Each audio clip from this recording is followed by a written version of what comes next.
I'm alive. Hi, guys. Finally alive.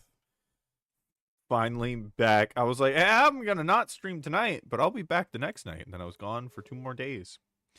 Smooch, smooch. It was all for reasonable things. I realized that having intrinsic motivation and using intrinsic motivation are 2 very different things. And you can be intrinsically motivated to be extrinsically motivated, which is so confusing. But I have been converting myself to intrinsic motivation, and it's been fucking spooky because of trauma. So that's been a thing. And I think that's mostly what it was. Also, just sometimes it happens that, like, in a week, you just don't have that much time. Pekin Pines? You really did it? You didn't have to. You could just told me. Is this the last place I saved? It was after my gnome fight? Okay, well, this is kind of okay.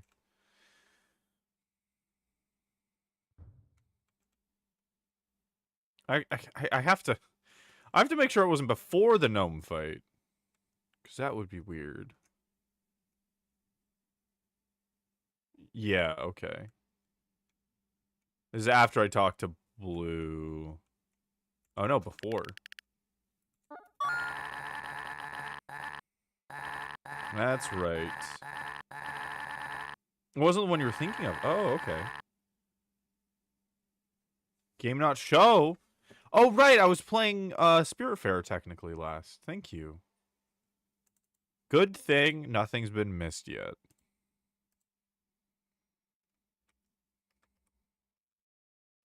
Good. Yeah, because it's something we went through before.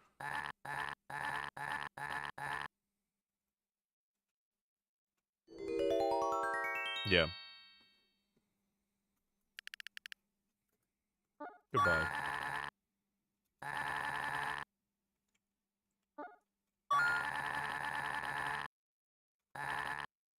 He's just such a little blorbo. I have to read it every time.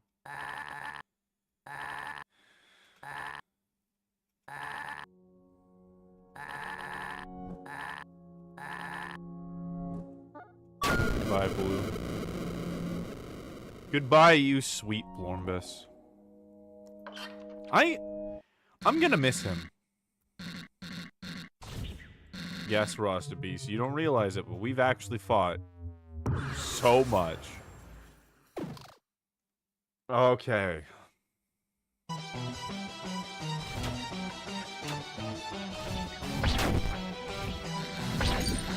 Like, it would be a lot easier to do this fight.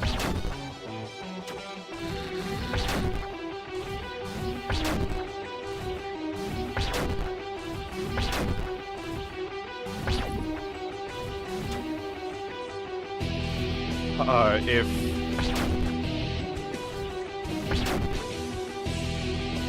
Oh god, focusing. But it would be a lot easier to do this fight if I didn't have to deal so much damage so fast. That has got to be the hardest part of this game.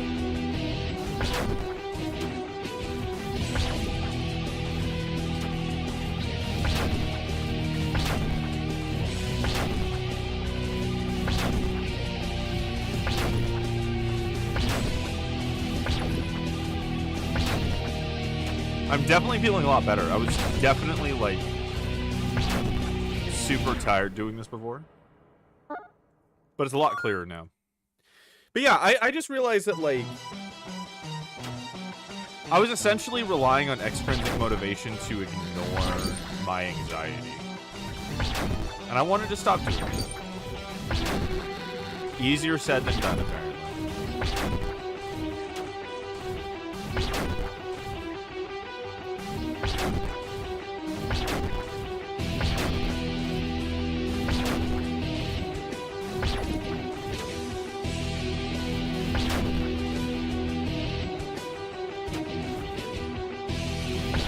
It's kind of funny.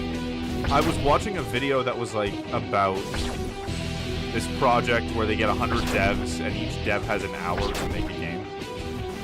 and they don't talk to each other between. They just like between devs, they just had to figure it out.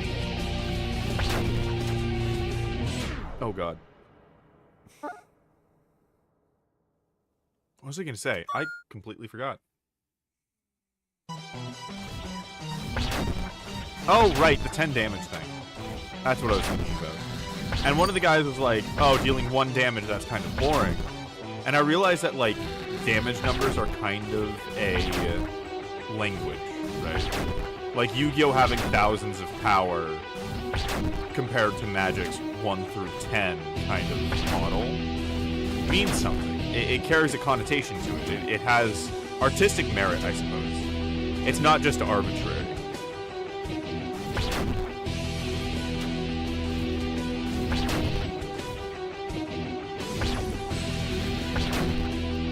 This is fast enough. It's hard to really think about everything, not just go off of instinct.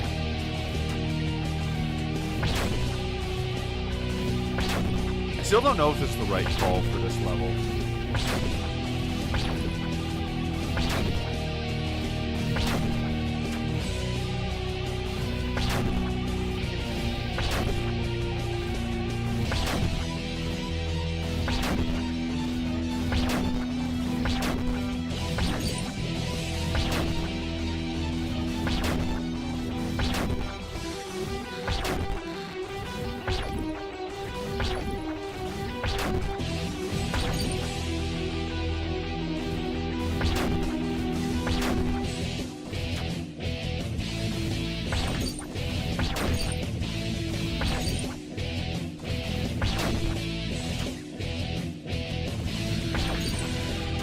I realized my problem there was that before, when I tried to do that, shit. I was doing it too fast. Oh, hey, DB. Welcome home. That's one of the things with these games. Like, this section used to feel very fast, and now it feels very slow. And that does actually fuck up the sense of timing. You gotta learn it, like, a couple of times. There's the getting used to the speed, the pace of the fight, and then there's the actually doing something about it. And I believe I'm in the actually doing something about it phase.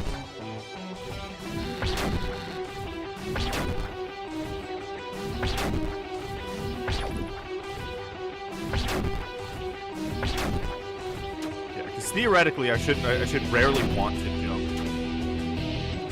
Because that gives you more chances to hit. But it also just makes it a lot harder, I suppose. And there's that dastardly DPS limit, which I don't know how I feel about the DPS mattering.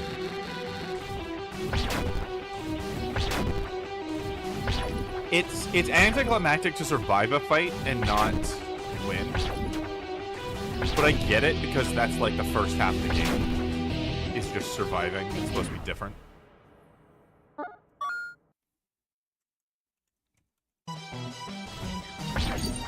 It feels like, instead of a fight to the death, it feels more like we're just having like a silly little music competition, which doesn't fit the existential vibes of the game right now. I think that's where the rub comes in for me. Because if this was like, oh yeah, we're just having a music battle, that would make sense. You get to the end of the battle and like there's no clear winner or whatever, it's a draw. But if we're trying to kill each other, that does not end until somebody dies. You know?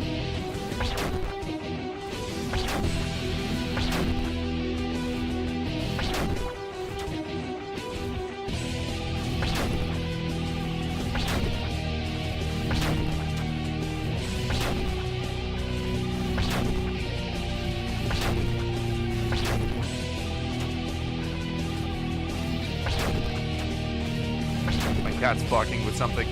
Babe, if you're there, could you check? Oh no, it was Ruby knocked down the vacuum. Okay. We're good. Thank you.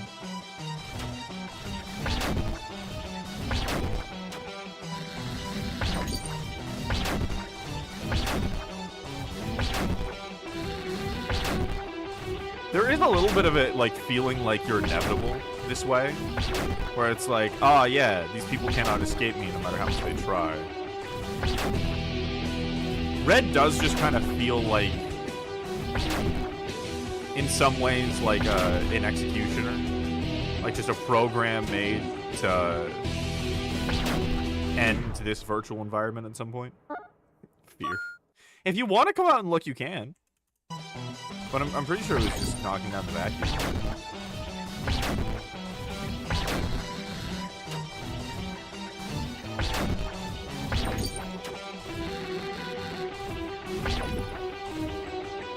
Huh? What do you mean? It looks knocked over to me. Yeah. Not at my desk. Just out. By the way, we have what is essentially a studio apartment. It is a nice one bedroom, but it is square footage wise a studio, so the kitchen, quote unquote, is right by my desk.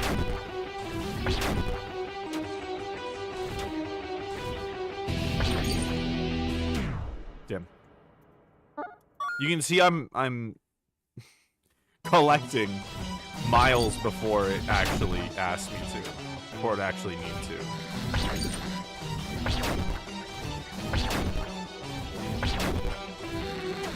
Yeah. That's the thing. If you actually pick something up, I realized it cancels your animation, but if you miss it, then there's an animation afterwards. So you can't just spam it. Damn it.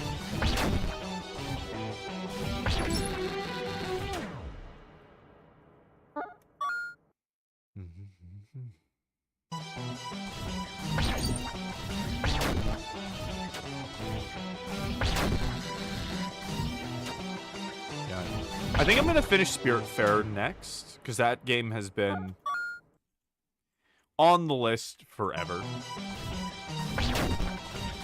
And then after that, I'm actually really excited to play Secret of Mana. I know I talked about doing all the Yakuza games, and I will do that eventually.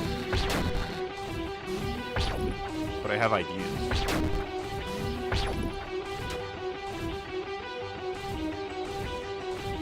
Fuck. Fuck.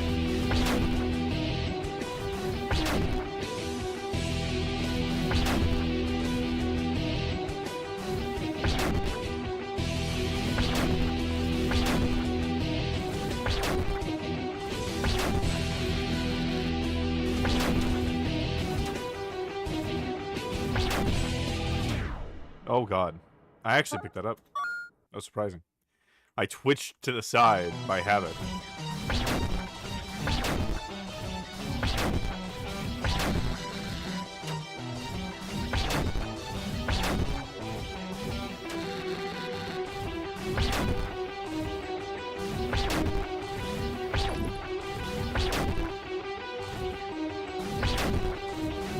These boss fights get a lot more clinical as you go up, which is not an uncommon trait, but I find it interesting. Because the more freedom you have, of course, the easier it is. And then there are less and less viable moves as time goes on.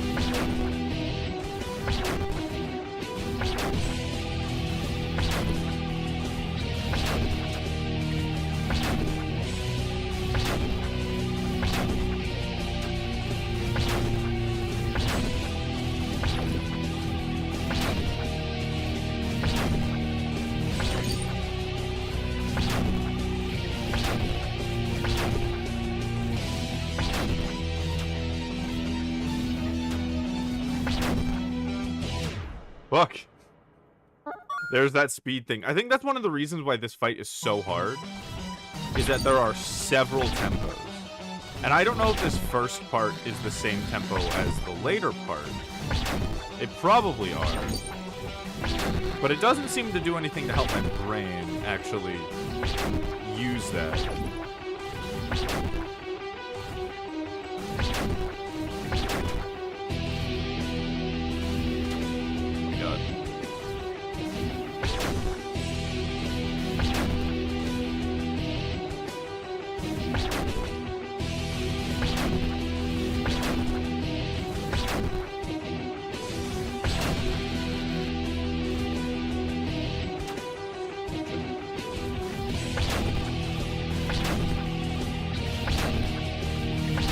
can't even look at the guy's health, so I don't really know what progress I'm making as far as DPS goes in any particular run.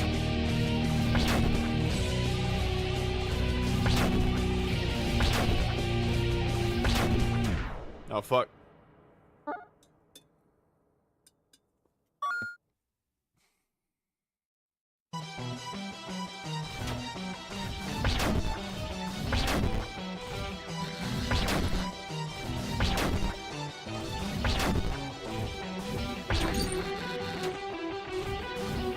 I kind of like, Latrap called this a rhythm platformer, which may be the correct term. But I like the idea of a rhythm platformer in general. Something where your movement needs to be synced up to the environment, which is all on a rhythm. I don't know if I would call this game a rhythm platformer, though, the more I play it. Because, like, my movements and the things I'm doing have nothing to do with the beat of the music in front of me. It's kind of funny. Like, they all come out as notes, but it's a little arbitrary, which is fine. Exactly where they go. Oh, fuck.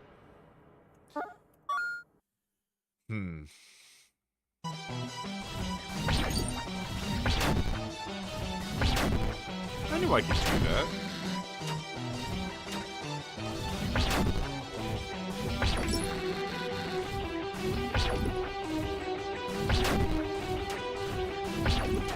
Oh, fuck.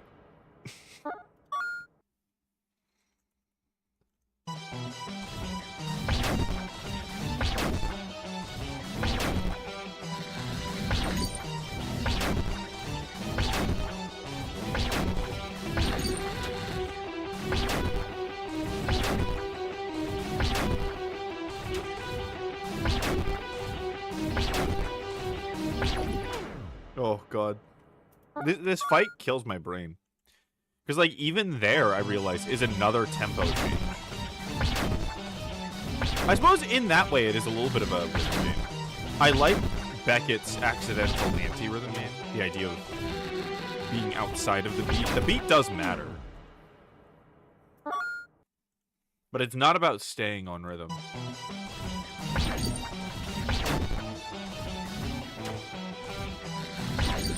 A game about rhythm, that's not a rhythm game. Kind of works with the themes. I don't know how much longer I want to try this.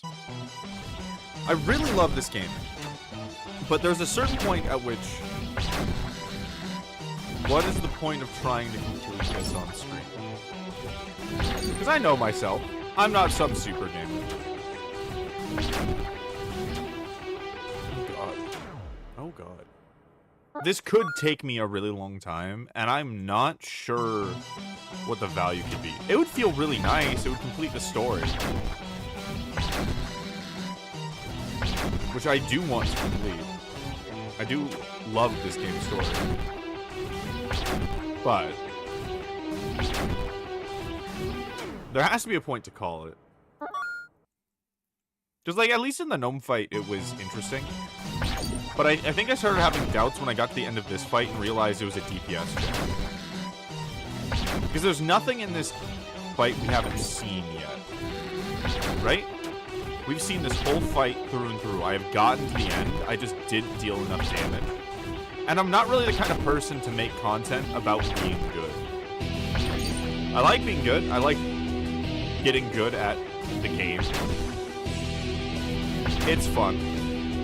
But it's not really the main thing. Because there are no ideas to explore here. It's just rhythm, which is fine. It's just fight. But exploring something new, I realize part of the things I was thinking about is what I like to do in general. It's what I like to do on stream the most. And while this is technically like, you know, there's something new on the way here, it itself is not new.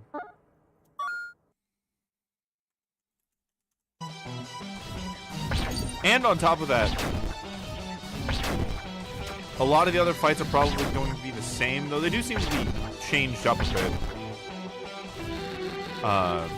for this part of the game. It's not that the game is bad, or there's anything wrong with any of this. And I could go down in difficulty, but I would see too much. Just how long am I going to try? It's like that one glitch I was trying to get on Disney Extreme Skateboard Adventure. Honestly, just that whole stream in general. There's a reason I didn't play it longer, even though there was more to unlock. It wasn't really the point of the stream. It was just kind of have fun remembering this old game and talking about it. Listen to Sonic music, parents.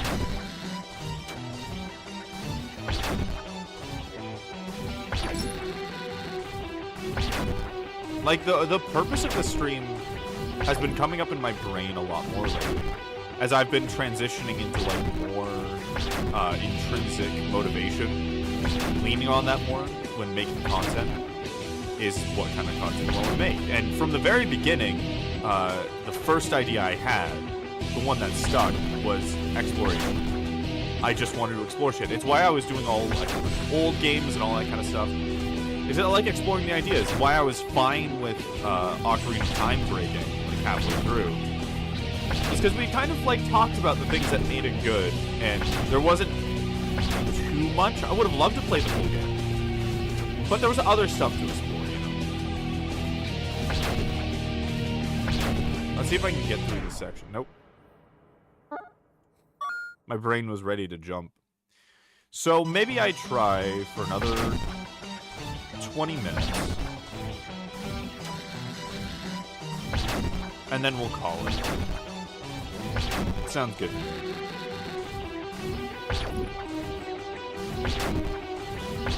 And you know what? It kind of fits, because you never know what you're going to find when you're exploring. Maybe it'll be a game that you don't finish because it's hard. And I don't know how to describe it to you. But as far as changing the difficulty, technically, yes, I could do that. But at the same time, it feels like I'd be playing a different game, you know? This is my, what's the difficulty? Expert? Expert adventure in Everton. What it's like to play this game on Expert. And so playing it on a different difficulty could technically get me into the game deeper. But it's a different adventure, and I would want to do that later if ever.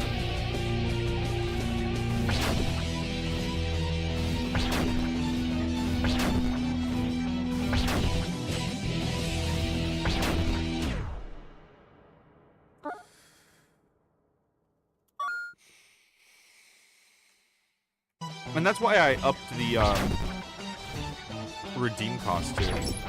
I wanted to look for things specifically to explore. And I might change the name too. Because right now it says redeem a game for me to play, but I want it to be redeem a game for me to explore. So I think that gives people a better idea. I'm not looking to 100% anything. Or to get perfect. Just to explore. See what's there. That's what I get the motivator from. Is exploring. If we ever do a competitive thing, it's definitely going to be some multiplayer game.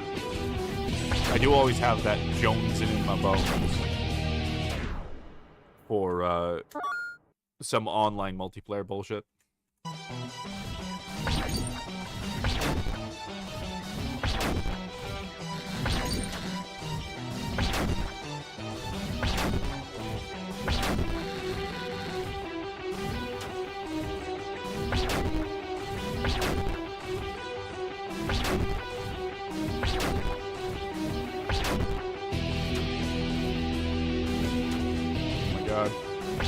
The mechanics aren't exactly clear. Like, I'll pick two up, and it won't be instant before I can fire again. It'll take a minute.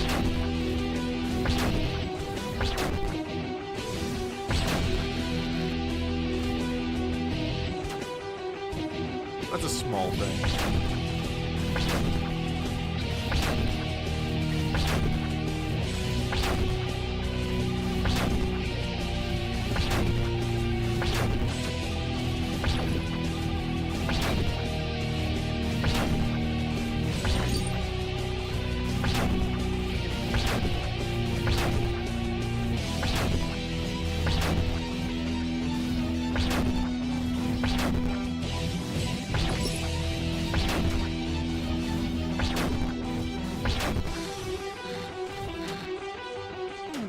Oh, fuck.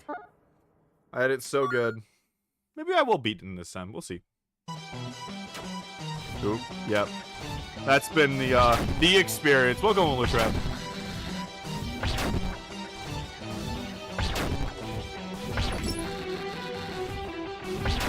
Maybe I've fucked my mindset thinking about the DPS, and I should just try to beat him a number of times until I just happen to beat him with enough DPS. But that is definitely easier said than done.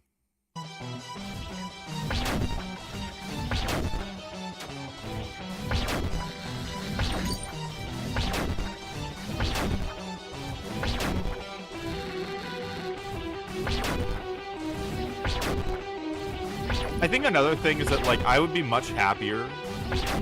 Well, not happier. Content? Is that the same thing in this context?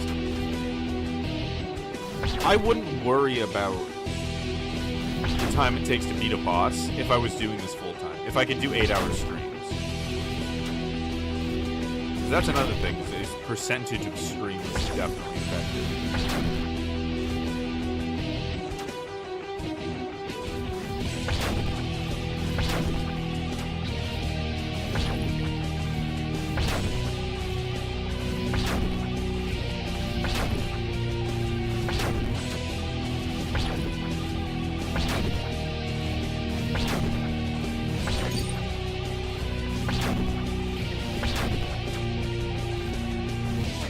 Oh, that was the last one. I've almost memorized this section.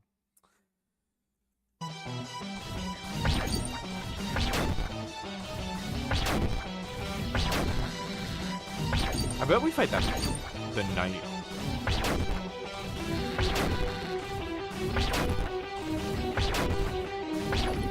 Maybe, actually.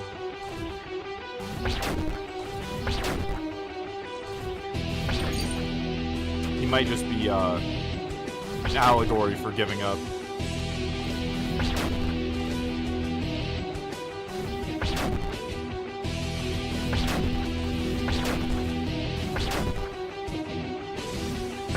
Which would be kind of intense, to be honest.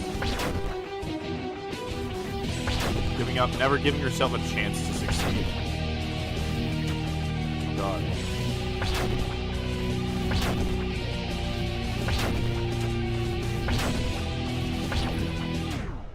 I think sometimes it thinks I'm trying to pick something up, so it doesn't let me fire. But I'm not sure.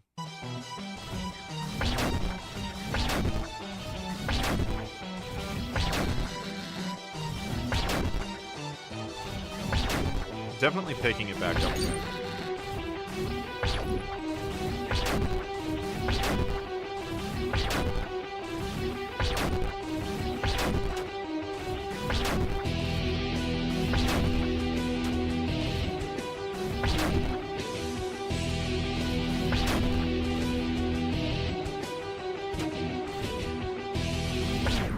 Oh shit.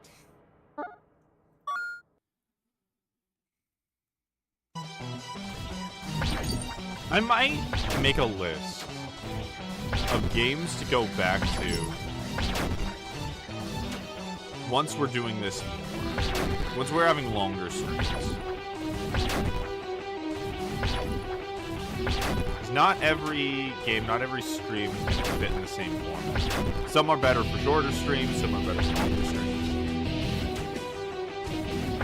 I could definitely see a marathon of this game being good. Or games like it. Would my hand last? Maybe. Probably if I've been doing long streams a lot, up to that point.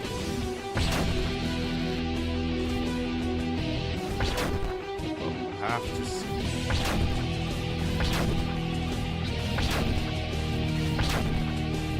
And I guess I feel like I want to apologize for the tired stream, though. I know everyone does it, and I really shouldn't feel the need, but it's just so weird. I was so ready to stream that day, too. And I just got so super easy.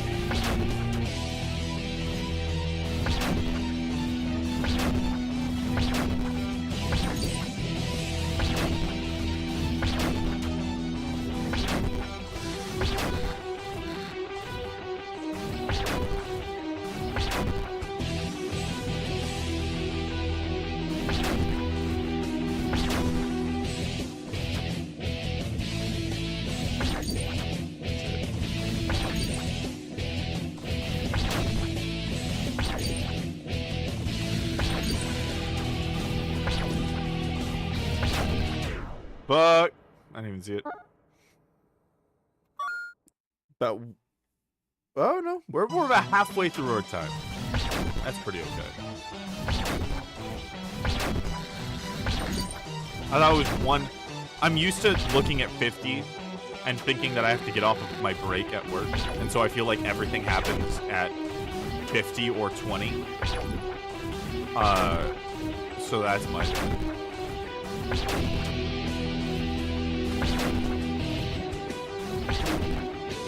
But yeah, I guess a better way to put it is that I'm not putting a curtain on this game after that time limit if we don't beat this boss. I am delaying it for a time where we have more time. Grand moments in the future in which we can fully dedicate ourselves to this experience, the secrets held within. Ah! Oh god.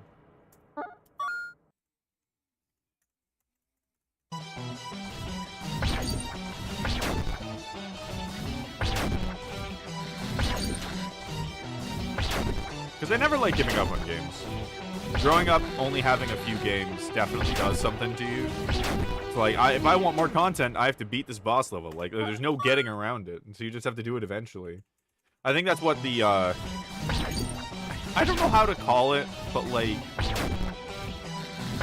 boomer gamer mindset. The one that really fucking comes at the Game Awards, you know? The, like, gaming matters. All the people who don't realize it's obvious that video games matter, that it's like normal to play video games, that like everyone does, you know, like there's kind of a cultural divide there, but I feel like that's part of where that mentality comes from. I'm between those two generations.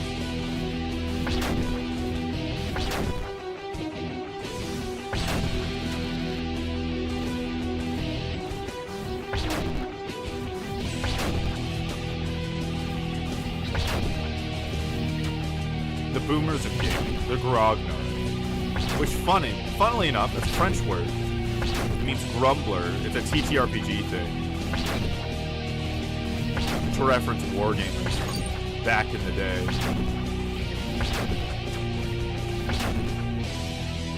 Complain about all the role-playing or tabletop role-playing.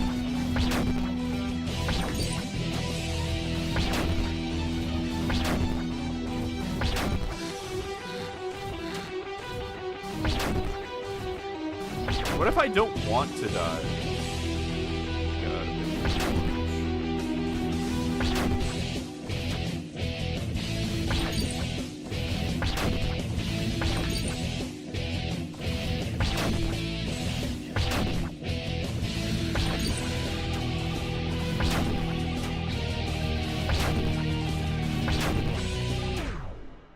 No.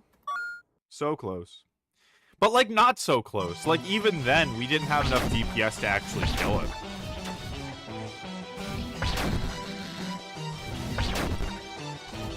I could get to the end of this fight pretty easily, I think. It's the actual ending of the guy that needs to happen. I guess technically in this save, I haven't killed him because I didn't realize it. I was too tired to think about saving. Apparently. So, by my saves definition, I haven't killed him, but I have killed him. I can't get to him. It's a lot easier to just survive than it is to attack.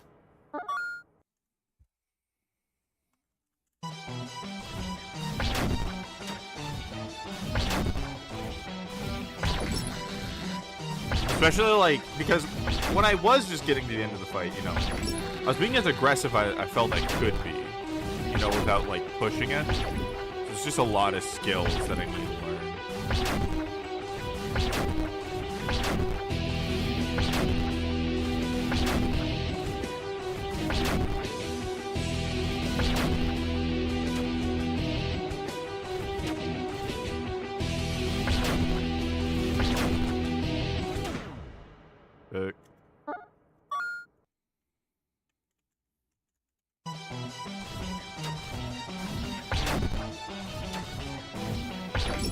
god. Oh my god. Wow, I think I went cross-eyed. I do start hitting that, like, my vision just constantly goes up because I'm looking at things that are coming towards me. That's just kind of the sign of a good night, though. And, like, I was thinking about this, and it was such a weird realization, but I was reading the webcomic Dungeon Queen, and it was talking about the moment when you're, like, done with, like, a 12-hour shift, and you feel like shit, and you're covered in shit, and everything's awful, but you're going out to eat, and it feels great, and you have, like, a deep camaraderie.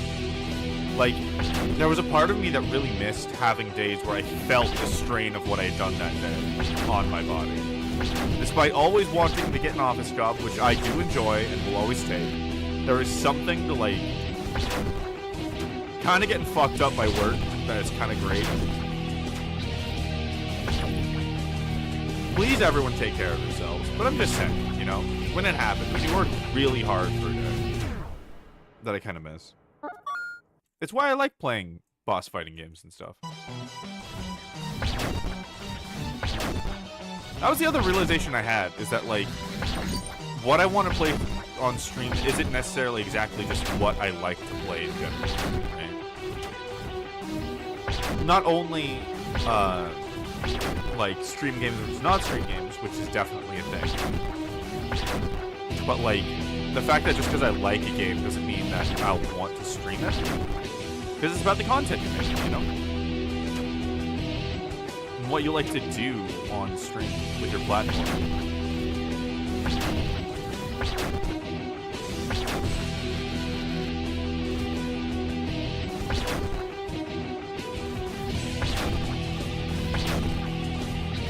Good start.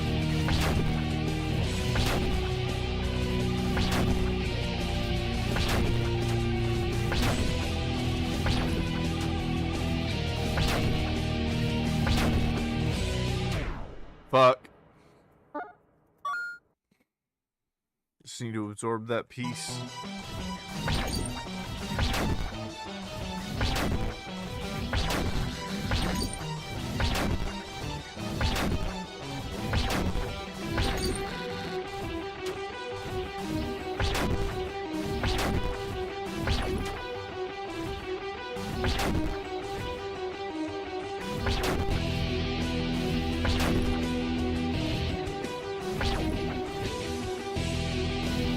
Oh, fuck. Fuck. Fuck. Help. Can I call for an assist? Can I get the green mage in here? Be like, buddy.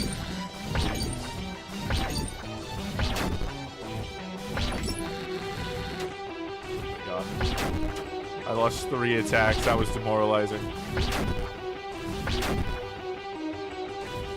It's not necessarily entirely wrong to fire shots where you know something's coming, because it can hit him before they actually come out, depending on the timing.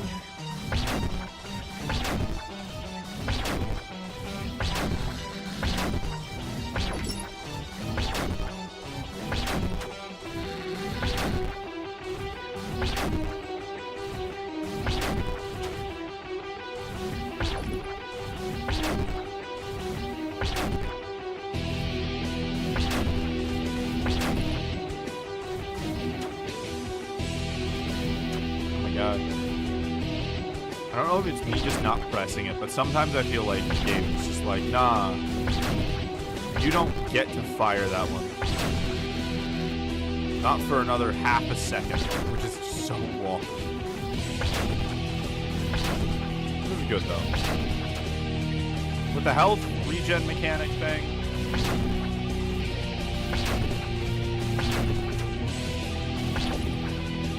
oh. Oh.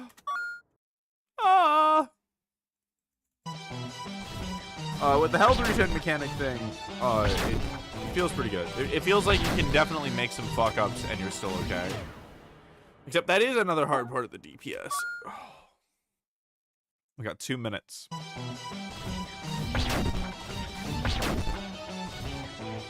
This is definitely a game that I can see myself zoning out and, like, attempting. But that's not streaming, you know? That's not what streaming is. Unless you're a speedrunner. Which I am not. I wish I was.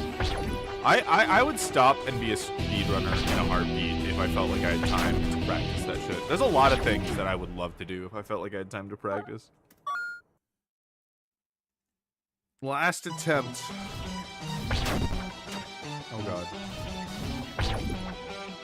I do promise, as pitiful as some of these attempts are, they're always genuine.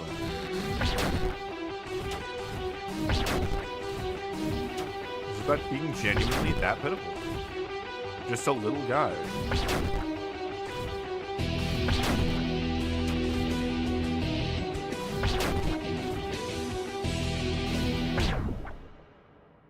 Nope. Oh, that's it. Oh, right, I can't. I can't, go back and save. That's right, it doesn't let you back out of the fight. Okay. Oh, that's where we'll pause for a little while. Good game, though. Good fucking game. I really love this game. Oh. Good fucking game. Okay, now to change the thing. Because it's time to beat Spiritfarer. Which is funny to feel like I have such a let me move this up. Oh, I can delete. Wow. I can at least move it down here. A vendetta for beating Spiritfarer.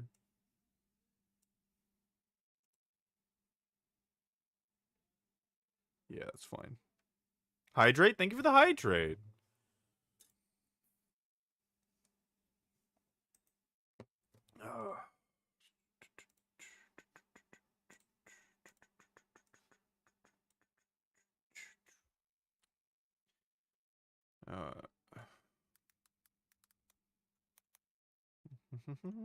Hi! Oh, hey, Gucci Rena. You're just in time. We're about to play Spiritfarer. I remember you were asking about that. How have you been? Welcome home.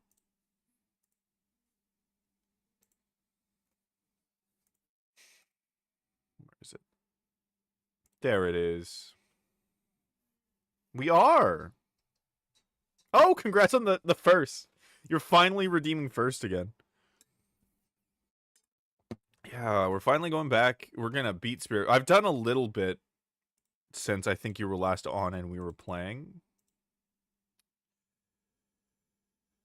Where is it? Oh, my eyes. Eyes still a little fucked up. Okay, you should be. Here we go. Good old Thunder Lotus. Good, and you? I'm doing really well. Over the last week, I need to get my controller out. Oh, it's still plugged in. Fuck yeah. I've been realizing and implementing the difference between having intrinsic motivation and using intrinsic motivation, you know? Because you can be intrinsically motivated to paint, and then someone puts a gun to your head and says, paint me a flower, and you're not going to be intrinsically motivated painting that flower, you know? It's going to be the extrinsic motivation of, I don't want to die. And that's why you're going to paint the flower. And I realized that that's kind of what I was doing. I was doing something I was intrinsically motivated to do, but still relying on the old trauma-based extrinsic motivation of, like, being productive and shit. Mm-hmm. Don't be afraid. You're so pretty, Munchkin. You remind me so much of how I used to be when I was younger. I used to wear a red ribbon in my hair, just like in the magazines. The boys always noticed me, you know.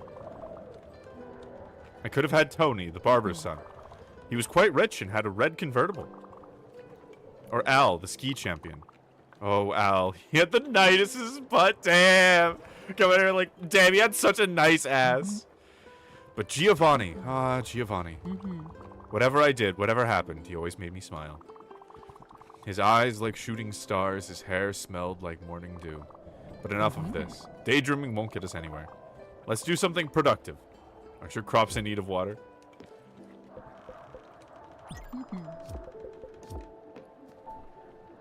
You're trying to figure out that too, intrinsic motivation.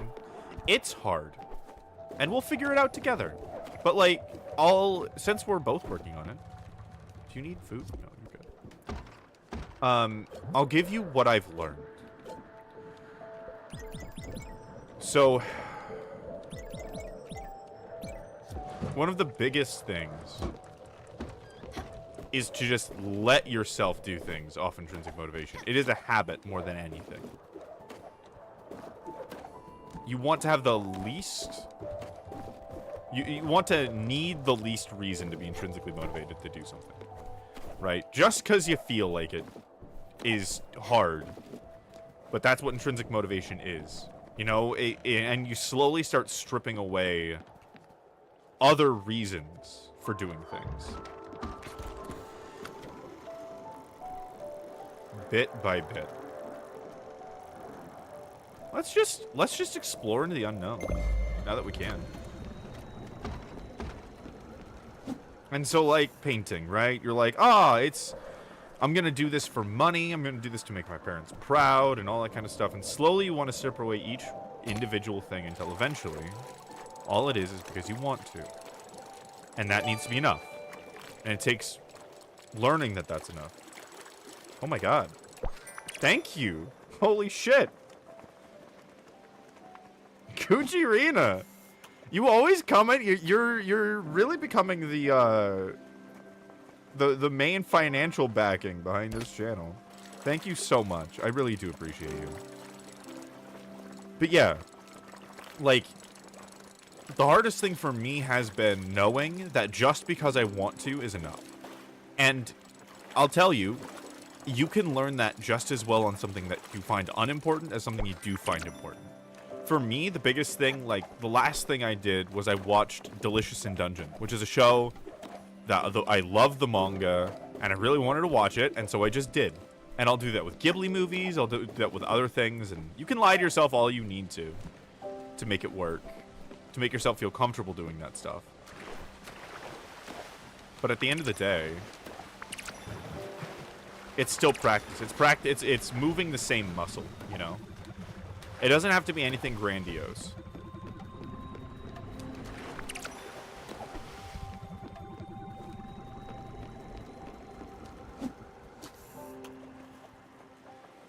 Gladly doing it.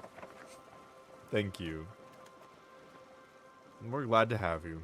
And, in general, I think the cult is taking shape more in my head. Because I've always known the beliefs of the cult. It's something that I live. But it's hard to talk about what you're not doing. And I realized I wasn't doing things just because I enjoyed them, which is part of harvesting Aether. And so that's why I felt weirdly separated between the two. And so I'm just kind of letting it be. You know? Things will develop as they develop. There's nothing to worry about there. I used to feel like everything had to be perfect to survive. And I think I still do sometimes. But it doesn't. We'll be fine either way. We'll still be here, even if I have a week off or more. Which, funnily enough, I don't think I've ever taken a full week off. Maybe there was that one time, though, actually. Where, like, I was gone for, like, a week and a half. January has been weird. But, yeah. We'll still be here. And if you have any questions, let me know.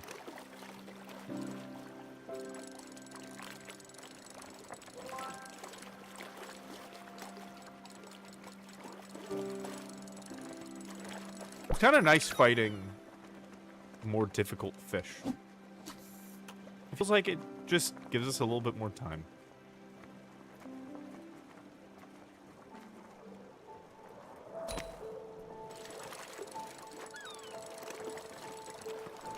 This feels like an event.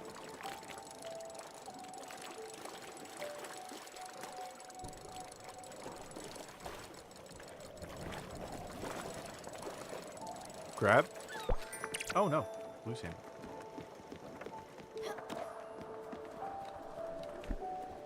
Oh, I need to plant shit.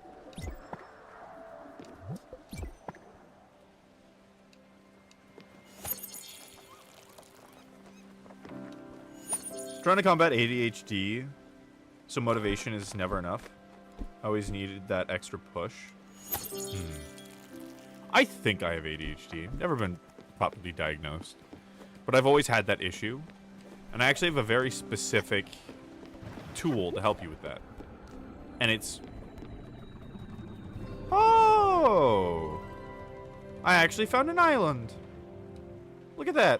Just by clicking a random spot in the map.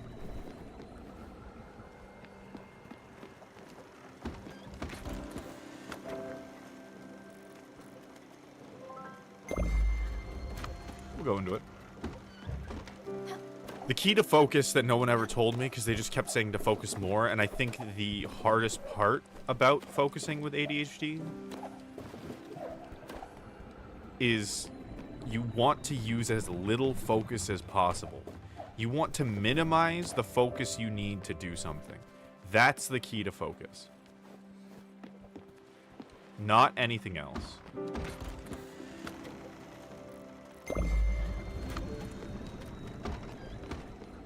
Right? Focus is something you want to use the absolute least of. Because what I would do is they would tell me, oh, you gotta focus. And I would sit there staring at the dust fall on my desk lamp as a kid. Not doing my homework. Because all I was doing was focusing. You gotta remember that focusing takes mental resources. Right? So, when you do a task, you have to retrain your brain into thinking, okay, I don't need to be more focused. I need to use less focus. Because it's the more focus that gunks up your brain. So, like, when I sit down to do a task, it's like, okay, I want to use as little focus as possible. What is going to help me use as little focus as possible? And I'm like, okay, I'm going to put on some lo-fi. I'm going to do some other things. And I, before doing the task, let myself know there is nothing else that I need to do. And I just let myself do it, right? From my experience, whenever it's best, whenever I'll sit, like, I'll work on Hearth for, like, 8 hours, is only when I'm not thinking about what I'm doing and just doing it. I'm not having that, like, because for me and a lot of people, I feel like, you assume people are telling you to have this voice in your head that's looking over your shoulder, and you're like, keep doing the thing, keep doing the thing. But that voice is the most distracting thing. That's the most distracting thing in the world. You have to have a point in your head where you don't feel like you need to do anything. Where it's just you. And you can just enjoy whatever it is that you're doing. And you don't need to think about focusing or anything like that. Because that's what I think is the main problem with ADHD. Is that it's too easy to focus. It's too easy to get sucked into things. Yeah, so you get sucked into a bunch of different things. Right? So it is good to eliminate distraction and stuff like that, but not because you need more focus than anyone else. It's because you naturally focus way more than everyone else. Letting yourself be. And as soon as you have that overbearing voice in your head, that's the main enemy. And you've just got to accept it. You know, like, don't try to fight it, because that's going to distract you too. It's just letting it be. Just ignoring it. Just... It's okay that it's there. I don't need to think about it. And, like, just kind of doing that with everything, I find helps a lot. It's okay that the trash needs to be taken out. It's okay that this thing is happening, you know? Like... And then letting that all simmer out. Because that's what normal people think. Normal people aren't analyzing shit all the time. And then you do the thing. And then you let it happen. And if my parents had told me, just let yourself do your homework, that would have changed everything for me, I think. What the fuck? There's a billboard? I don't know how to describe it, but this feels so on brand for life that, like, on the edge of the nowhere, there would just be a giant-ass billboard. That's how I feel. I work. I don't need to focus. It's like meditation in motion. But here's a harder question. What is the step you take to not focus? Like the in-between step between doing a task and letting yourself be. How do you just let it be? That's a really good question. Let me talk to these people. Ooh, I think you're a new person. And then we'll get into that. You're in for a treat. You're looking at the only location, the joint venture Raccoon Inc. and Furugoa Tours. Where vacation meets shopping. Make sure you browse the latest branch.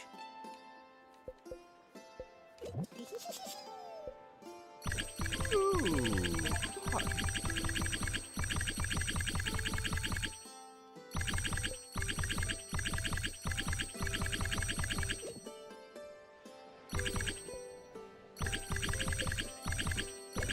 Cool.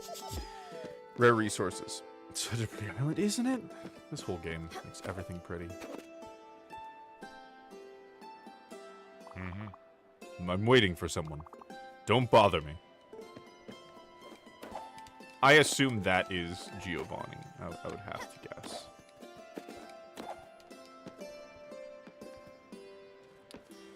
But the step between, like, being distracted and, like, letting go of the focus and just doing, I find comes from... Let me fish while I do this.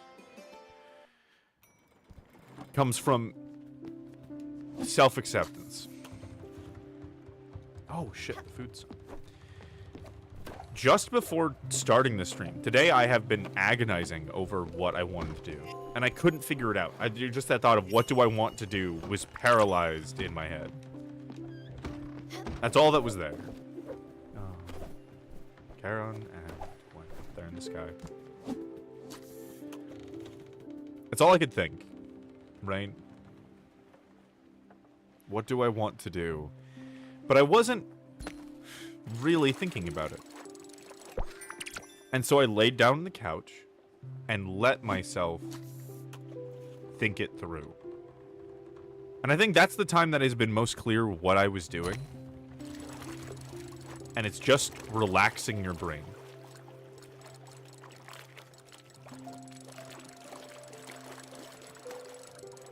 To stop thinking and make it your objective to stop thinking. To figure out whatever you need to do to stop thinking. That could be doing chores. Oftentimes that's a lot for me, right? Writing something down, moving something, rearranging something. Laying down on the couch. Stop thinking. Because it feels like you're not thinking enough. Just like it always feels like you're not focusing enough when you're focusing too much. But it's actually just getting paralyzed by overthinking everything. So to move from one step to the other, it just takes stopping. It's kind of like how I used to deal with sleep paralysis a lot. And it's...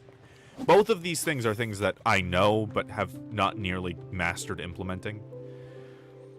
But when you're in sleep paralysis, it's your brain stuck between two spots, right? So the best thing you can do for it is relax and just head back into the dream. Either you'll relax and wake up, or relax and you'll start dreaming again and you won't feel like you're paralyzed.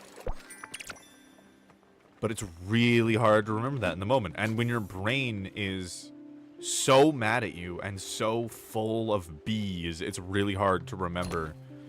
Just gotta stop thinking. And so it usually is best to do it in little ways, regularly, and then practice that. I haven't really been doing that.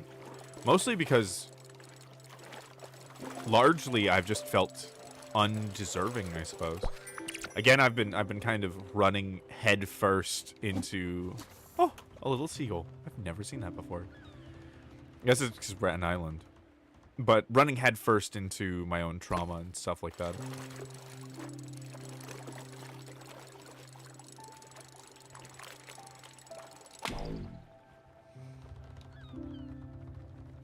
I had bad sleep paralysis too. Not so much anymore, but I learned to relax too and fall deeper asleep. Yeah, exactly. And it's exactly that same kind of idea, that same kind of mental stopping to move into the less focused zone, into the just doing zone. Because what are we doing when we're paralyzed like that? We're thinking about the future, the past, the present. We're trying to sift through thoughts that we don't have. It very much is the episode of SpongeBob where he's running around and they're trying to forget everything but fine dining and breathing, and it's just complete chaos and nothing's happening. He's just paralyzed. It's that. Far too many thoughts at once. Far many thoughts to have.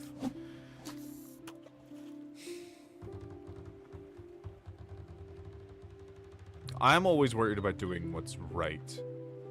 You know, that's one of the reasons I ended up making the Cult of the Deepwood, is because that's what I've struggled with my entire life, and I realized no one needs to struggle with that, and a lot of people do.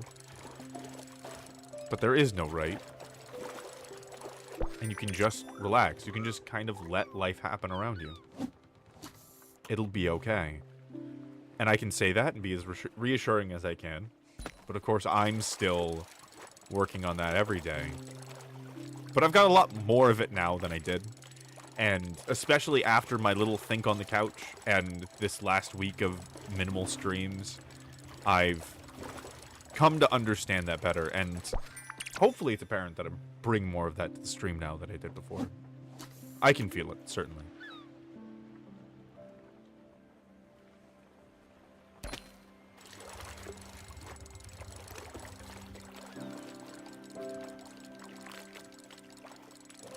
Oh, we hit 100 followers, by the way.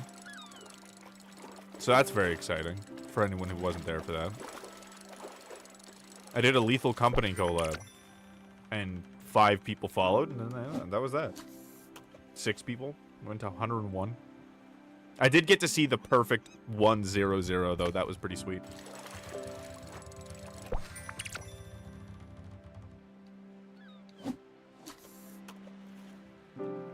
And sometimes I feel like there's nothing more important than just being. That's what alive means, right?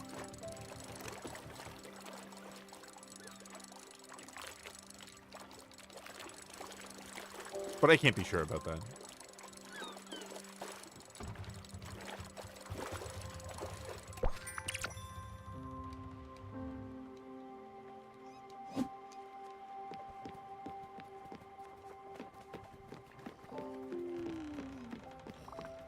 Oh, you're up early.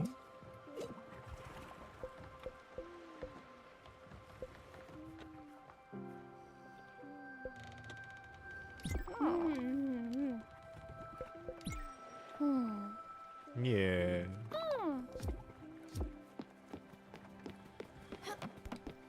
Oh, right. She's sleeping all the time because it's too cold. That's such a nice detail. They go out of their way to make all of these people thoroughly human.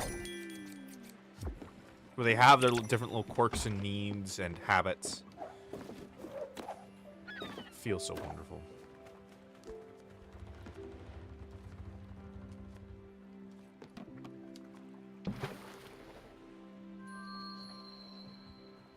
Oh, I remember where I was going. Yeah, I can't. Oh, you're here. Shopping for the ingredients. Maybe I'll do something later. I think she was here last time. I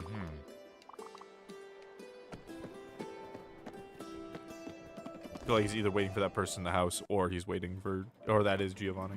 No, Giovanni is on the island we're going to. Oh, what? Oh, this guy's here. Francis says it's your lucky day. How lucky must you be? I've got a brand new errand for you. Fresh off the presses. Have a look-see. Ooh, the errands are good. Nebula fabric. Oh, holy shit. I have no idea how to make that. Get maple syrup? I don't know how to get a stock eye salmon. Okay, I can get you coffee. Sure.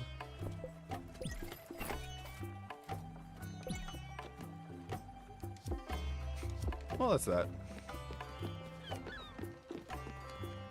Make sure I feed everyone. hug everyone, and then we'll head out.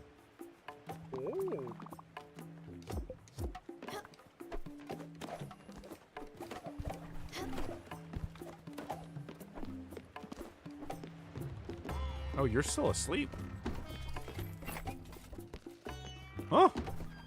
Oh, there you go. I was expecting you to be an early riser.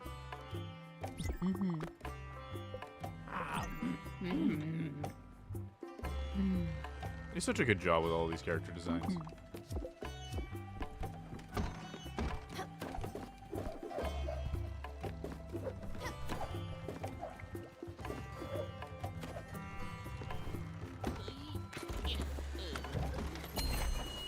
Woo.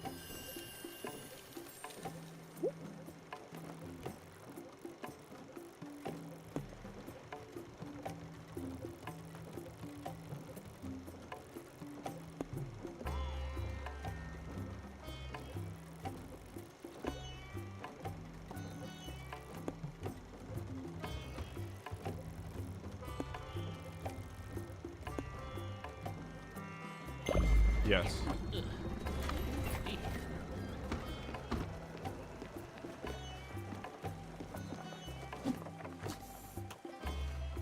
I should get more fruit.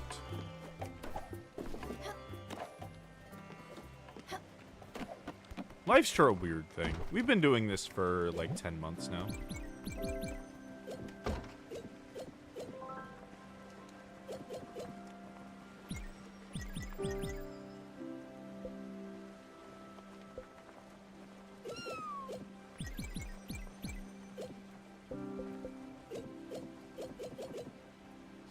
That's it. And things, in some ways, feel like they haven't changed, but they're so much more solid now, so much more defined. So much more progress has been made. And, like, I'll sit at work, because, like, work has a lot of time to think, and it's a place I don't want to be. So I often think about ways to get out of it, right? Like, little schemes and stuff. Like, ah, shit, maybe I could beat the system. It's not productive thinking. It's just something that happens. But, like, I look at this, and we've already come so far in such a short amount of time. Starting from nothing. Nobody knew each other here before. This community didn't exist at all. At some point, I'm thinking about making a Discord server specifically for the cult. Because I do want it to be kind of separated from stream. I want stream to be a place to enjoy the games and explore shit. But I do want to have a place that I can be a little bit more in-depth and serious with people if they want that, like a place to give that kind of information to people. The two can mix, of course, but I don't want them to be forced to be the same thing, you know. This is a home to be shared by everyone, and not everyone's gonna want a part of the cult. No one has to be a part of the cult, you know. It's another thing I kind of realized. And then, like with Hearth has come so far, and I've come so far as a developer of the game. Oh, I could cook crab. I should do that. Oh, look at Daffodil rolled over. Like, I'll sit and work on Hearth for a while, and usually it comes in spurts, right? Because that's just kind of who I am. I don't tend to do things consistently for a long time. It'll be like a day and like a bunch of work and then take a break. I'm a Fulgurmancer at heart. But like at this point, so much of it I look at is like, oh yeah, I don't need to think about this anymore. And that's a new feeling, to be honest. Oh, are you away for summer? Is it summer today? I think she didn't get up this morning. That's odd. Tuesday, up at first light. Something seems wrong with her house. Up at the shipwreck, help us. Yes, because she's hibernating, because it's cold. I have a feeling she's not going to be on the ship much longer, but I do want to make it good for her. For a proud cult member, sips Kool-Aid, yes. Proud cult member. I'm glad you're proud. I'm glad, you know, we've built something worthy of someone finding pride in. The Cult of the Deepwood. Annihilating the illusion of... Oh, what did I say? Oh, what's the word? I was just thinking about this. Obligation. There we go. The illusion of obligation. And whatever else. But, you know, in the pursuit of living the most life that you can. That's something I kind of forgot about for a while. You know, you do something enough, often enough, and you're just focused on doing... Like, there was a while that we were doing, like, every other day, you know, streams, and then the off times were full of, like, whatever I needed to do. And at a certain point, you just kind of get used to that grind, and you don't really think about it. Oh, I didn't mean to do that. Oh, cool.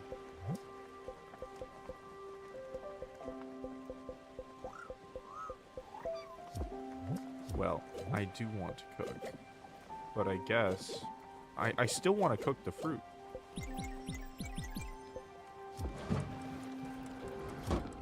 Damn it. Oh, are we here? Oh, fuck yeah.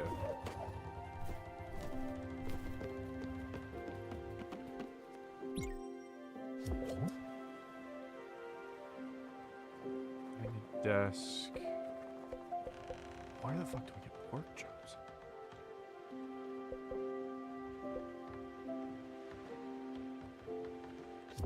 Iwashima countryside. That's not here.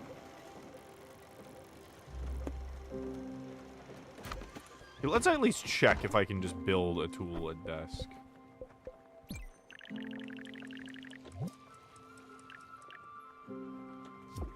that's not his house. Where is his house?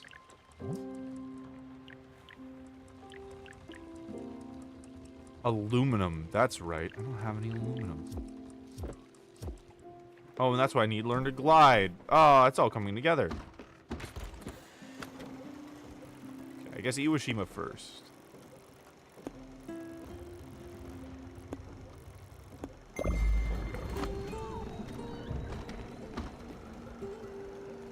But yeah, in all of that grinding, I wasn't forgetting necessarily all of those beliefs and kind of founding beliefs of this channel.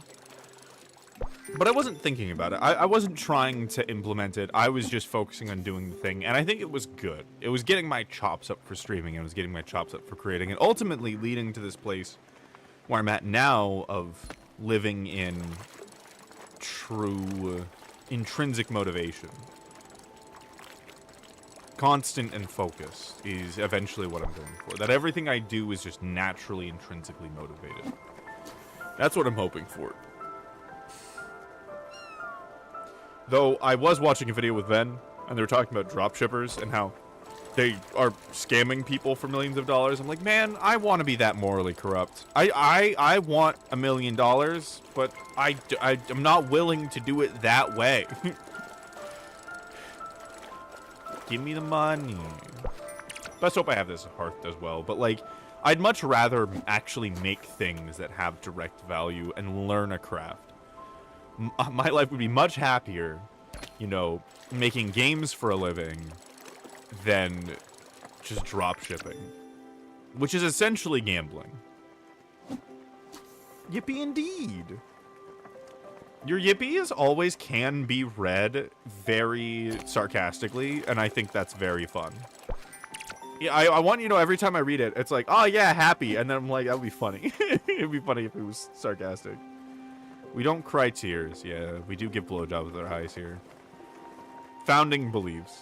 I really can't say that. The cult has been founded since at the latest stream week. We're all sluts of something. Willing to give whatever it takes to enjoy the thing that we love. I mean, that's kind of true. Right? That's the whole point of collecting Aether. Doing, at any given moment, what would give you the most Aether. And that was also something else. That, like, once we talked about that, I needed to sit down and make sure that I was doing that with stream. Because ultimately, I would stop. If there was something else to do if I had originally been mistaken, it would be sad. But I would ultimately want to follow those beliefs wherever they're going, right? I think that's where a lot of people go wrong, is that they're not willing to actually just not do the thing. Celery. That's good shit.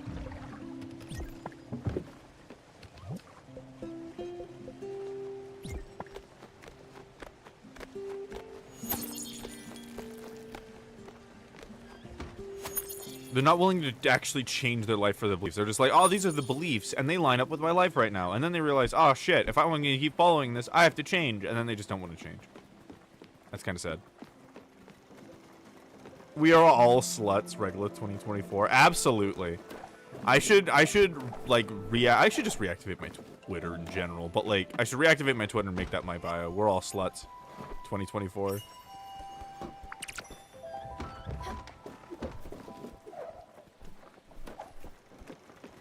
We're all sluts. Oh, are we here? Oh, hell yeah. Let's take a little nap.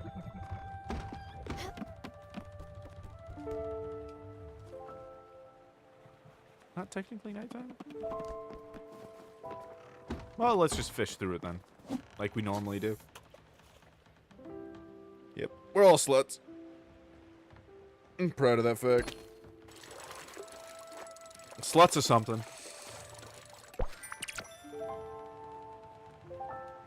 I also need to actually, like, put a 18+ marker on this stream.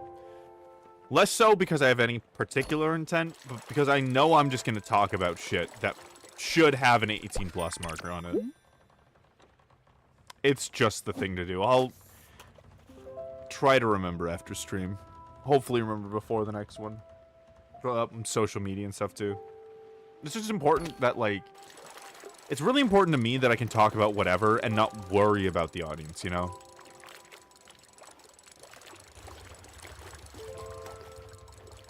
Technically, I don't think it's specified either way, but still.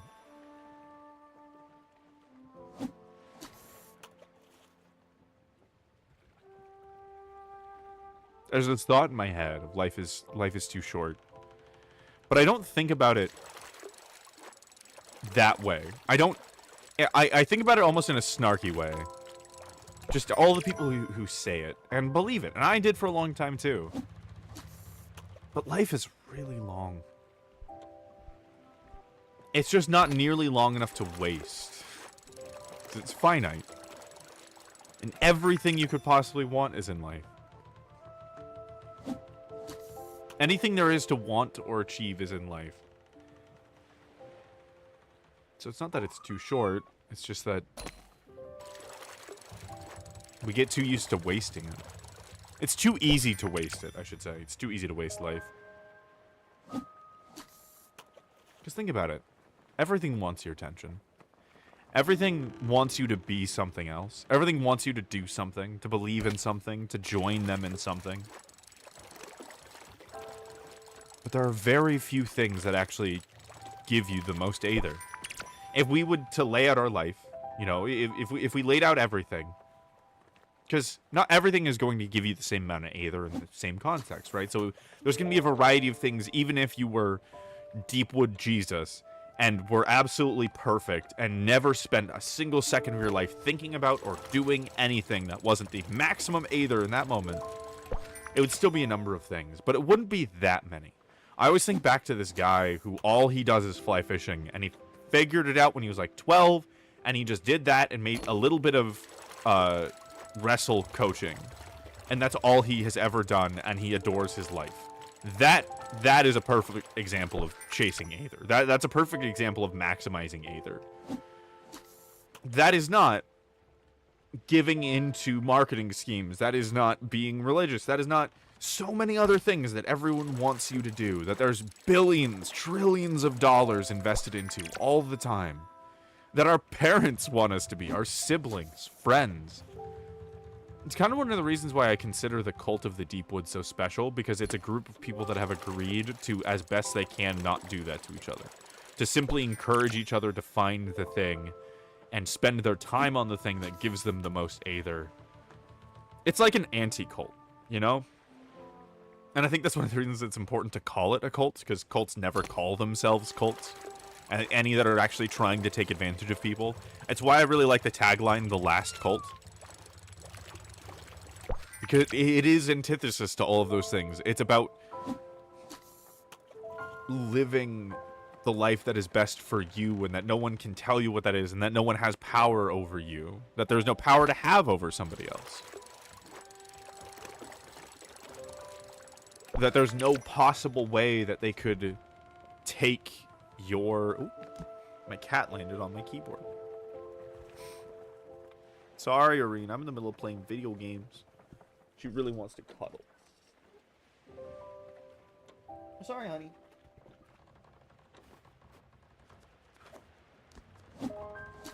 There's no one that can take away your internal agency. Existence just is. There is no value. There is no good or bad. There is no obligation. There are no needs, just wants. We do get to want things, and I think that's really cool. And it's because there is no inherent value. If there was a inherent and universal value to anything, you wouldn't be reasonably or logically allowed to want things.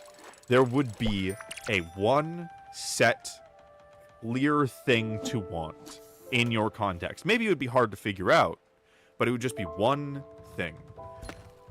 And it would be, and a computer could calculate it. But because value doesn't exist, because reasons don't exist, you can want anything. It is perfect freedom. Unless we want to become exempt from taxes and we swiftly become a religion, I'd be fine becoming a religion, you know? We call ourselves a cult, and we are a cult, but, like, that doesn't make us any less of an anti-cult, right? I'm happy to take, you know, advantage. If anything, it really leans towards the self-aware side. But to take some tax exemption, that sounds pretty fucking good. I would love to not pay taxes. As the leader of the cult, who is to say that this is not a church expense? And ultimately, I think I do want to have things like that. I would love to tell people about this shit, because whenever I get the chance to, it really does hit something. And it's something that takes a while, I think, to activate in most people. Because, like, I'll tell somebody, like, oh, yeah, there is no value. There is no needs. And they're like, what? And then I explain to them, I'm like, oh, okay, yeah, that makes logical sense. And they're like, oh, but that doesn't affect what I believe, right? But then it's like months later, I look at them and we talk, and it's clear that it's been affecting them. Like, you just can't help but start to realize all of the things that you're doing that you don't actually want to do, but because you feel like you need to or have to. And then you're like, but wait, but wants don't exist, or needs don't exist. It's just wants, right? There is no obligation. And the only world in which there is perfect freedom is the one that we live in, where value does not exist. All value is equally arbitrary.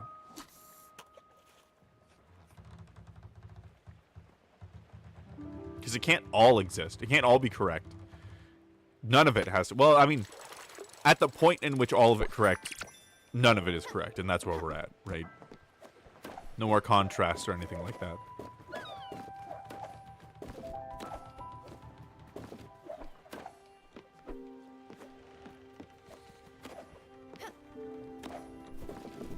I have a feeling we'll get there one day. I don't know exactly when, but I'm not really worried about it.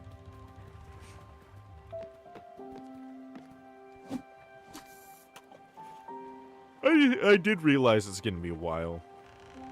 I started to understand, like, how long of a trek I had started this week.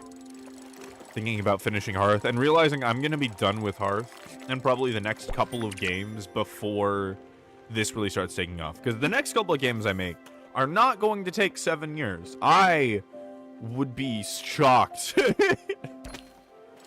if that happens. They're so simple and so pretty much done already. That and so much less new and abstract as Hearth is. And because in my mind it was all gonna happen at once because I'd never really thought about it. But this is something I get to take my time with. That will grow on its own.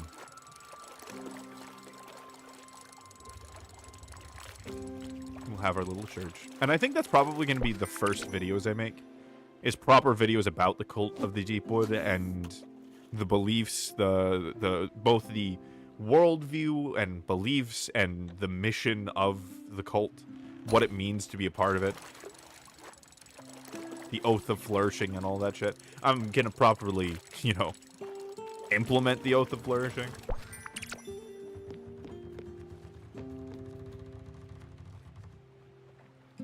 Let's wake everyone up. I think it's time. Where'd my little time meter go? I think the game's glitched out. I should be seeing a thing that displays what time it is.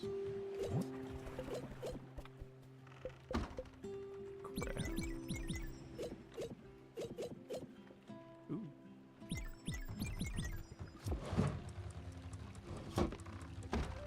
Make a little lobster. Oh, there they are.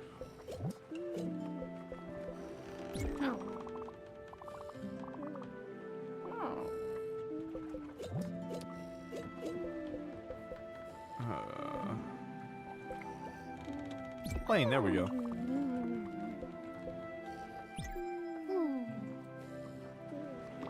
Quite lovely.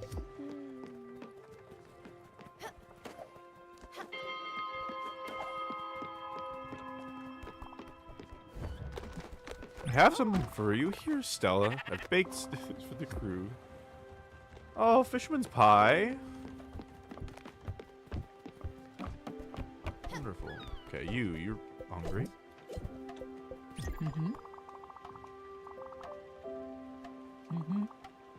Unpretentious, simple food.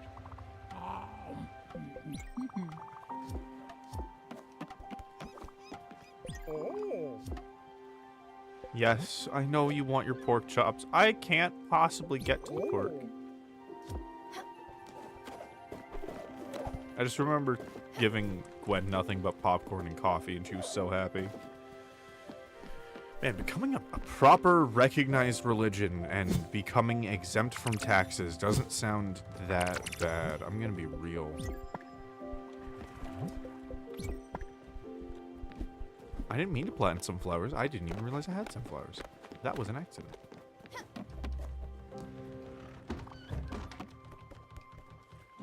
Rose. Aww. I guess we should do that soon. It reminds me of how real this all is. Cult, that is. We're here. Let's see if he's around. What are you gonna do when you see Giovanni? Your boyfriend. Ooh. Not really ex. The last cult. The last cult.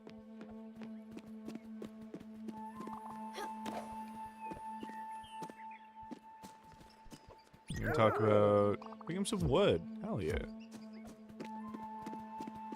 Alright, Munchkin. Olga said in her letter Giovanni could have been around. Knowing him as I do, I have my doubts. Wouldn't linger in a place like this, but who knows? Maybe if I ask around we might find a clue or two. I'll leave you to it. I don't want to go too far. The humidity here is killing me. Go. I trust you will find interesting stuff. I do love this place. Yeah, I gotta glide. I don't know how to glide. Ooh, I don't remember his name. The knight didn't call for names, if you know what I mean. I do remember his legs, though. Oh, brother.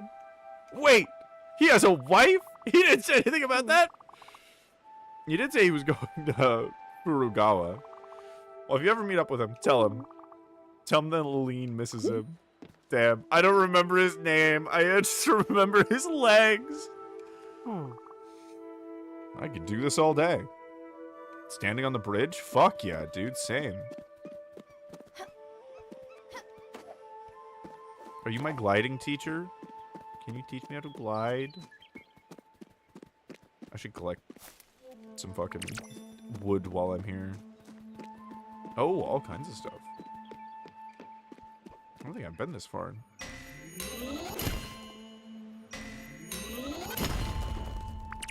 Ugh, perfect strikes.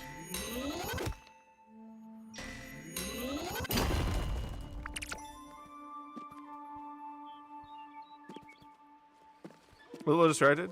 How did Everhood go? Everhood went really well. I love the game, but I decided to stop because Rasta was so difficult. And I just kind of realized boss fights like that isn't what I wanted to focus on in streaming specifically. There's a good chance I'll do it outside of stream. Either that or I'll wait till I stream more. Because that's something else that I realized. If I was going to do a game that hard, I needed it to be where I had more time on stream. Yes. Play Bramble the Mountain King? No, I have not. That sounds wonderful. That sounds lovely. I did just increase the points for game redeems, but I'm assuming it'll go back. Well, I'm the one in charge of that. I guess I can't really know, can I? I'm assuming it'll go back down soon.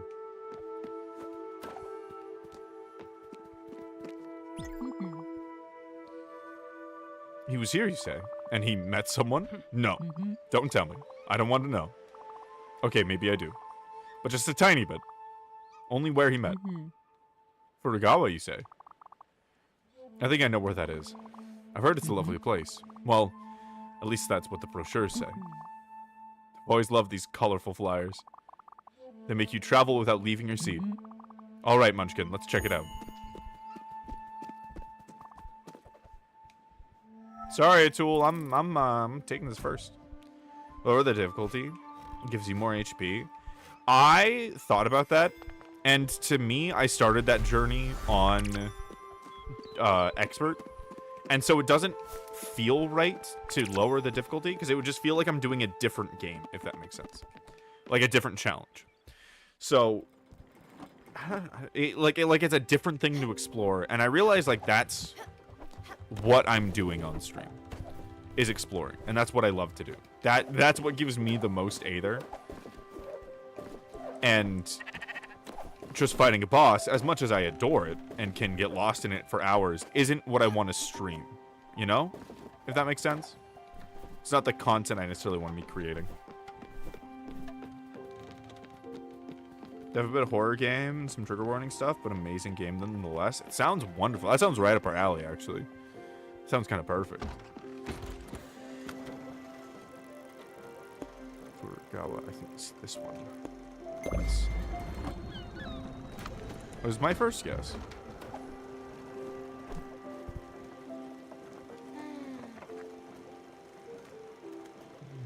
Daffodil's amazing. That's how fairy tales used to be before Disney. So like Cautionary Tales, super pretty game. Lovely, like Brothers Grimm tales. I love reading Brothers Grimm. There's a lot more of the... There's a lot more humanity in old fairy tales. Because fairy tales were not meant as a way to shield children from the world, which is kind of what Disney and a lot of people use for them now. It was a way to start telling them how shitty it was without actually exposing them to it. Like, there's this one fairy tale I read in a book that I have. I might do a reading of it sometimes. It's super good. But it's about a cat and a mouse. And they decide to spend the winter together. And the cat systematically abuses and gaslights the mouse, eating all of the fat that they buy together to get through the winter until before winter gets there. And when the mouse finally confronts this cat that she had been trusting the whole time, the cat eats her. And it's like, that's just real life. Like, people do that. People will feed on you as much as they can, as much as you give them trust, until eventually when you confront them, they fucking attack you. And like, that is just how manipulative people are. And it's like, it's a way to let people know, yeah, people like this exist. I'm not going to give you real examples. I'm going to use funny animals to make it make more sense and be a little bit more approachable. But like, fuck, there are just shitty people out there. Need some special brownies? Enjoy being high. Welcome home, dancing duck. I assume you mean THC brownies, but they technically could be fucking anything. It just makes me want brownies in general. Brownies sound good. I've been kind of thinking about them on-off for a while. Buying some brownies and baking them is another intrinsic thing that I felt like I couldn't do until I figured out my brain, which might have been a good thing. I might have needed to just sit down on the couch and set up my priorities. That might have been the thing I was avoiding the whole time. Foxes in your backyard? Fuck yeah, I love foxes. Foxes are so cute. I don't know if you guys have watched the videos. I almost want to pull them up right now. Of, like, fox sanctuaries. But they have so much energy, and they're so adorable and perfect, and I love them. Ugh, they never stop running. And they should never be had as a domestic pet. No one should ever have a domestic fox, like, in their house, unless they are a wildlife rescuer, and it's their fucking job, and they just happen to have them in their house, and they have their whole backyard is dedicated to it. Bisque, lobster bisque, cool. We biscuit. But I love them, and they're wonderful creatures.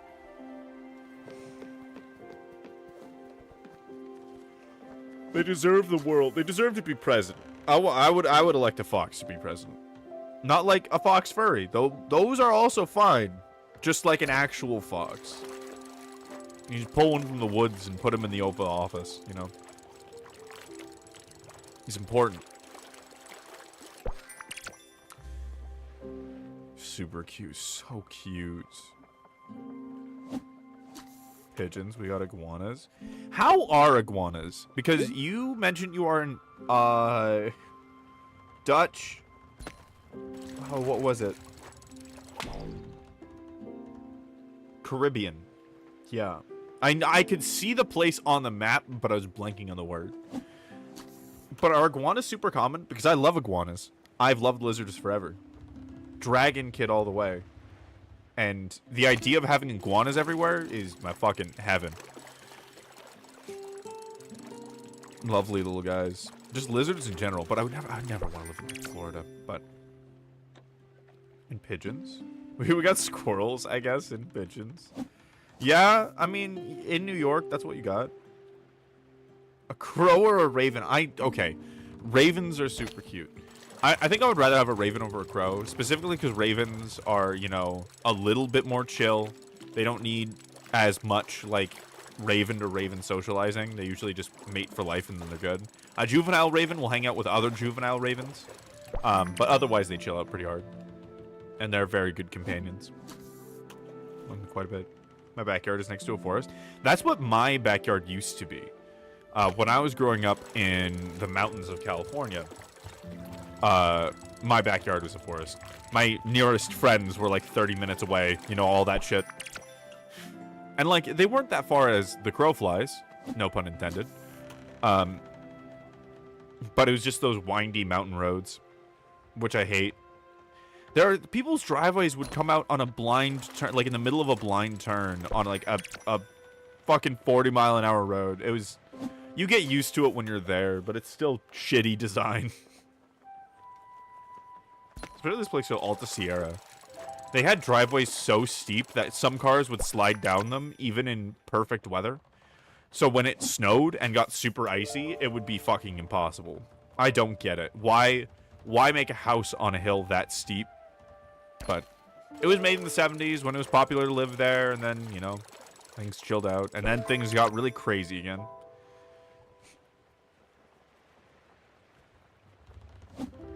Ravens can adopt wolf puppies? Damn. I'm not surprised, though. Corvids in general are so smart. They're, like, up there on my list of probably could speak with humans if we really worked hard at it. Stuff like monkeys, dolphins, ravens, you know, corvids. Those animals are the closest. It really is. That's how you communicate with aliens, right? Communicating with them is probably what's going to be like to communicate with aliens. That's about how different it would be. But we do find ways to do it, which makes me very excited for the day we'll actually communicate with aliens. Should that ever happen. Well, You know how you see them as pets? Here they're like pigeons. They eat all your infant tropical fruit trees. They lay in the sun and sit in the sprinklers, but they'll whip you if you get too close. Mostly they'll run away. They taste like chicken. I bet they taste good. I have no problem eating a cute animal. If they are in abundance, right?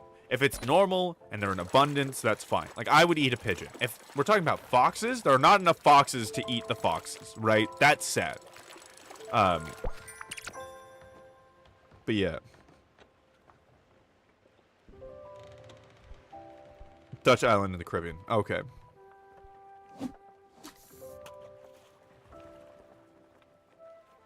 Do you know about the African grey tar? No, I do not. I have no idea what the fuck that is. It could be a food or an animal, or both.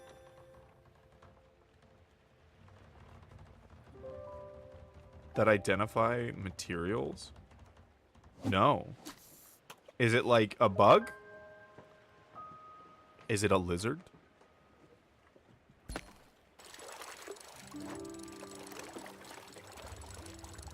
Oh, yes, those guys. Oh, yeah, I know about those guys. Yeah. Yeah, they're really good. They're really smart. It's just like the biggest problem we have with talking to other animals, and you see it in the way we domesticate animals, is that like they're social. Anything with dealing with social stuff gets bigger in their brain. Is exactly that. It is the fact that most of our brain is focused on being social. And so while they have good problem-solving skills, they don't have enough social skills for us to have the conversations with them that we would like. Like, cats are really good because most, like, jumping and landing and all that stuff because most of their brain is dedicated to their motor cortex. But not enough of it is social to have proper conversations with them. Fox is fast as fuck. Yes, it is. Did you try to pet it? That's a little dumb. I'm gonna say, don't try to pet wild animals. You have parrots here, but they just roam free. That's so cool. I'm sending you a little right now. I have been sent nothing. I haven't been sent shit. That's a fucking lie. You gotta send me other things now, too, in penance. You're building up interest. I didn't try to pet it, just caught a rabbit. Ah, yes. Peak speed. Fox versus rabbit. A tale as old as time. Nature in course.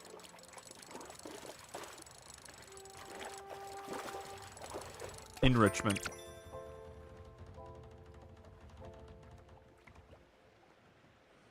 Sending it to you at regular VT. You mean not on Discord? You mean like on Twitch? I don't think I can see it on Twitch. I'm done streaming. I guess I would have to tab out and then pull open my Twitch inbox. Or unless you're saying like on my Blue Sky. Because regular VT is what I use for everything. It could be almost anything. Especially because I don't remember which ones are just regular or regular VT. DM'd in the Discord, okay. There we go. Now I got it. Now you're not a liar. What's this made of? Metal. What's this made of? Glass. What's this bowl made of? Metal. Alright, what's this small cup made of? Paper. What's this made of? Metal. Oh, no. What's this made of? Rock. What's this bowl made of? Metal. What's this small cup made of? Paper. What's this made of? Glass. What's this made of? Rock. What's this made of? Metal. What are these made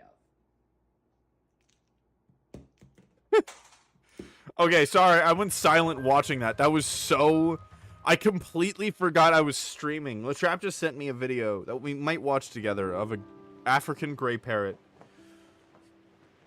Technically African gray tar, but like... identifying different materials. And I just lost myself. I just, my brain just flatlined. I was just like, bird. Anyways, yes, you're not a liar anymore.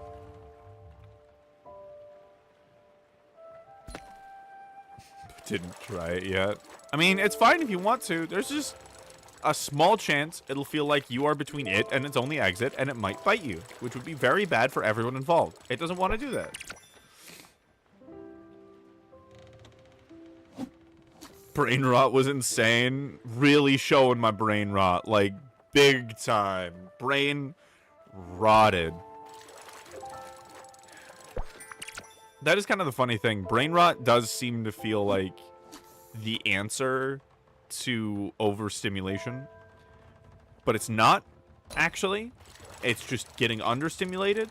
It just treats the symptoms really, really well, you know? It's like putting icy hot in a burn. It kind of feels like it helps, but it's not actually doing shit. But yes, the brain rot was insane. The brain rot was fucking undeniable. Gotta get back to fishing. Got a reel. I swear to fuck, that wasn't supposed to be a pun. I was gonna say reel myself in. That's a fishing thing. That's not supposed to be a pun. Gotta pull myself back in.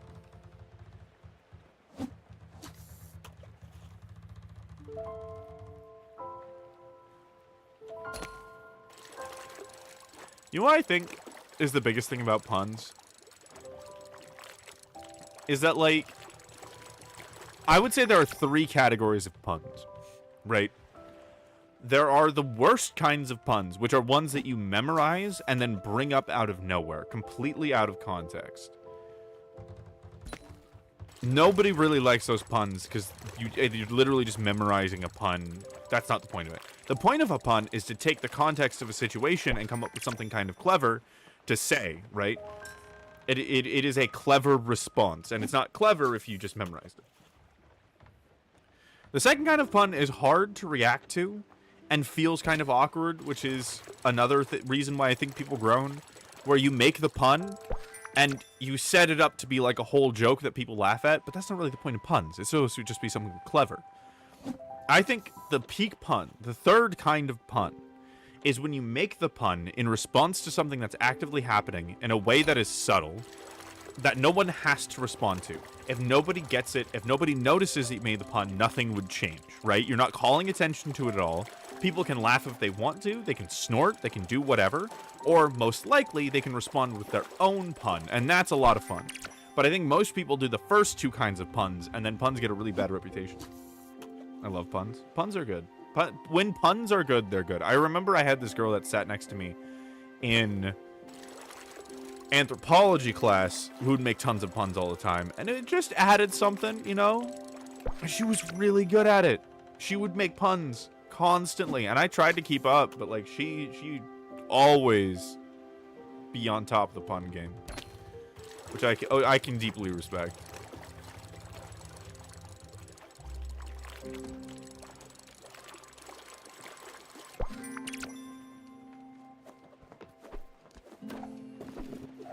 I think, though, my favorite kind of humor...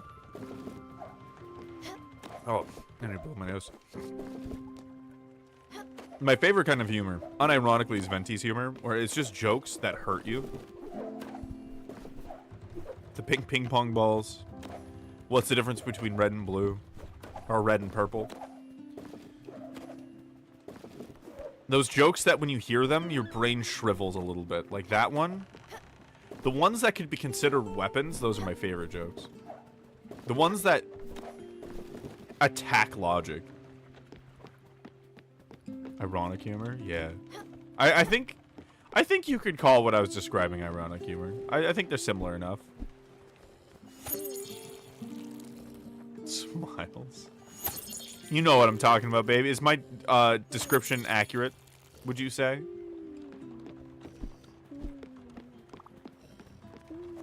Oh, you're up so early. I love you. You're so cute. Fine dining. Everything is fine dining. I don't know how to make old-fashioned. I need to upgrade my kitchen, I think. I think that's what I need to do. Enjoy that corn, buddy.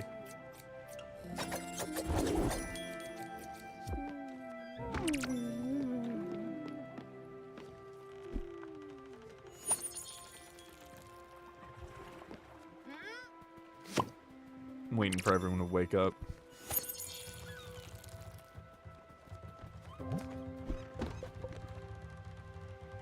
Oh, it's cabbage. That's what I bought.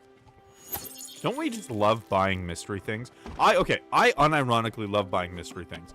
There is a site that I would assume is still going called Buy Something, where you pay $10 and they send you something. Fucking anything. And it's great. I love not knowing what I just bought. The mystery is perfect. The random shit that you can get is amazing. One of them was an Egyptian glass perfume bottle. No use for it, but like fucking great. Sounds like a gacha gamer. Okay. Here's the thing though. Let me be clear. I am not trying to get something.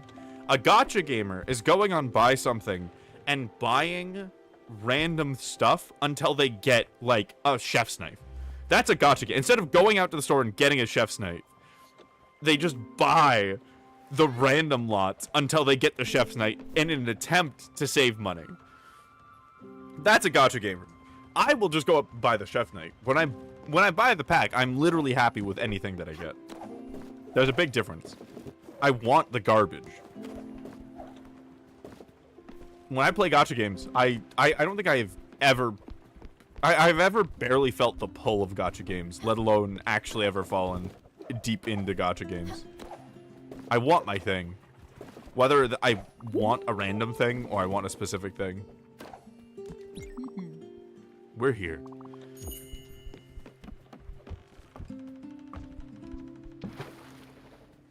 MTGA is a gacha though. And I hate it. I hate the gacha part. The only part that I do remember is draft, really. I hate buying packs. In fact, I have never bought packs in Magic the Gathering Arena, specifically. Buying physical packs are cool because you're getting the physical cards. But in Arena, I have never bought packs, and I never intend to. It's either I want the random and I'm doing draft, or I just don't. That's my biggest problem with Magic. That's funny. Is it his cologne that I can smell? This peculiar mix of musk and nonchalance. He must have been here recently. Quick, Munchkin, let's ask around. Musk and nonchalance. Sounds like fucking me. Giovanni! That name. He almost broke up my marriage. Came here a month ago. Big man. Thinking he's the boss. Good thing my wife came to her senses. He apparently didn't like the weather. Good riddance. I love this place. I want to glide. Can I glide?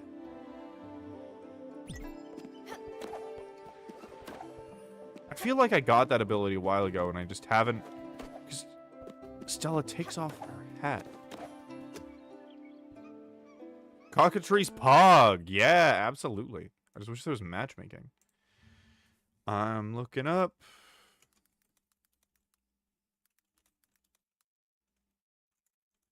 Spirit Bird.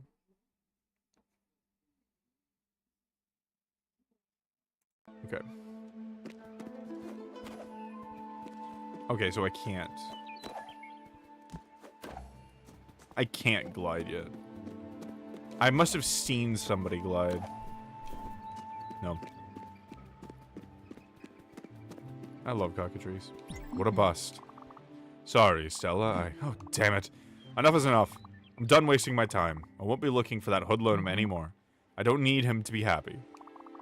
I don't need to hear his stupid jokes and incessant yammering.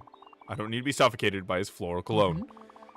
I don't need to have him constantly showering me with praise. I don't need to see him in his flamboyant mane. I don't...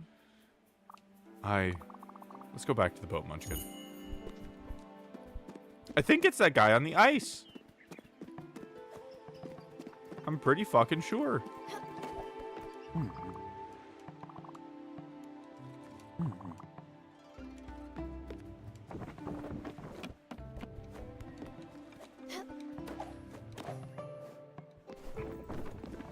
Well, we'll figure it out. Man, I do have the need to play more Cockatrice.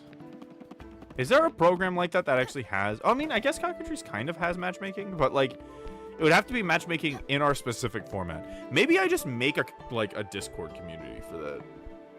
Mayhaps. Because it's that, like, 50 cents or under that really is the pog. That was such a good game. I didn't mean to do that.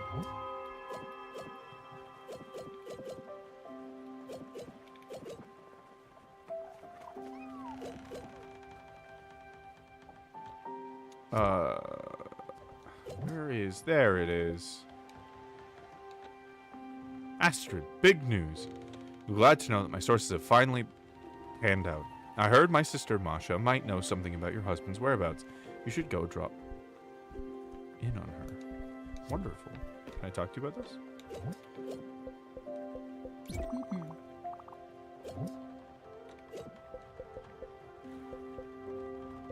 Everything's fine dining.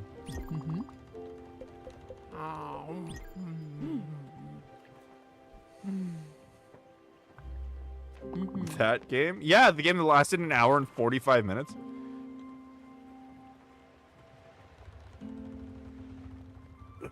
I want to do that. I want to get people together to play, like, kind of like MOBAs for 5v5s eventually. There's lots of reasons. Good, I needed that. I mined this ore when I was on the island earlier. What do you think? What'd I get? Copper. Nice.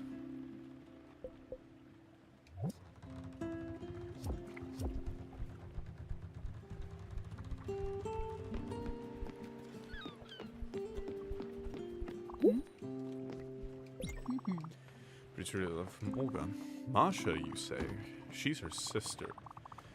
She might know something about Giovanni's location. Huh, okay. Good. Let's go talk to her then.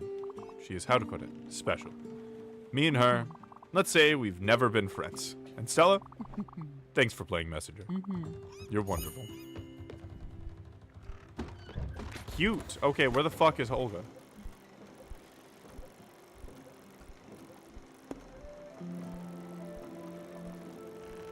There's new shit all over. Damn.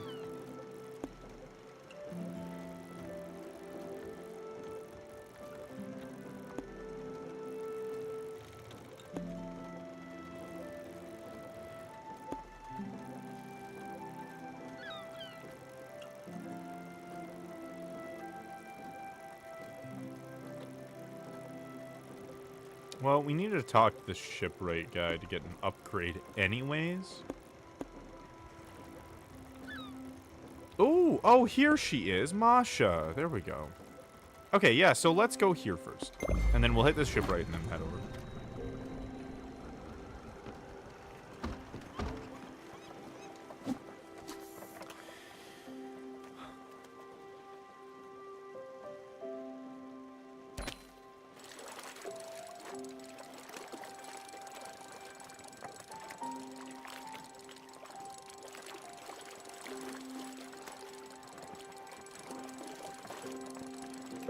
There we go. Yeah, the idea is very exciting. That would be specifically for Cockatrice, though. It'd be cool to have, like, tournaments and stuff. I just know you would need, like, at least 100 dedicated people. You need about 100 people that are really into it to make it work, right? For it to survive on its own. To kind of be its own community where you can just pop on any time and somebody's going to be around, you know, interested in playing. So probably more like 500 people with a variety of interest to make the 50 cent bracket work. So it'll probably take a while. It would take a minute. If I really wanted to do it, I could advertise on Reddit and other things like that, but that's definitely not the focus as of right now, at the very least. And Hearth is going to have a beta soon, so that's going to be another focus too. It does get my heart pounding, though. Oh, community building.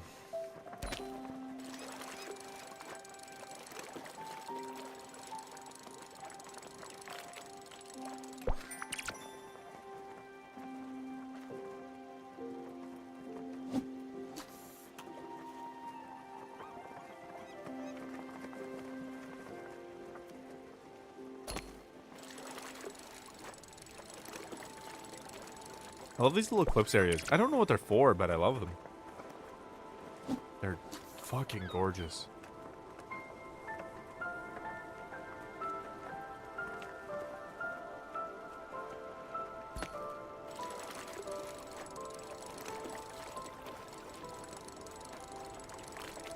It's fun seeing the islands pass by that we already know.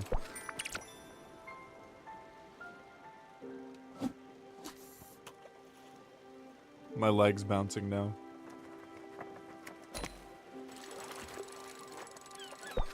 Like, Magic... Okay, I'm gonna nerd out for a minute here. Magic the Gathering... And also, I will just say, my excitement is both thinking about, you know, the Deepwood cult Discord, the idea of a Magic Discord, but, like... 50 Cent Magic, specifically, is a realm of magic. It is a whole different world to modern Magic. And it's one that I feel like everybody wants. Because every time I pull up, like, a fucking card market video or anything, everyone's making jokes about how bad the current power level is and how it's just not going to get better. There's such a, pun not intended, magic to it. That's happening too much this stream. It is just such a deeply immersive and beautiful experience. Oh my god, rain? Thunder? Mayhaps? We'll see. Some Brilliant games up your alley. Enter Throne will gift it. No pressure to play it. Rather have a different game. Fuck, if you want to buy me a game, I'll fucking do that.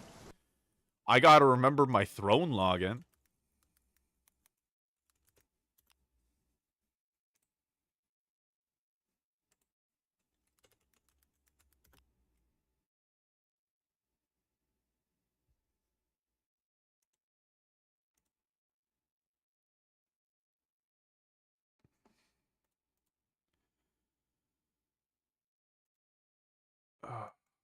No, it would be this one.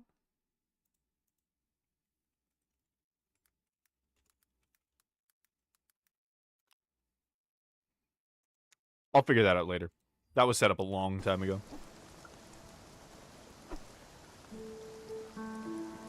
Hey, cat. Trust. Ah, God, my brain, my mouth. Catastrophic. I'm just gonna call you Catastrophic. There we go. Catastrophic. Welcome home. It's good to meet you. I hope you're doing well. There's the thunder. Remember my Steam login? Oh, guys. Would have done it there. Valid.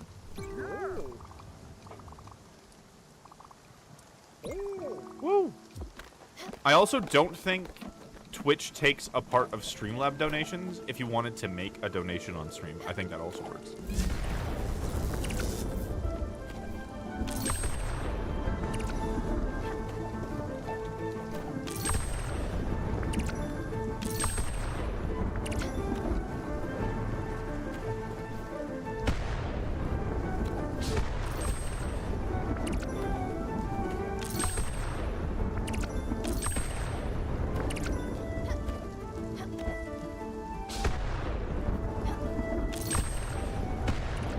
Funny, one time I maximized my ship to get the most of these, and I put this building specifically super high up, and so when I was standing on it, it would only show up on these platforms. It was a very gamer move.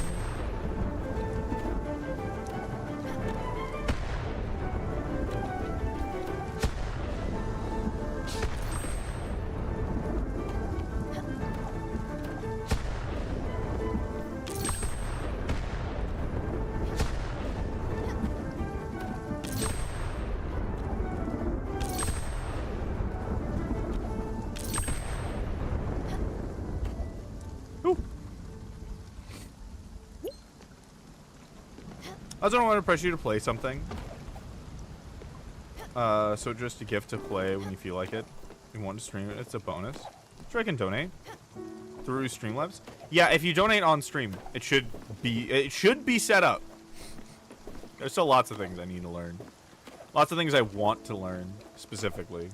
But yeah, if you donate just on stream, if you just hit the donate button, it should. I think Streamlabs is something that's set up on my end. But yeah, of course, I understand. You don't want to pressure me to do anything. That is very good etiquette from a true member of the Cult of the Deepwood. Where's the button? I don't fucking know, actually. I'm actually entirely unsure of that. I actually have no idea where the button is.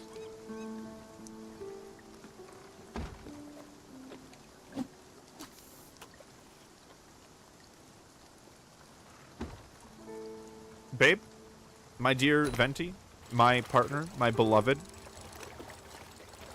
Oh, there you are. How do people donate? Ben is on the case. Thank you, my love.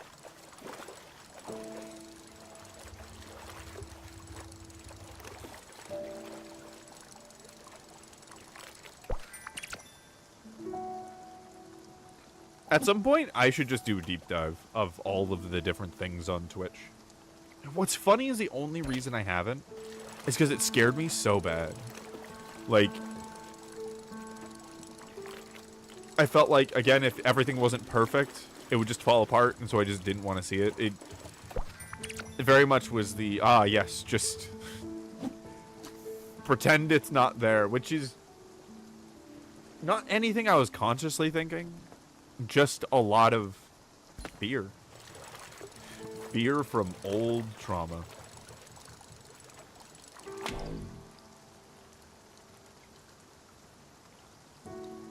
Unfortunately, oh god, my mouth, my brain is a very common reaction to reading my username I'm finding. You just want people to read it as catastrophic, right?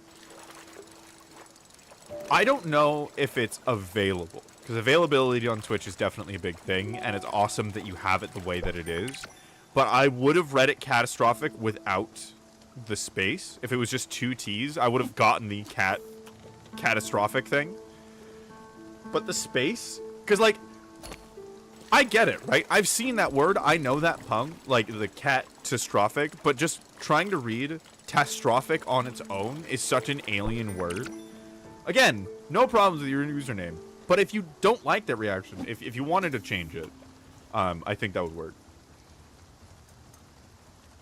Honestly, though, I think instead, having the reaction of, oh god, my brain, my mouth is kind of perfect. It's kind of great, you know? I like it, because I'm an imp, and I like messing with people. So you have my vote. Also, are those emotes? Let me know if you stream, by the way. I'm always willing to collab with people. I'm going to be doing Pico Park with the people I did Lethal Company with at some point. I don't know when that's going to be. But that's the thing. Also, I'm realizing fishing in the rain gets me totally different fish than in sunshine, which is great, because that's very true. Different fish are out in the rain.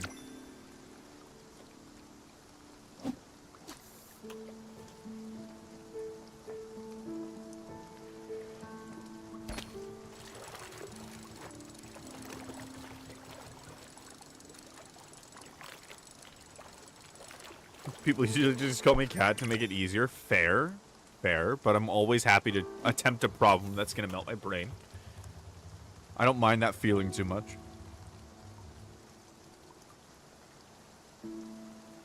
What would you rather be called?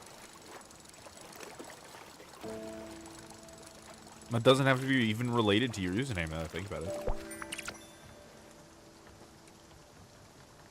Though, if it's not related to your username, I'll probably ask multiple times, because I'm bad at remembering names, but Cat's fine. Wonderful. We will stick with Cat.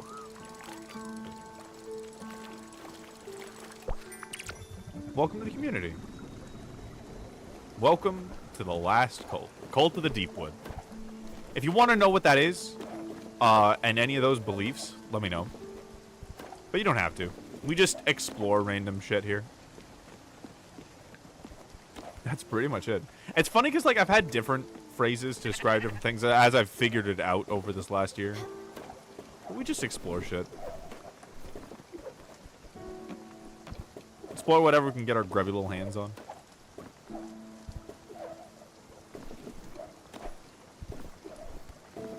Cult of the Deepwood. It's a cult I started. Kind of for this stream? No, it's a belief set that I had beforehand. But the Deepwood is a place on the edge of reality, and the basic idea of the cult is,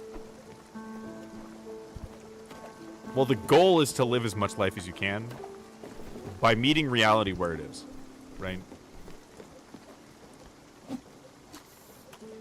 I hands you some cold Kool-Aid. The base philosophy is existence is, which simply states that things that exist do so independently, right? So, I exist, assumably. You exist, rocks exist, and they do so independent of anything else. Something else could stop existing, and I'm still going to keep existing. And what that means is that the important part really is all that doesn't exist, right? So, like value, beliefs, well, maybe not beliefs, but value, morality, all of those things, if you think about it as, like, the rocks, right? The physical reality of the universe, none of that shit exists. It's from us. And at the end of the day, it's all arbitrary. Needs and all of that stuff. And what that leaves you at is complete freedom, right? There is no obligation but the ones we give ourselves. You do not have to do anything, and so you get to live your life doing whatever matters most to you. And that is the most important thing to the Cult of the Deepwood. Is to live your life doing what matters most to you. There's a thing we talk about called Aether. And all that is a word to describe life fuel. You know, because there's things that are fulfilling and fun and whatever, but the things that give you the ability to do more stuff, that inspires you to do more, that leaves you with more energy than not, that's something that would give you Aether. I can get behind that? Fuck yeah. And that what's... Oh, God. What the fuck? My controller started shaking.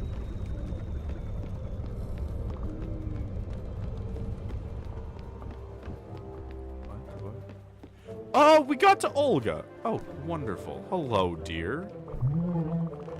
My sister will try to see for ages. People of the ocean are in dire need of financial help. Do you know people who have no savings? If you side with us, I'm sure you'll earn more than your imagination can muster. We play the market of logs and ore. In no time, your investment will be doubled, even tripled. Thank you, Olga. But yeah. Like, there's a lot to explain, and simplifying it is definitely on the agenda somewhere. But the idea that there are no obligations in life. Because those don't exist. And, like, even to yourself, like, inherently. Like, if you want to eat, that is up to you. You know, like, being alive. All of that stuff, right?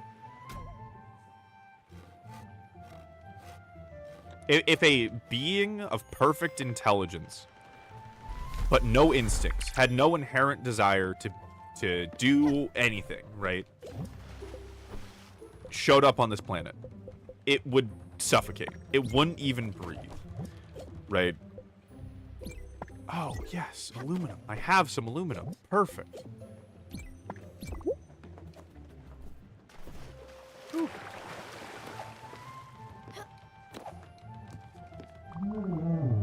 All done here? Alright, I'll see you later then. Goodbye, Olga. Oh! Daffodil's over there. Daffodil? There you go. I like that a lot. Yeah. I think it's something that a lot of people understand and believe to a certain extent, because it is just, as far as I can tell, the whole base of it is just the way reality is. Everything that I have seen and come across lines up with that understanding. And so we just kind of get it, but nobody really ever says it explicitly, and nobody really ever goes through the logical implications of that reality, of that fact. Of what that means, you know? Like, there are no needs. Needs don't exist, right? But you can want things. You can want anything that you... Anything in the... Any possible experience you can want. But when we say, I hate this job, but I need it, that's not true. You want that job because you want to be alive. You just don't want to have that job. You want there to be a better option, right? You can want a new job and also want to keep your current job at the same time. You can hate your job and want it at the same time. But when we say I need something, that's kind of shorthand for... To get what I truly want, I first need this thing. I would first have to acquire this thing. Or like, this is a part of getting this other thing. And it really puts it back in your hands, if that makes sense. It reminds you that, you know, it's up to you what you do. Nothing you actually have to do. Donations are appreciated, never required. Oh, there we go. Hell yeah. Thank you, love. You're amazing. Everybody thank Ven because they're perfect. And if you have any questions, please let me know. It's why I started a cult. It's so I can explain this shit. If you have any personal problems or inquiries or anything like that, feel free. But again, your beliefs are your own. There's nothing that you need to do. And in a way, that's kind of why I call it an anti-cult or the last cult. Is because its whole goal is the opposite of any other cult that's ever existed. Is to remind you that your internal agency is something that can never be touched. And that there is no obligation. That's what I've called the what did I call it? The great illusion of obligation.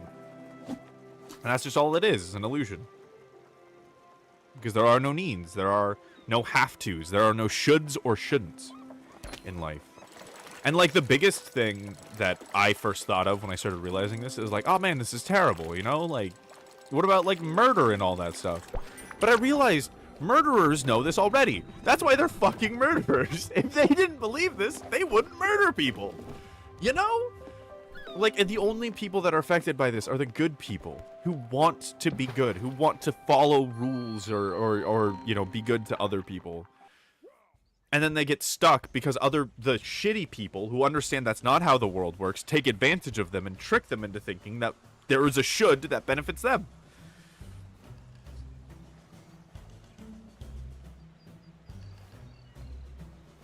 Updated the FAQ with it just in 2. Thank you. You're lovely. You're perfect.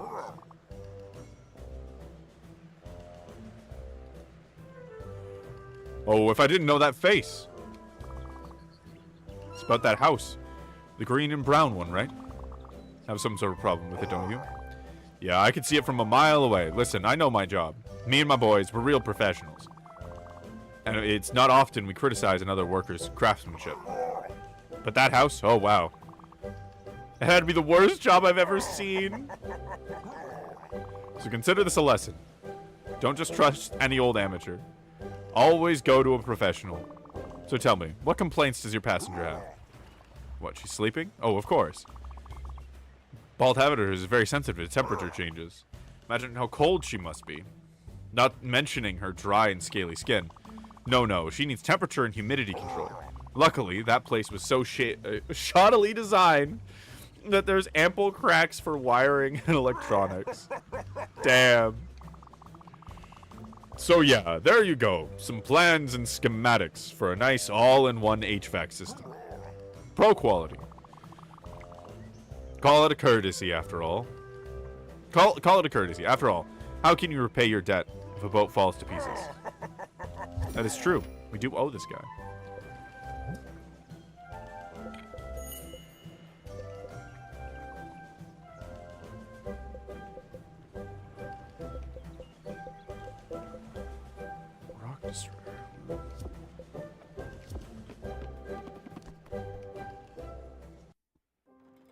But yeah. So in the Cult of the Deepwood, if you wanted to join, what is what's sacred to you. You know? But in general, the goal is to collect as much Aether as possible, as much life fuel as you can, at any given moment, doing what matters to you the most. With as much focus and dedication as is best. As would give you the most Aether, so that you could then go experience more life.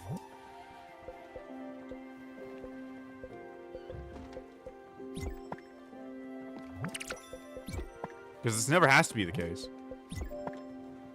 But the Cult of the Deepwood, the goal of the Cult of the Deepwood is that so that its members live as much life as possible. One click on PayPal is making me sign up and still sign up again. Weird. I'll let Ven answer that. I think it might have to do with Streamlabs. Because when you donate on Streamlabs, Twitch doesn't take a cut. This is the big thing, as far as I understand. I gotta upgrade.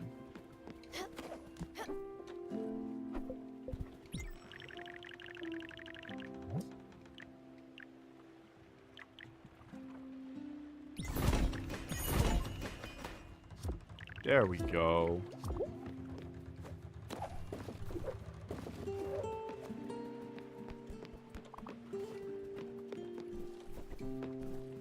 So fuzzy. Oh, Stella. I think I might have overslept a bit. How long have I been sleeping? What? That much? Hibernating, you say? Oh! Thank you. I didn't see how much it was. But thank you so much. It did. It did work. $30! I mean, I guess that's probably how much the game is, but thank you. God. You guys hand over money. It really makes me feel something. God damn. So it was bound to happen. Might have been ignoring what my body was trying to tell me. A bad habit of mine. Thank you, Stella, for taking such good care of me.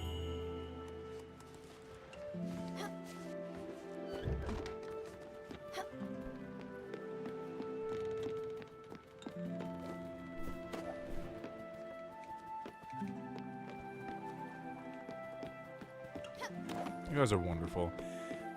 My only hope is that I could give back that kind of value to you guys.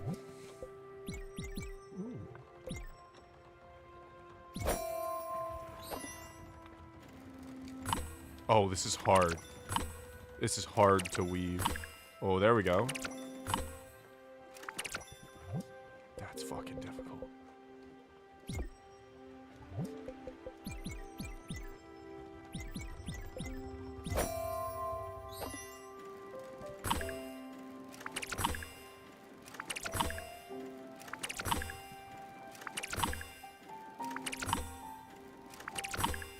So it feels like it takes my full attention. Value 1,000 times over, trust me, perfect. That's the whole game, baby! Yeah, that's the whole thing.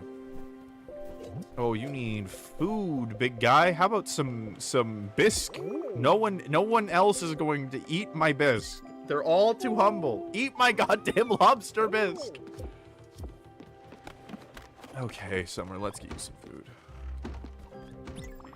Stella, can you hear my stomach? It's restless. Yes, yes, yes. I'm sorry. I've been neglectful. Yes. What can I get you?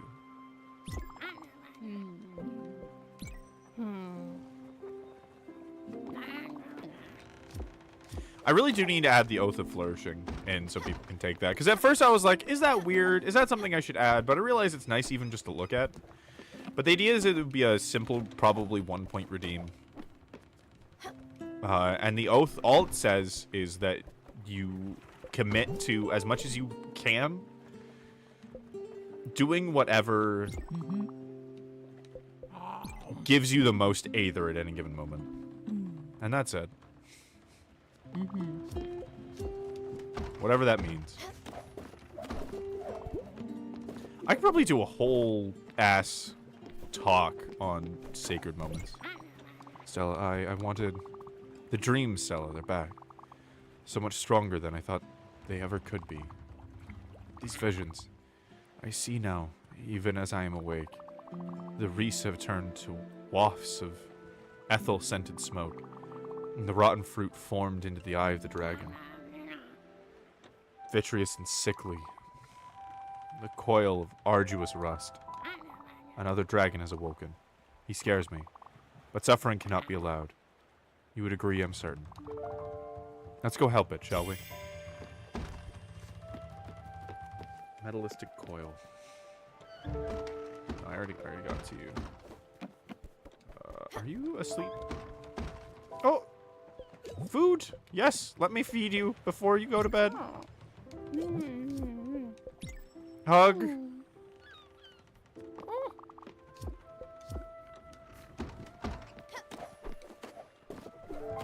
And I realize now, like, I'm very passionate about it, so maybe it wasn't preemptive, but, like, I definitely needed to figure things out.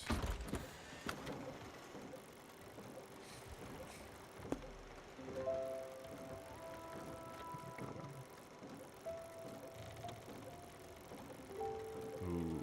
Oh, there's a radioactive dragon. Aluminum dragon. Well, that's exactly what I need. How I'm streaming and getting that under control, because now that it's focused on intrinsic motivation more, I think about it less. And so then I can think about the cult more and the things I want to share with that. Because I guess my goal, if I had one, would be to make sure that nobody ever felt forced in anything ever again. That's the goal.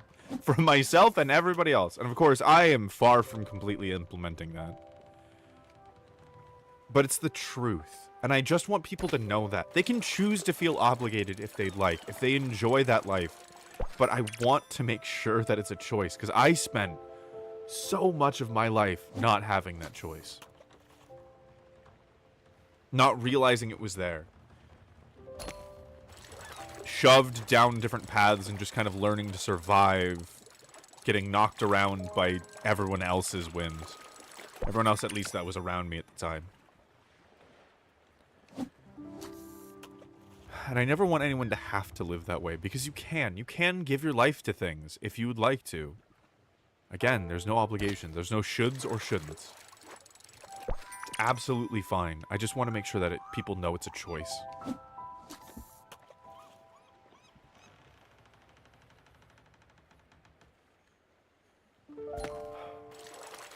A lot of life gets wasted that way, I think. And I only mean wasted by their terms. That they're not doing what they want to do. That people spend a lot of their time doing things that they don't care about, that they don't want to do, that they wouldn't want to do just because they feel like they have to. I think everyone does it to an extent. At least most everyone. Except for the elderly who figured that shit out. And only some of them at that rate. Not really enough to tell people from what I can see, from what I've experienced.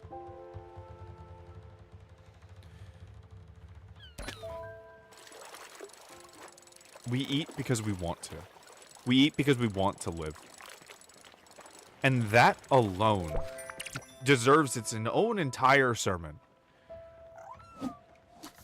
It's so powerful to realize that you're eating, you're getting up in the morning, you're doing those things because you want to live, that it is your choice. Because as soon as it becomes an obligation and it takes it out of your hands, you kind of want to stop. I think there's a part of us that tries to fight against that idea, that there are obligations. That you're stuck. That's what it feels like in the end. It feels like you're stuck. Even if it's just eating. But we do it because we want to live. Because we want to taste the food.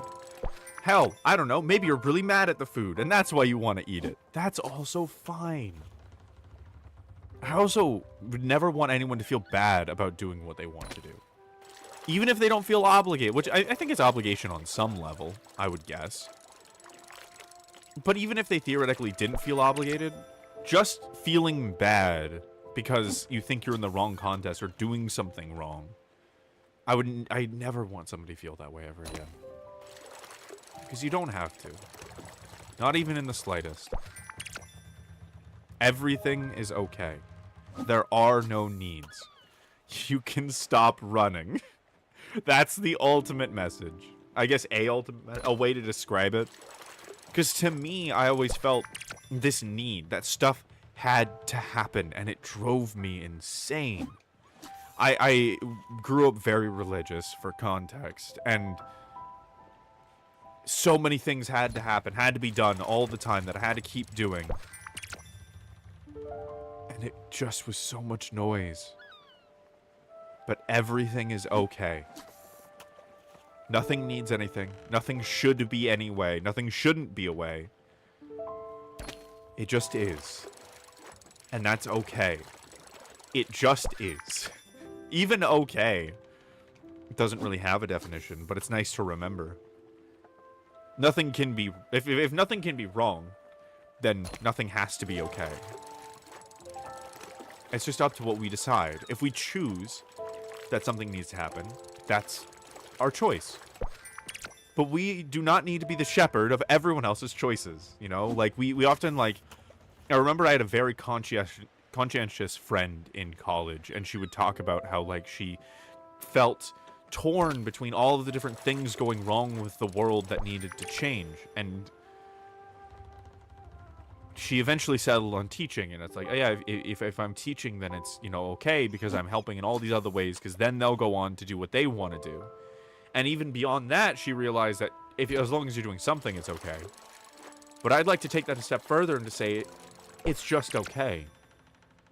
And so if you choose to change something in the world, absolutely perfectly acceptable. And it becomes immediately apparent, what the fuck does anything else have to do with that, right? If I want to stop pollution, why would I have to care about education? My choice is to do my best to stop pollution. And that's okay. Because everything's just okay as it is. Nothing needs to happen. The Earth could get annihilated by a gamma ray beam at any second. And on a universal scale, on a deeply fundamental scale, that's fine. Right? Because when you think about, like, the world ending, we often think, oh, that is the worst case scenario. But there is no worst. It just is. We can decide if that's the worst case scenario. If you say that's the worst, because all value is arbitrary anyways and decided by the individual, then that is just as valid. If your worst case scenario, if the one thing you could never let happen in the world is your milk to spill, then that is just as valid as someone saying that the Earth exploding is the worst case scenario. Because it's up to you. That value is ultimately arbitrary. It's something that you decide. It is up to you as a sovereign individual. And from this perspective, it becomes very clear why we have so many disagreements and arguments about religion and budgeting and just politics in general, because value is arbitrary. Because there is no value, doesn't actually exist in the world. There is no thing. It is as imaginary as any imaginary friend. It's just something that's decided on. It just kind of is. Well, not in this context. That's bad wording. But all value is equally valid. That's what I mean. Unfortunately, in some cases, if someone's like, oh yeah, the best thing in the world is to just brutally murder as many people as possible. I hate that, personally. But I can't stop it, and that's always been true. If I could have stopped it, I would have stopped it immediately. I would have stopped it as a kid when I first learned about what murdering was. I would have been like, oh yeah, murder? Not allowed. Injustice? Not allowed. Right? But I can't. I can't do that. And we kind of know that, right?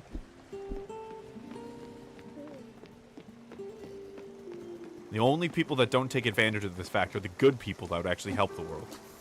That would actually help other people gain more Aether. And of course, this is all my belief. Remember that again, it is up to you. Whatever you decide. And no matter what you decide or don't decide, you don't have to answer a question. It's okay.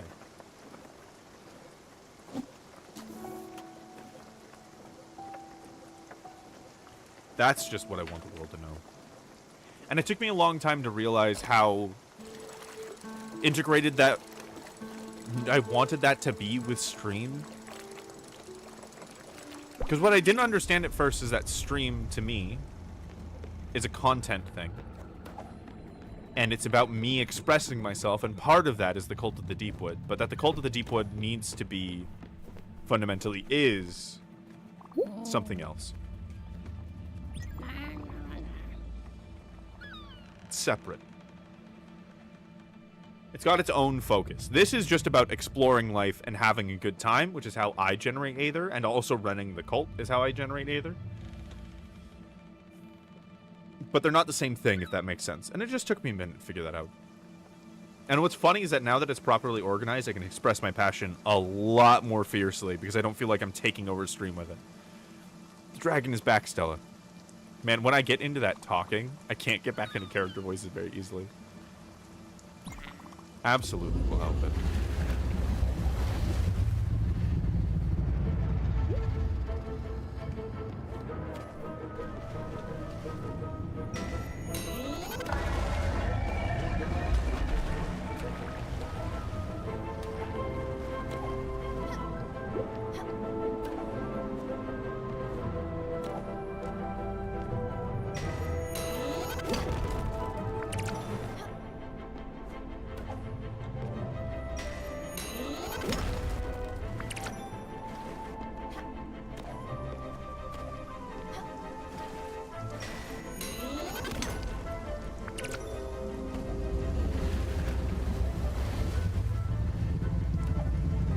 And that was the other thing, right? I didn't understand that the Cult of the Deepwood was a part of who I am. I just didn't think about it that way, right? And so talking about it on stream is natural, because that's just expressing my thoughts. I do want people to know about it, you know? And in a way, it is just me being honest about what I believe and love and want people to hear. I felt weird about talking about it before, because I wasn't sure if it was relevant, but it's a part of me. So of course it's relevant. And it's what I want to do, which is ultimately the most important thing.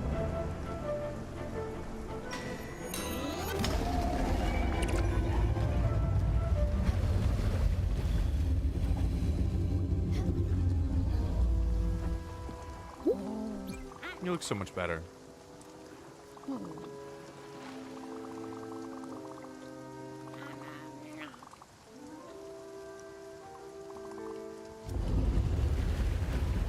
I love that sea serpent so fucking much. The design is so cool. Okay, I'm gonna go blow my nose real quick. I'll be back in a second, because I have to go get some tissues.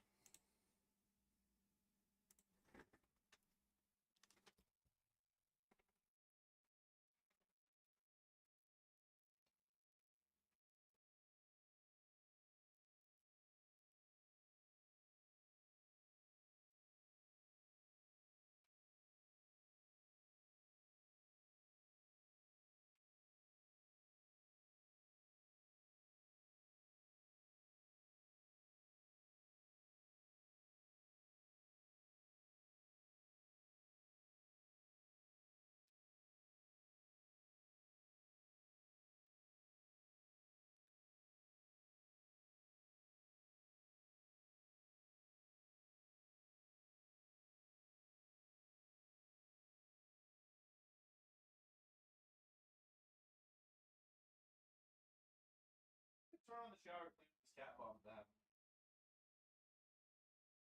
Yeah, I'm pretty sure that's what that is. Which is like pretty great, honestly.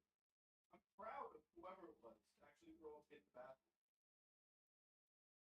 But it might have just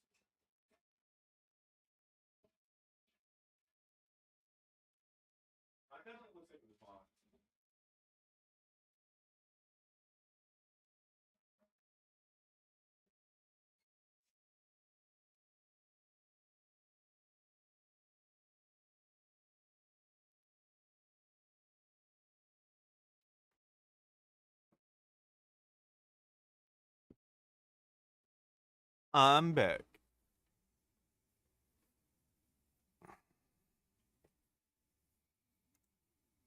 We really should set this up as a official religion, though. For the tax exemption. That sounds fucking great. I would love for my income to be exempt from tax. Like, honestly, if my main thing was Cult of the Deepwood, I can't tell you how happy I would be. I didn't think about it before. I didn't think about it being a possibility. To just talk to people about it. But, like, fuck. People have public speaking careers all the fucking time.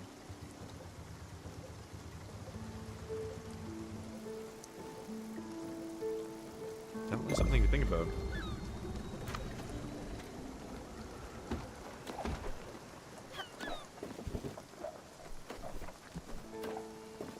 We have a stream that's designing the future compound. Dream compound stream? When?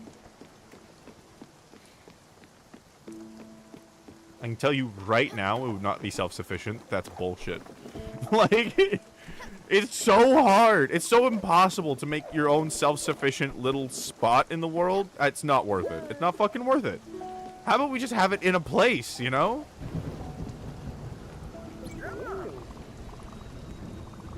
Yeah, let's catch some lightning.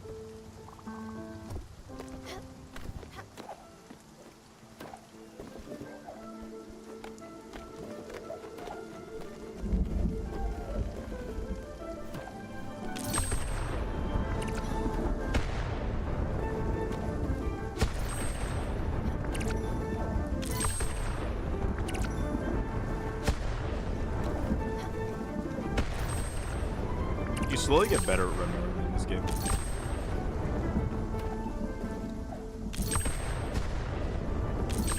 And prioritizing which lightning strikes you can actually get to.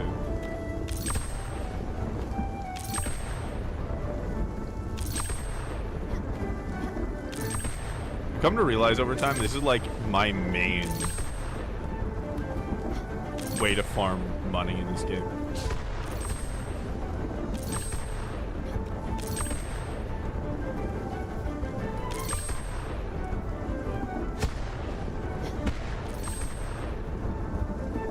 Mainly, like, getting the bottles and then selling them once they're full of lightning.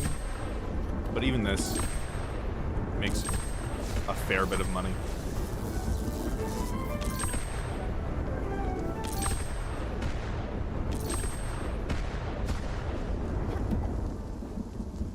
Woo.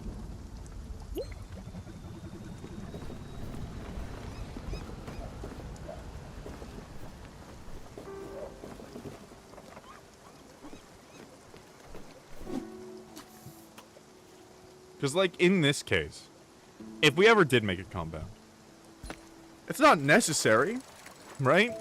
I have no desire nor reason to try to fight society or the law. The Cult of the Deepwood literally couldn't give less of a shit. But it is nice to be around people who have the same worldview as you, and it's nice to be able to support each other in your sacred pursuits, is what I'm gonna call it. The pursuits to you that you find sacred, the stuff that makes the most Aether for you, the stuff that you define as sacred. You know, that other people that respect that, like, if for you cat girls are the most sacred thing on the planet, fucking go for it. And having a whole chorus of people telling you that is a special thing. Again, my history and religion taught me that community is nice, and it was always so fucking wrong. Maybe that's one of the reasons I feel it's important to do this now, but, like, the community I was forced to be a part of was so fucking toxic. It's nice to make one that isn't. That doesn't doubt anybody else's importance. Lettuce. I thought I planted cabbage. Oh no, I did plant lettuce. That's all I have.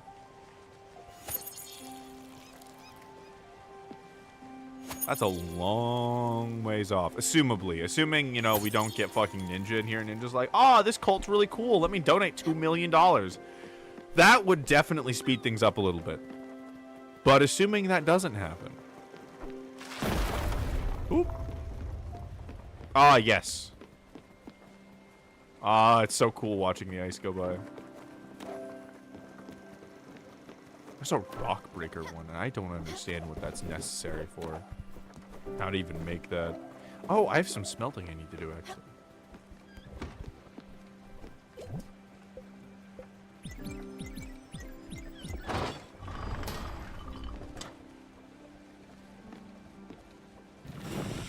Do I not need to put coal in here? I don't need to put coal in here.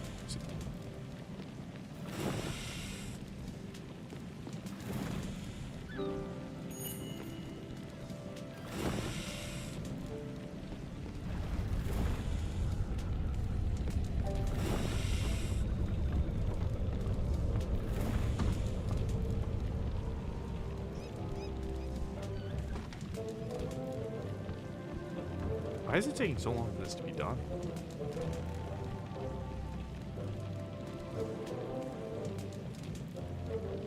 What did I put in there?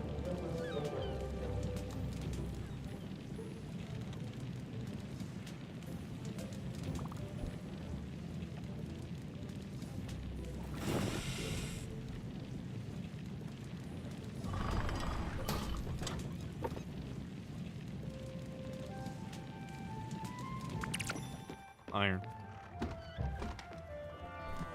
Def, get the Discord going you can, because now the one that's shared is hard to find your content. Yeah, I've kind of realized that. Because, like, I don't want to, like, separate anything, but I think... Yeah, for the cult specifically, I think it would be definitely good to have a separate Discord. Because, like, that's something that I don't think anybody from any other community is gonna, like, care to hear about, you know? Like, it's fine having the magic chat, because, like, lots of people play magic, but, like... The cult shit is for the cult, you know?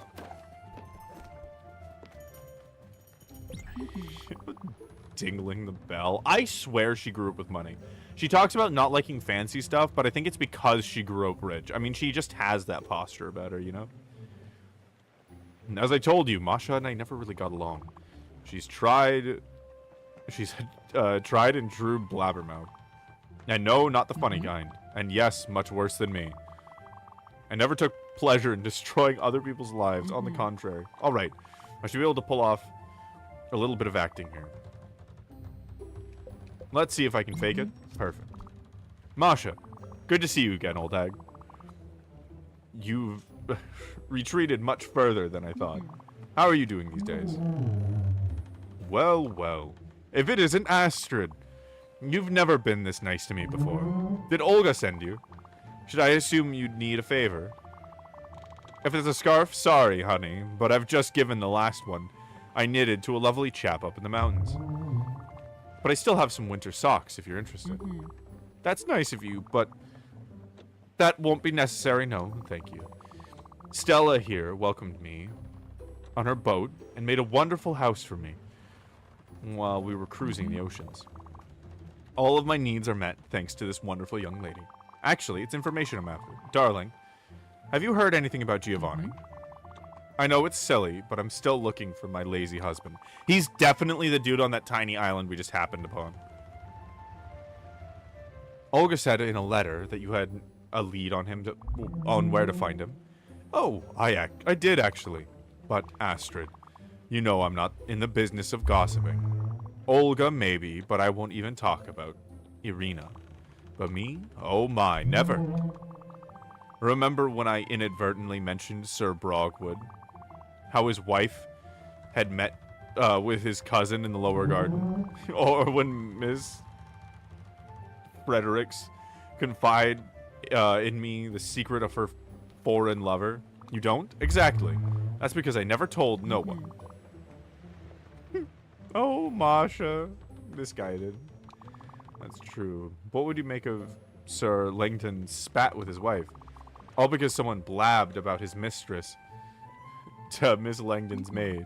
Oh, and what about the time when little Bobby accidentally discovered who had killed his pet bird, Zacharia? Oh, oh.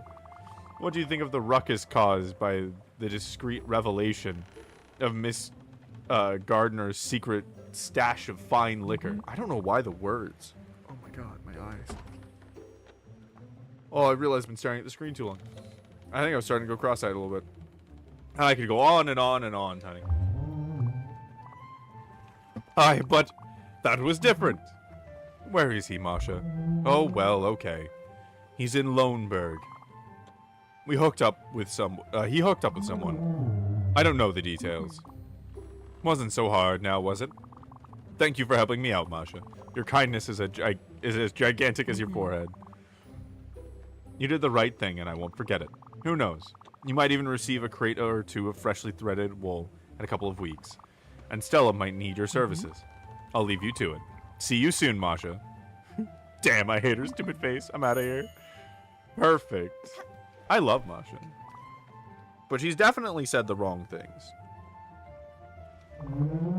Oh, they definitely need food. Yes, alright. I'll see you later then.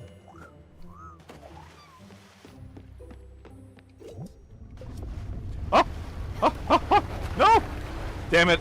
I didn't realize that's what she meant. Oh well.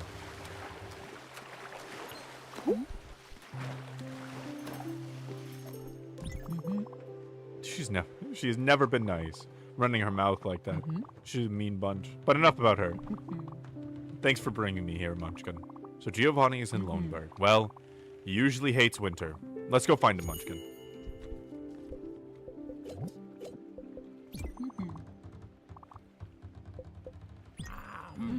Hug. I'd love to hug a lynx that fucking big.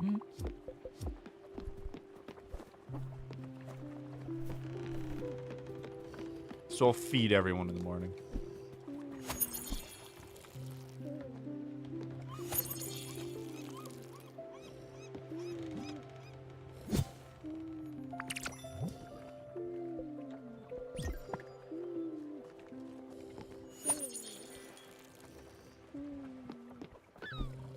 I realize it's my weekend. I can stay up as late as I'd like. I might stop to make dinner a second time. Nah, we should be fine. We do HelloFresh, and we got really behind at one point in dinners, so looking out for times to make 2 of them was important, but there were a couple that were just too far gone. Got like 2 weeks behind. It was kind of crazy. It was just there was a lot of sickness in the house. It was understandable, but it just kind of happened. I miss these talks. I was being able to gush about the cults and life. How wonderful it is. We're finally starting to explore again. Because Ven and I kind of are always exploring, which is great. And for a while, we stopped just because of life. We just needed to stop and get settled and get, like, stable again, right? But we went and saw this thing called Wonder Spaces, which is kind of an art installation near us. And it was really cool. And there were some of the things that were super amazing, and some of the things that were kind of meh. One of them was so mesmerizing. I think it was called Deep Sea, but it was an art installation where there were these little LED lights that were strung up.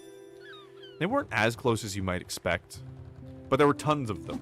There was maybe like 40 to a strand, and then like, you know, 10 strands across and 30 strands deep, but you sat on a bench and you just watched. It was like 12 minutes long, and it looped.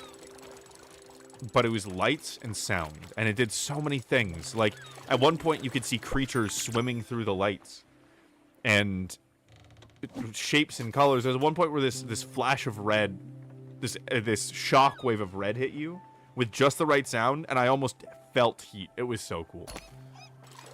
It was so cool, and just being able to see the world again like that is really good, because I've missed it. I missed my travels. There's a reason that I went out and came back with, like, no money. That I did a trip out into the Nevada desert where I ended up penniless. I don't think I've talked about that trip, have I? Have I told you guys about my trip into Nevada where I really fucking cut it close? Where hardtack literally fucking saved me? I don't think I have. I think I'm going to tell that story. So, I think I've told maybe parts of it. But I was in college. Yes. And my friend was going to UNR, which is the University of Nevada, Reno. And it was about a 2-hour drive. And I missed him. Her. It's weird. She came out as trans. I'll just use her. Wasn't trans at the time. But I missed her, right? And so I wanted to go on a visit. And I was really itching to go on an adventure.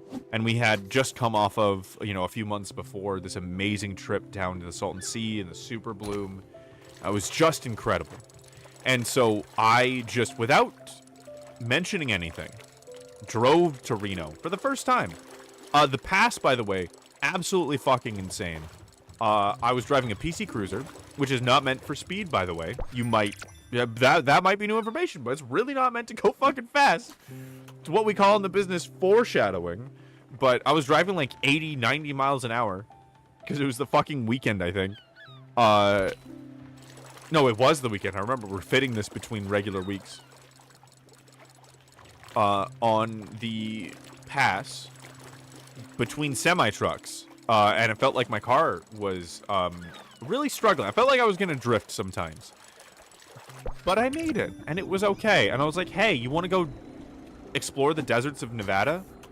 And she was like, sure. And that was that.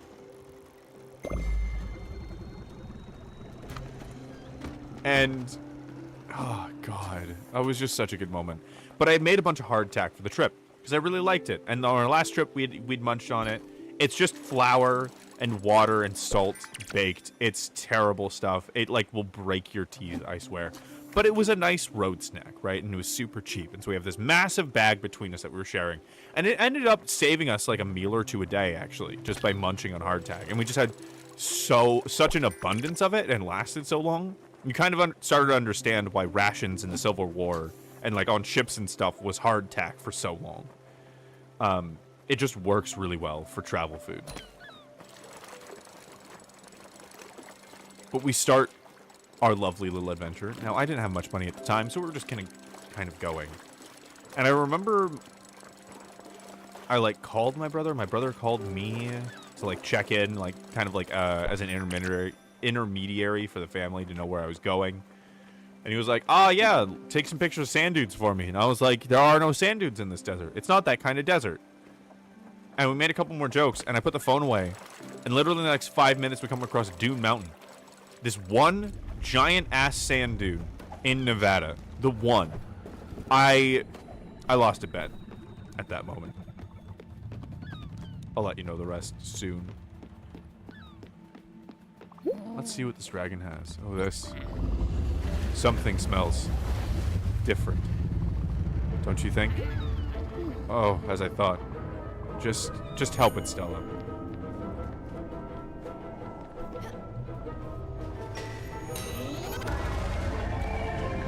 The last one was like pesticides and shit. This one seems to be almost radiation.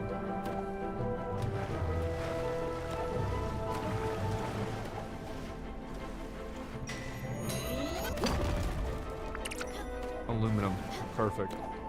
Oh shit. What the fuck? Oh god.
I don't know what that tentacle does.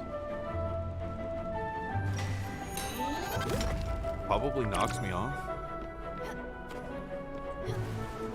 This is really lucky though. We really need aluminum.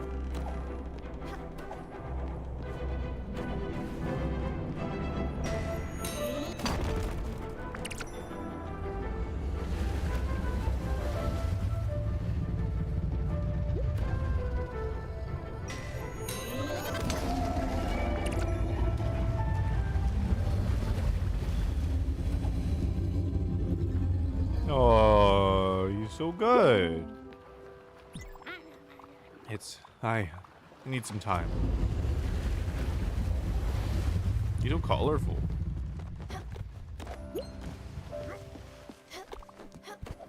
Need some food? You do.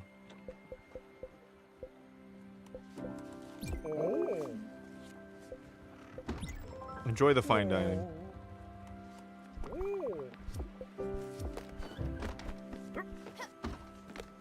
Actually, still, I don't know if you've eaten anything lately. Nope.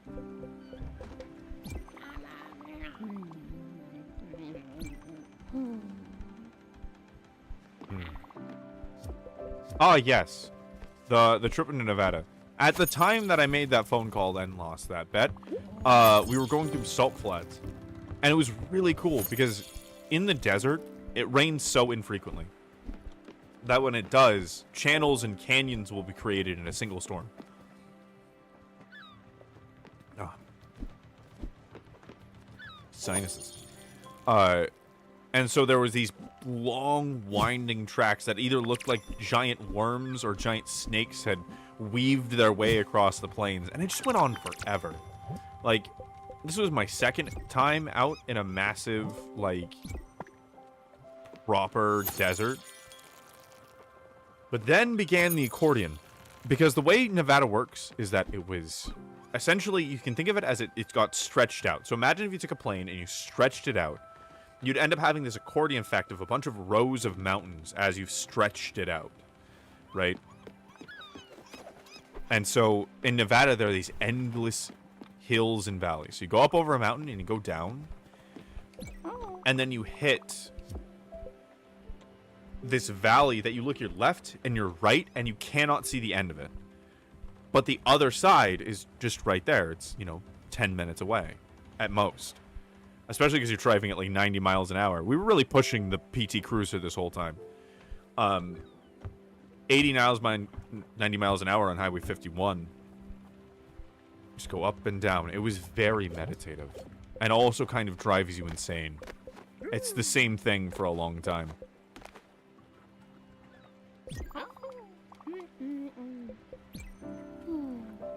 I guess I just need to stop mixing ingredients. I think that's how I get old-fashioned shit.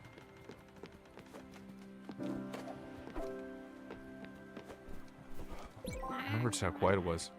Stella, the dragon. I thought it was getting tamer.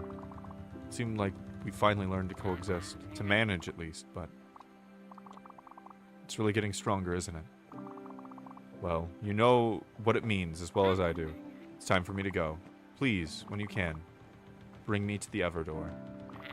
I'll be fine. No! Ah!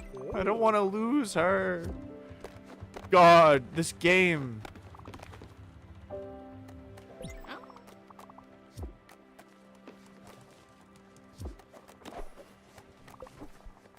Oh, this game is hard.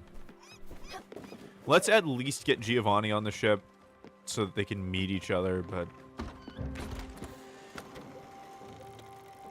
Oh, she's been around forever.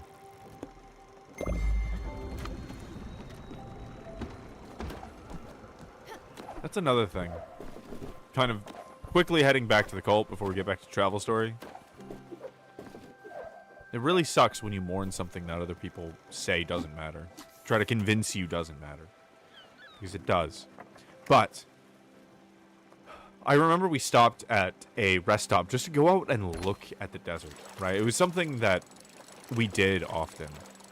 I remember her making the comment about how quiet everything was. And it was. There was literally just nothing. Like, you had the road, but when there weren't cars coming, which was long spans at a time, it was just so perfectly empty. But it didn't feel like you could see the whole world like it does out in the Mojave or somewhere that's truly just flat because of the mountains. It felt like you were just in a little small place, and that place was sacred to you. And it could hold anything because, you know, it went on to the left and right forever, but it was just one unique place. And I remember that being such a wonderful feeling in that place. So we kept going, and we did go a little bit insane. And we had this feeling of disappointment growing in us because our last trip was so good and so building to our friendship, and we were so excited and we had so much enthusiasm.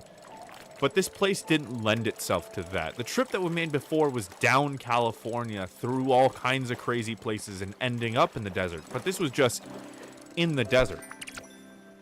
It was, funnily enough, it was the same time limit, but it just didn't quite feel the same. And we had already been through that kind of crazy driving experience, and everything was a little bit different, and it just wasn't drumming up the same deep emotions that we were expecting. But we kept going, filling up gas wherever, getting food. We eventually stopped, and I think she paid for the hotel that we stayed at. Had a great time watching live body cam footage of police and making fun of televangelists, as you do at a hotel.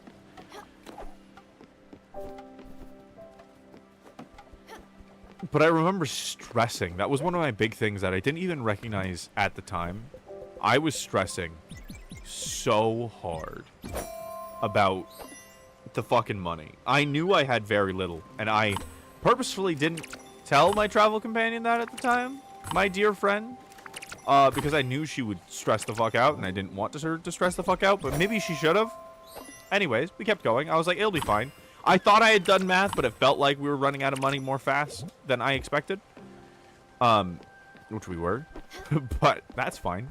Eventually, on the first day, we ended up in... oh! I almost forgot one of the best parts. Before we ended up in our destination, which was a little town called L. Right? There was a place we passed, and I have no idea if it was a butcher shop or fucking... something, because God, it had a fence made entirely of antlers, and well, not, it might not have been made entirely, it was at least strung up with antlers the whole way. And at its front door there was a massive gate that was made entirely of antlers with a chandelier antler and antlers all over the building. It was just so weird, and it was just out in the middle of nowhere. That truly felt like a cult house. That felt like fucking Texas Chainsaw Part 2.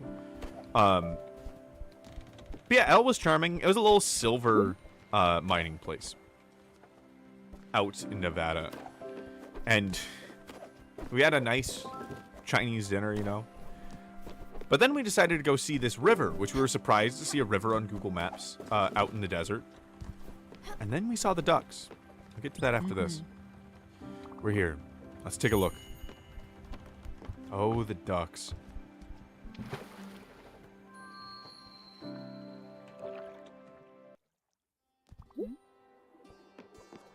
Stella. He's been here. I can feel it. I won't beg, but if you could. Oh, come on. I know, you know what to do. Oh, you're here. What are you here about? I'm browsing for some seeds. Oh. Oh. No, my. Aren't you the cutie pie bambini? I'll call you Peanut. Like a cute little peanut pie. What? You're looking for someone named Giovanni. Ha, but that bambini doesn't surprise me one bit. I mean, who isn't looking for me? I'm Giovanni. Leon... Or... is that just Formidable? Is that Formidable and I'm losing my mind? Leon Formidable. Sorry to break it to you, though, but you're a bit young for me. What? Astrid, you say? She's with you on your lovely boat? Say no more. Here I come. I love their relationship so much. Like, this game is not afraid to explore complex relationships, because she knows he sleeps around, but he loves her anyways. Stream so zen, right? It always is with this game. You what? Just like that? No fuss? Really? He must be really desperate. Let's go back. Definitely not desperate. Just, hey, he's just a free soul. They're perfect for each other. I love them. I adore this couple so much. I bet he eats only fine dining. I bet you right now he only eats fine dining. He's here. Well, don't just stand there. Welcome aboard, Stella. Peanut. Oh, her happiness is going down? Maybe she got hungry. Oh my god, he's suave. Look at him. Giovanni. Astrid. Oh, Astrid. You look good. Always. And you look splendid too, princess. Astrid, I was looking for you. Everywhere I went, you were not there. Honey, my life is simply empty without you. The air tastes like dust. The ground feels wobbly. The stars are gone from the sky, and no one is here to scratch my back. I even had to buy a back scratcher. You know, the wooden ones with the little plastic end on top. Stop it, Giovanni. I haven't forgotten what you did. I will never forget. But I'm willing to forgive you. Only if you promise to behave. Can you do that, Giovanni? Can I trust you on this?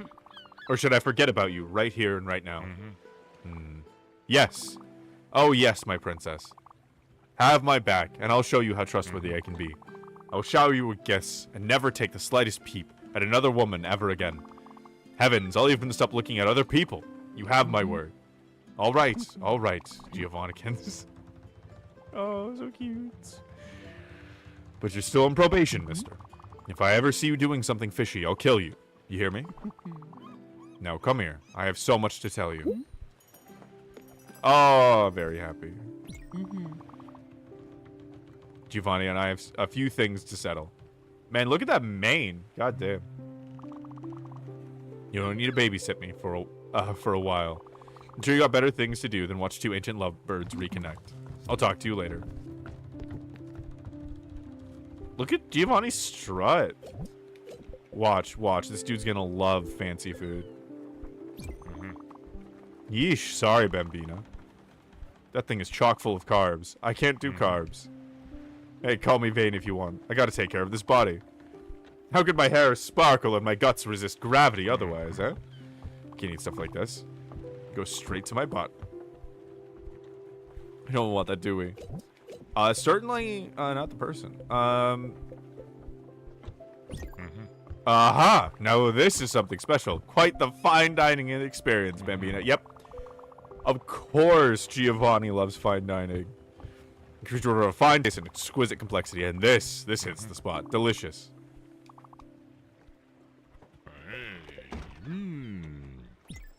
Hug. That's the stuff. You sure know how to hug it out. Perfect. So, last I left off. Hi, big guy. You want some food? You want to be sheared?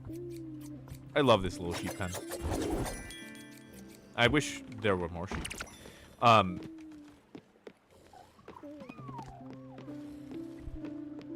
What was I going to say? Right. The ducks. So when we got to the river, as it was called, it was actually a stream. In the desert, absolutely. We can call that a river, and I'm sure when it rains, it floods. But it was far enough away from the hotel, and we wanted to stop and look at the stars for a while.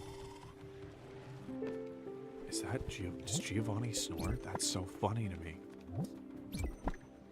But it was close enough that they were still there, and that presence of disappointment kind of hung in the air for a minute as we stopped and then looked up and knew that it wasn't quite dark enough to get the true dark desert night sky experience. But it was kind of good enough. And next to us where we stopped, it was kind of like a big spot for cars to pull over, right? So it was a graveled area, kind of over the river, over the stream. No, we'll respect it and call it a river. There was a bunch of reeds, thick reeds that covered the whole delta. And we just heard the most violent splashing and loud quacking that we have ever heard before. The best way it could ever be described is that the ducks were trying to drown someone. And when I said that out loud, it was so funny. We never forgot it. There were just ducks attempting to drown someone in the water, and we had no idea. They were hitman ducks. Oh, I miss those hitman ducks. We never saw them, by the way. We just heard them. We heard the quacking and the splashing that I swear to God must have been a person. It was so loud. And then it would stop for a while. And then whoever it was trying to break for the surface, and it would start up again. Hydrate, thank you. Oh, hey, Moth. How are you doing? Welcome home.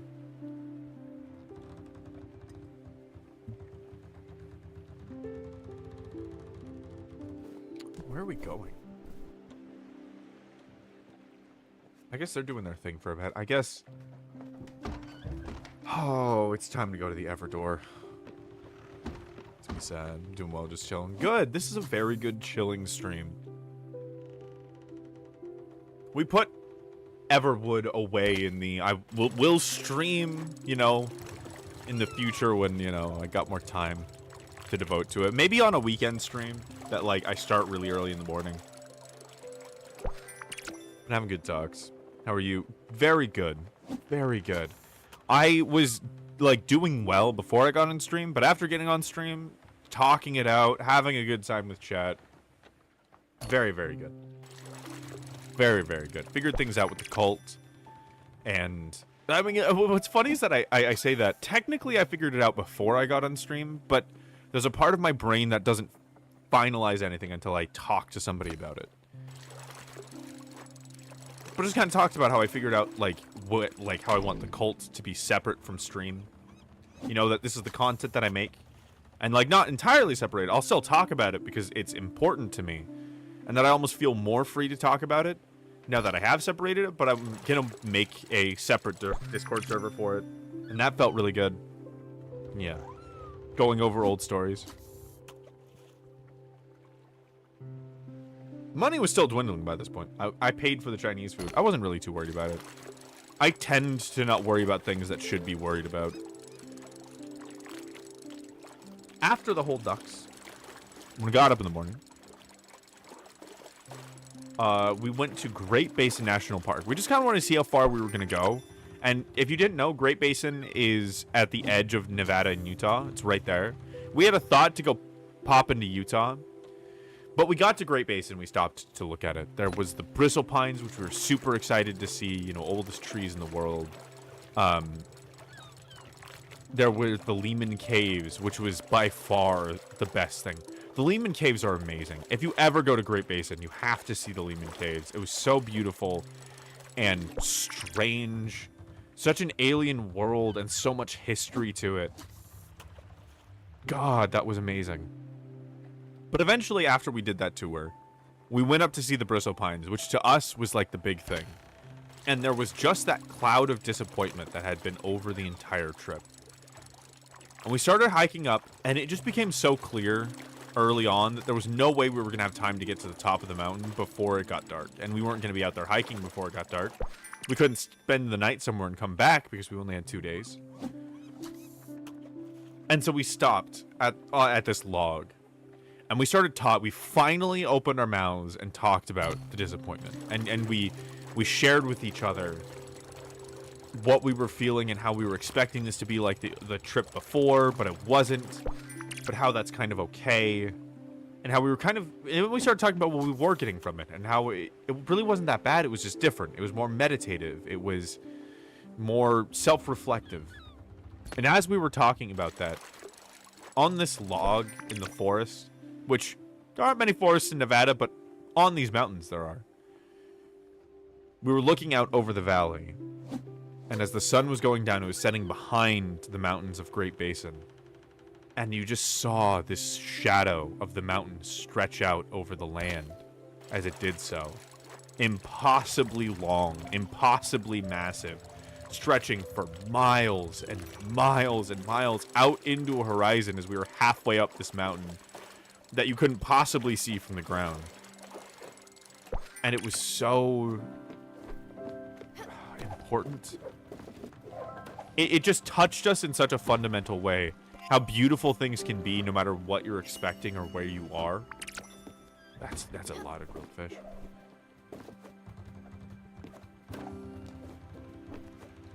We just... Complete satisfaction. That's the best way to describe it after that moment.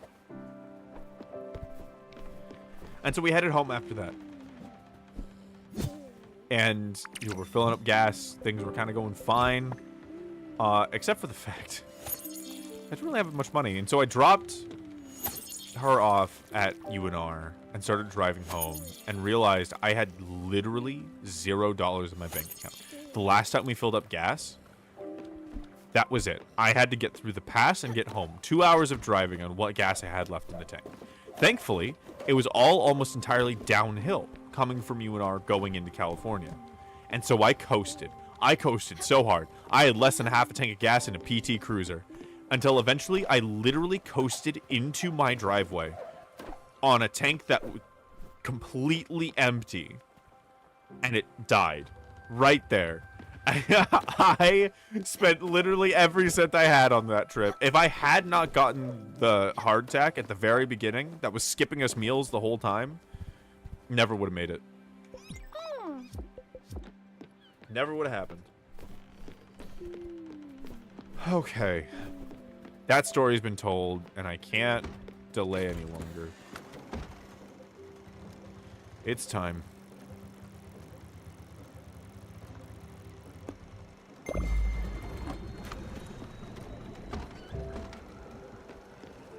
It's time to say goodbye.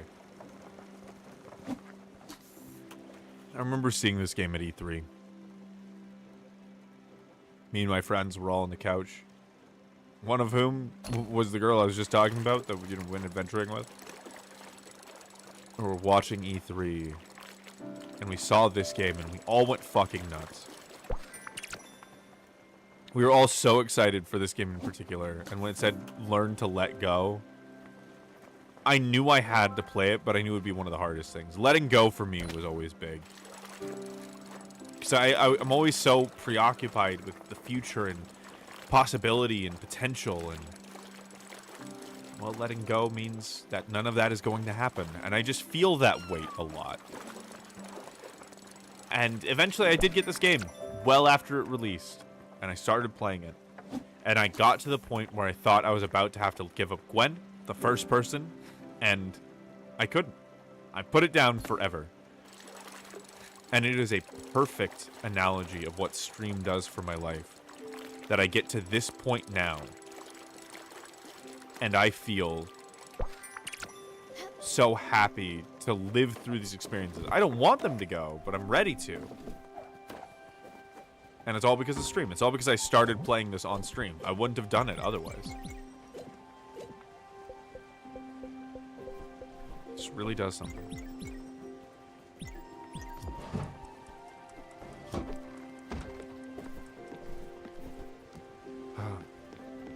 You guys mean a lot to me. This stream means a lot to me.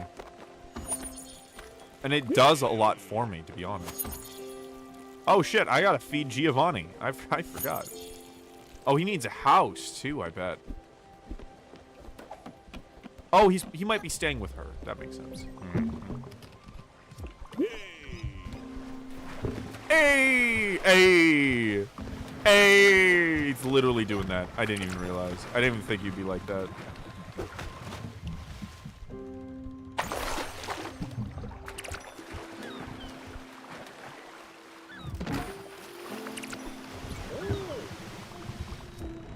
Thank you for the planks.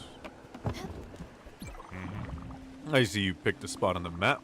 What a wonderful initiative, Bambina. Seeing the world, going places, meeting new faces. It's also exhilarating. Before we go somewhere incredible, though, could you do something for me? Let's just go somewhere else. Okay. I'll let you in on a little secret. I want to make someone really happy. Shh, don't say it out loud. A secret, I told you. And yes, you guessed right, a very special lady. I'm not sure how much she matters to me. I knew you'd be on board. Alright, let's go to Bottom Line Corp and do some shopping. I've heard the shop there just received a batch of fancy chocolate boxes. She just loves chocolate. The dark and expensive kind. Perfect gift, don't you think? Wonderful, Bambina. Let's head there then. I think.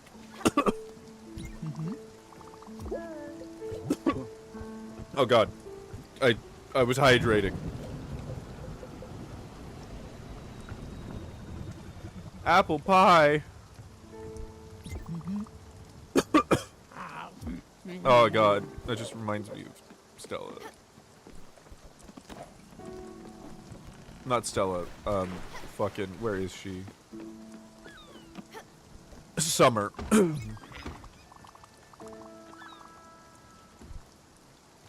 Filled my eyes. Sold everything I owned. I took every dirty penny I had ever earned. Bought a plant of remote land and started anew. I listened to the hidden songs of nature. When you listen, Stella, really listen. The plants tell you all sorts of things. What they like, what they need, who they love. Some call it biodynamic farming. I call it listening to the universal chant. I carved this little nest in the middle of the woods, and when finally it responded, and the flowers and trees and birds started flourishing, stronger than they ever could with the touch of poison. On the day of the solstice, when the hill was emerald green, that's when I asked her to marry me. God, you're perfect. I don't remember what I was talking about. Oh, right, Giovanni. I think that's the factory that she wanted to help the workers at, so she might be mad about that. But at least he's trying.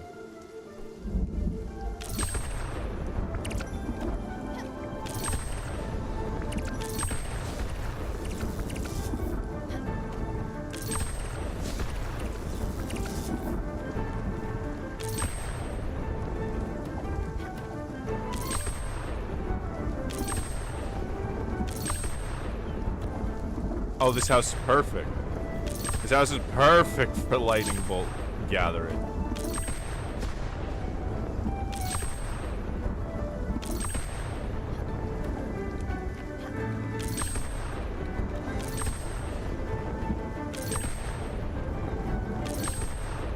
I'm gonna let that one go.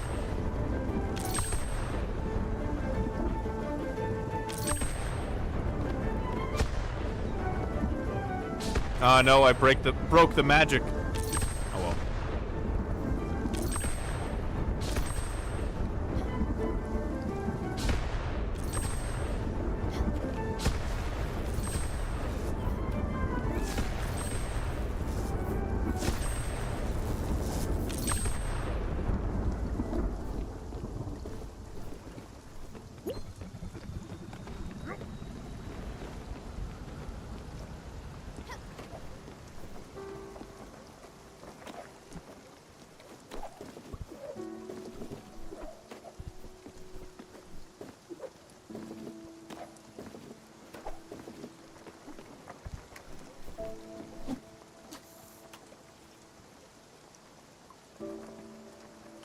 I hope you're all doing well. And if you're not, if there's anything that you want to talk about or ask, feel free. I can't guarantee that I can help, but I'd be happy to try.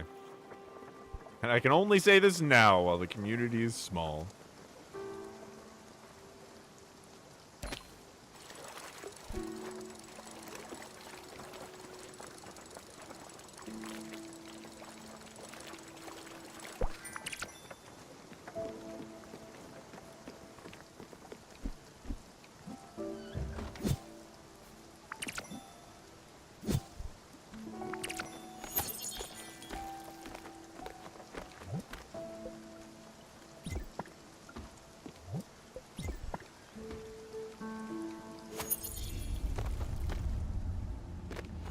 I think we're here.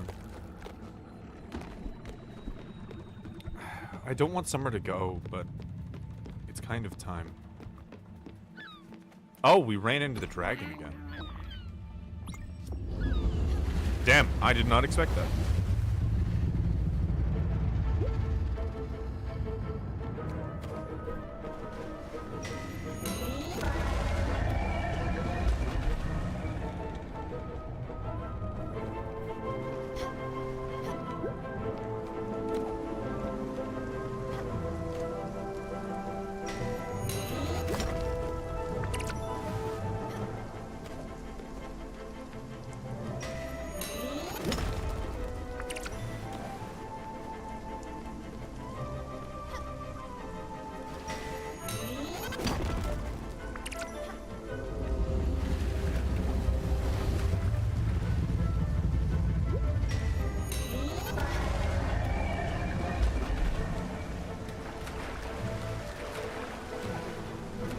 This poor dragon. Maybe at the end of the game there's a way to permanently cure it, but I don't think so, considering what it represents.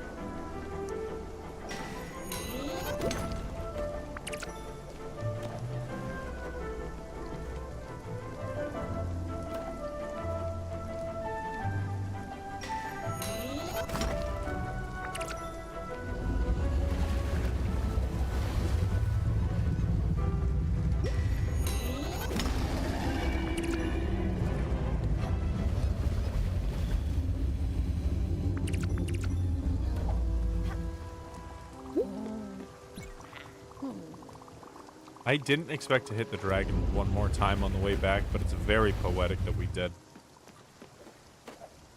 You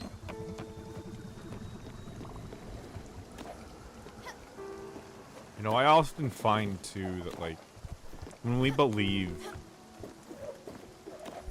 when we feel trapped in the illusion of obligation. The idea that we can be obligated, or that we are. We often end up with a patchwork of dreams.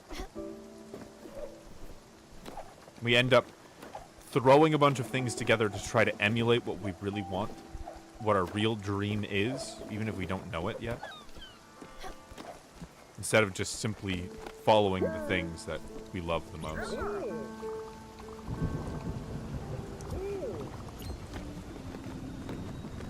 Not today.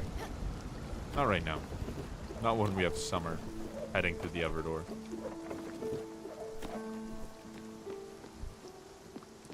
And like all of these spirits have already passed, it's just whether or not they're willing to move on. Yeah, you can rant at me. You want to rant at chat too? Sure. You want me to mute?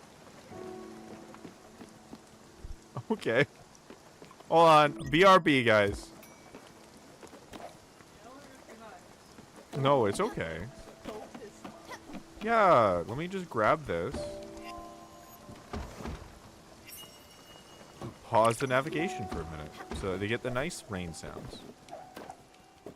No, go back in the rain.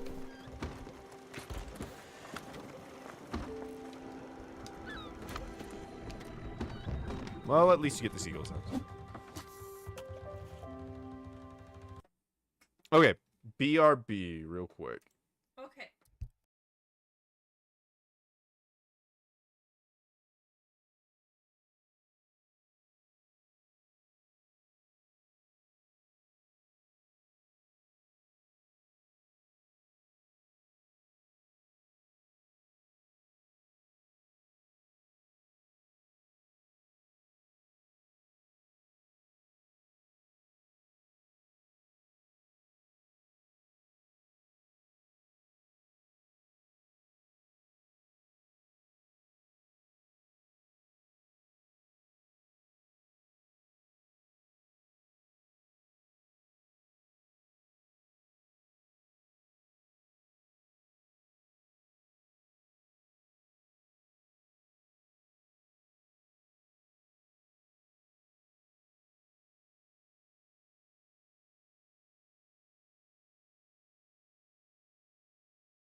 Okay, we're back.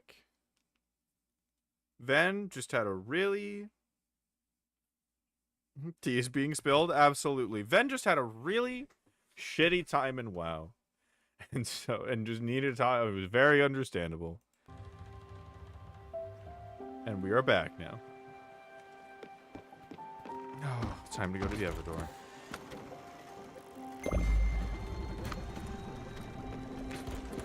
WoW players have fucking issues.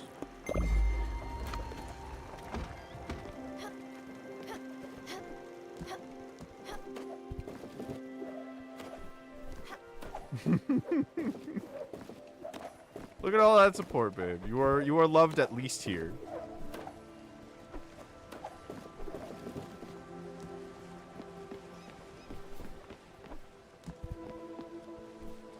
God, the blood red water that isn't like blood, you know, like it has that stark contrast and the importance, but it doesn't feel scary.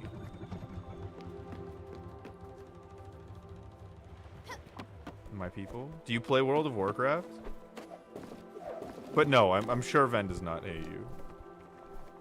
A little pat on your head. Latrap, you got a little pat on your head. I will consume you. Is that a Vor threat? Are you threatening Vor? Are you ready to go? Yes. I don't want to, but I'm ready. Feral, don't pet me. Are you the fox that Dancing Duck saw earlier? Did you eat a rabbit raw?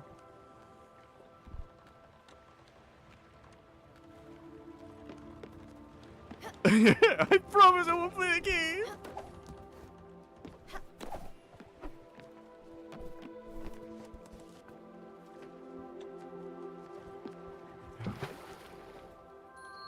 I don't want to say goodbye.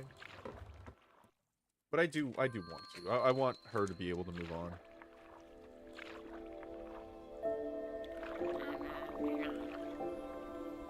I really thought I could keep up with it this time. The dragon. I was certain it was calming down. I could feel it purring, the warmth of it in my chest. It's cancer. That's what she's talking about, is that it's cancer from her using pesticides and shit. I guess I just did it all over again. Just like my father. The dragon is a beast, indomitable, if I recall my own words correctly. Whether you choose to care for it, or beat it down. What would Rose think of me? Would she be proud? Would she be ashamed? I can't help but wonder what she would have done in my stead. But I know. I know what she would have told me. She would have looked me straight in the eye. Her gaze would have pierced through the veil of my appearance. She wouldn't have said a word. She knew from the beginning. She knew the dragon would take me away. She knew I would have tried to love it and not hate it. Would she have judged me for my failure? I couldn't love it, Stella. I just couldn't.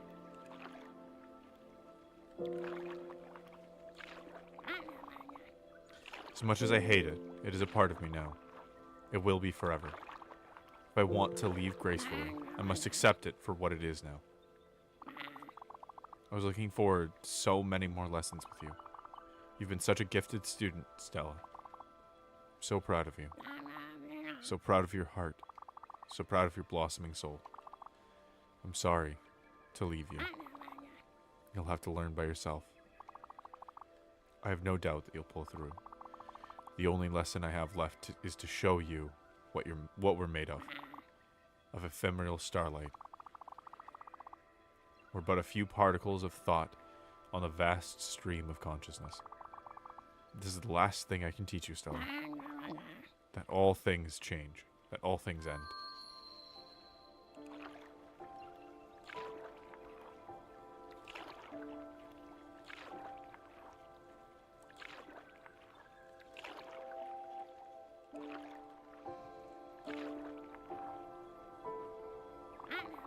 I'm so proud of you, Stella. And I know Rose would be too. Thank you for everything. God, I fucking love you, Summer.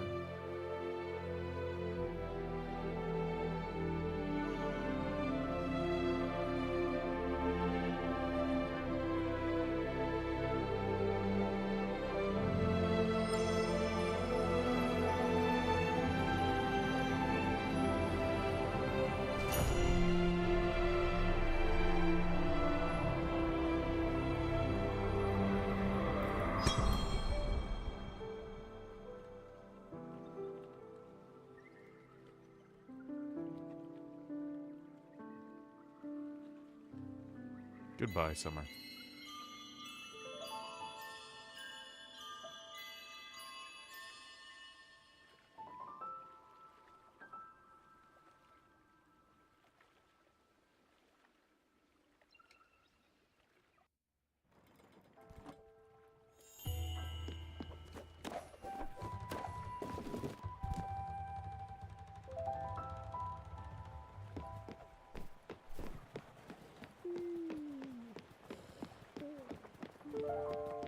Oh, that's beautiful.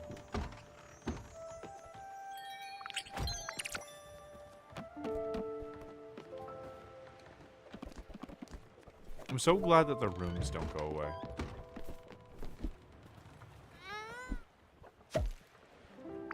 Catches that I love WoW and want everyone I know to play it, mostly so I can hold your hand through content. It's true. It's true. And we might start playing WoW eventually. That is, I think... Well, really, we will. Eventually, I'll be doing this full time. Or something that allows me to do this longer.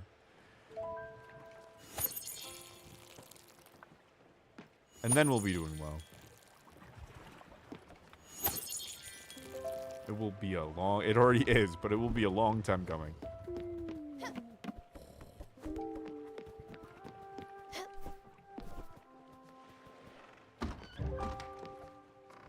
Oh, Gwen's flowers are here because it was special to her. To Stella beforehand.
That I can't just hold the button.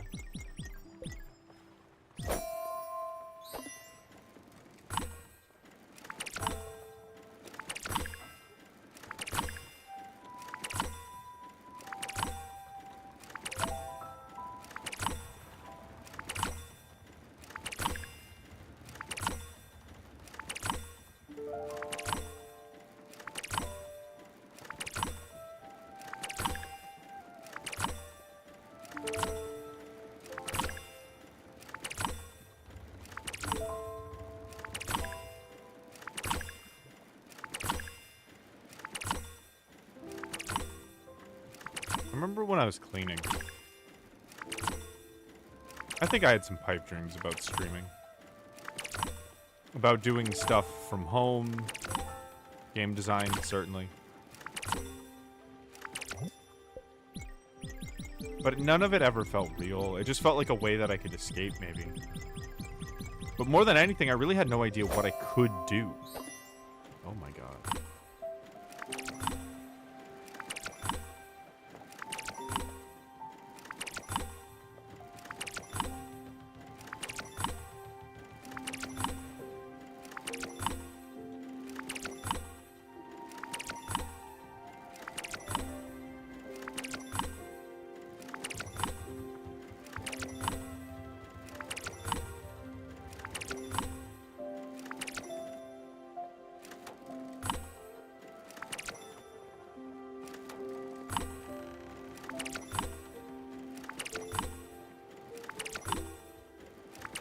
Now it is real.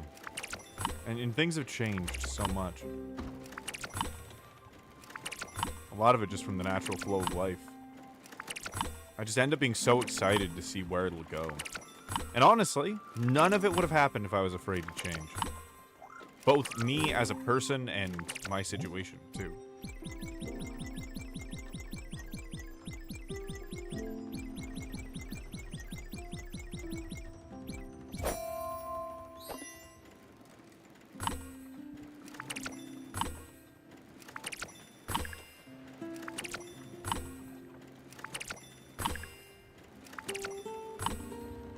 Ven did a very gay thing when it was Wonder Spaces. There was a wall of, you know, you're like, it was like posting your favorite song and then like your memory behind it.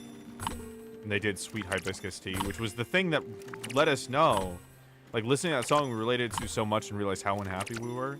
If I wasn't willing to change and follow that Aether thread, I never would be here. I would have given up on Hearth a long time ago.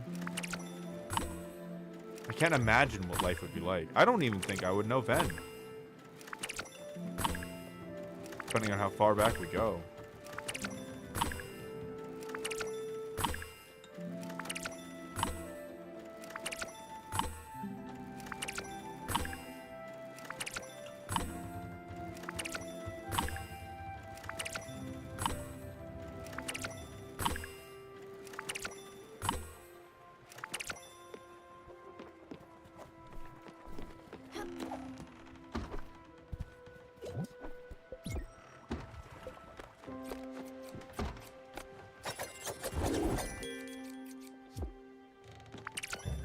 Keeping that in mind, as much as whenever I look to the future, I feel like it's going to be the same, it can't be. Things must change, and that is so exciting and exhilarating, sometimes terrifying thing.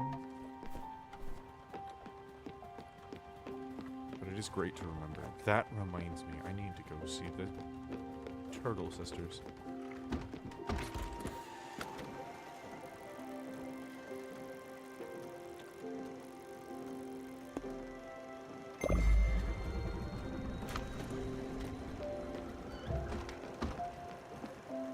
Gotta plant more aluminum.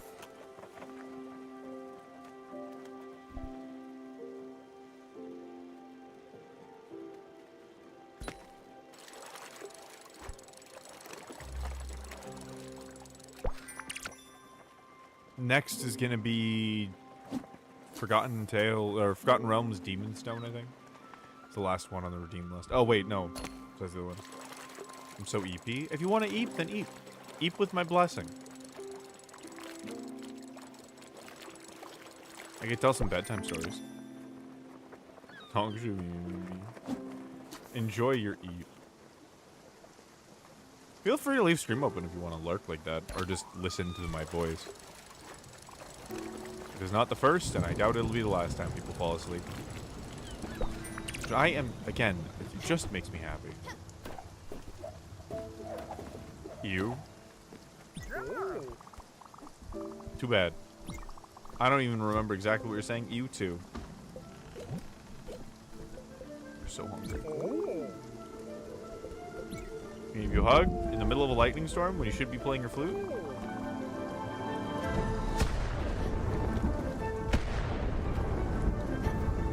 I gotta get over to the good house.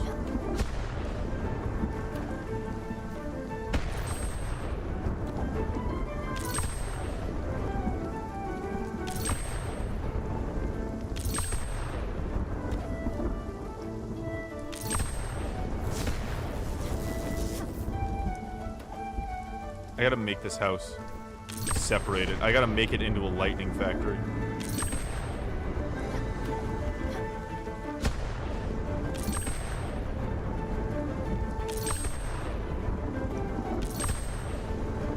They have such a good sound for lightning getting captured in the bottle.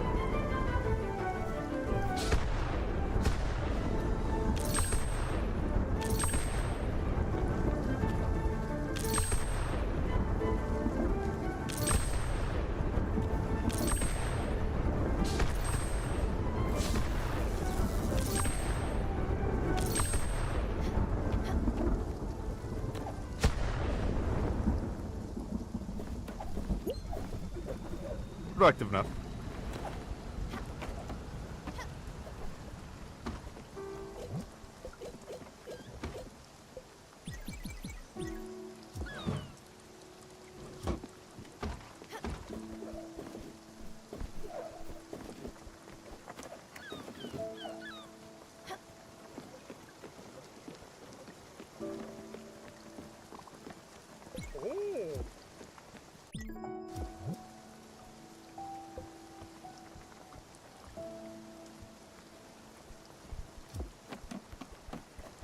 Atul? Where the fuck are the pork chops? I feel like Atul is technically the first person on, but he's not. He doesn't leave easily. Something tells me he might end up being the last.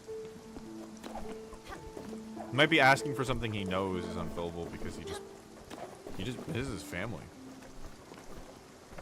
More than anything.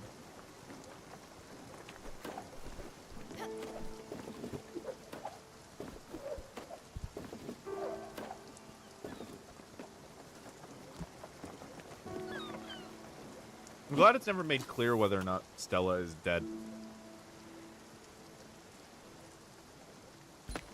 I think the magic in that ambiguity is perfect. An engine, a fuel for this game. Its own Aether, if you want to call it that. Even just coining the term. I was literally just at work talking about how it's really nice to have words for things that you want to talk about. That it allows you to think about something when it has its own word. Right? And so I was like, yeah, I've been talking about this thing, and you know, I'll give it the word. And I just said Aether. I'm like, yeah, that works. And it has changed everything. Not only did I prove myself right, it has changed the path of my life quite dramatically.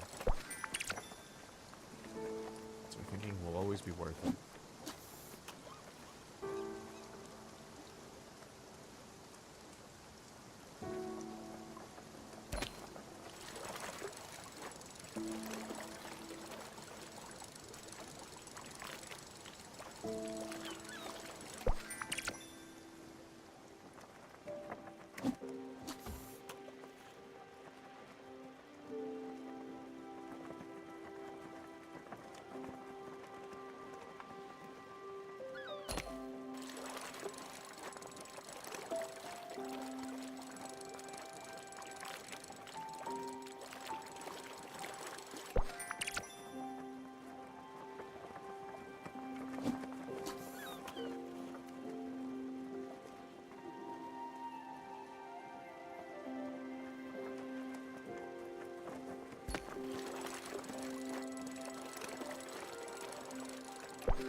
I watched a video of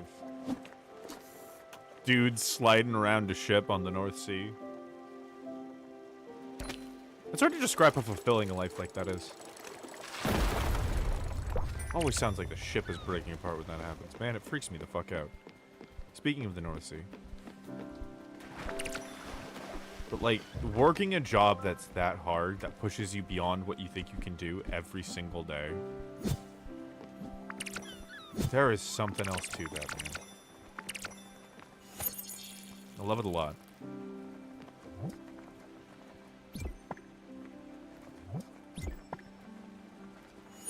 Let's plant some Gwenjus. You know what's funny? Them being gone allows me to remember them so much more. It's a concept I knew of beforehand, but hadn't really put together in my brain. But like...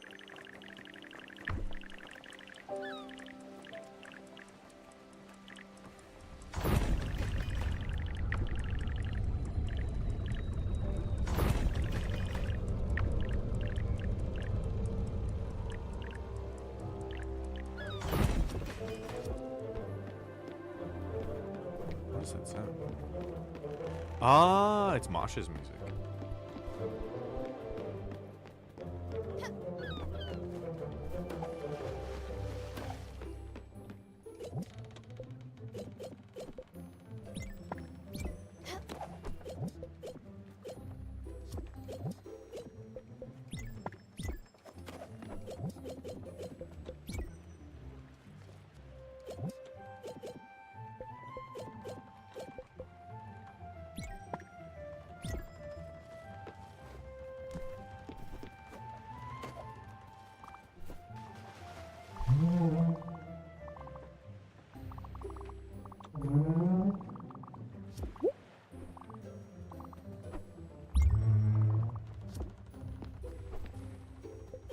Ooh, food.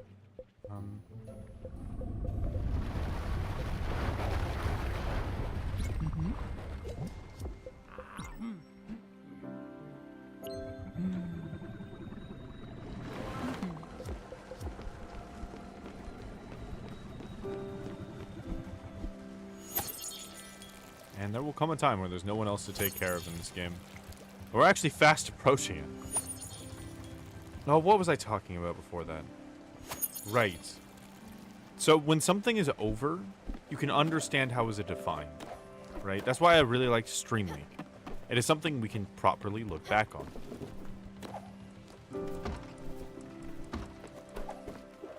When you finish a book, you can know your opinion of it better than you could have otherwise without.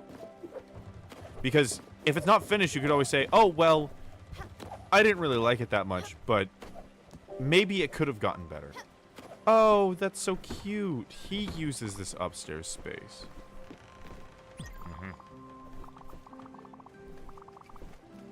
So you run around and take care of them. Who's not? I'll have a discussion. Not really, Peanut. You've got to be proud of yourself and what you're doing here. You're killing it.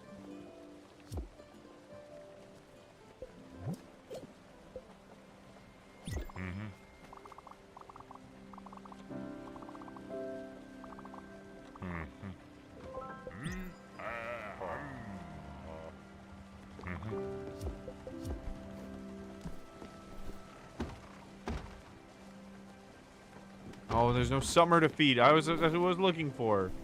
I really gotta feed. What is your name again?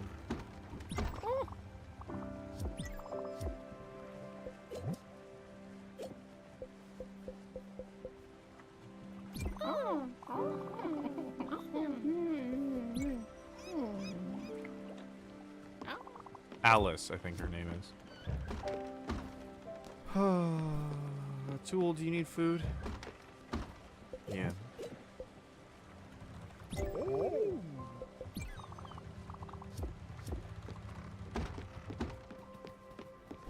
I'm glad they're willing to refuse you. It makes it a lot more special. But yes. Knowing that in this game, there will be an end to all of my interactions with these people makes it definable. I know there will be a story. If something goes on forever, if there was anything that would go on forever, it could never be anything in particular. Right? It could end up being anything, and theoretically, with infinity, would eventually become everything. That it possibly could. People, books, anything. If it truly went on forever. But remembering that it doesn't is sad, but it also reminds you that it gets to be something in particular.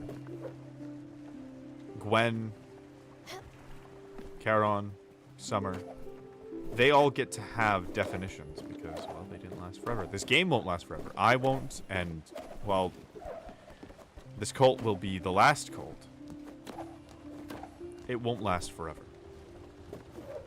And thus it gets to be something in particular.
Penny's standing in front of my screen.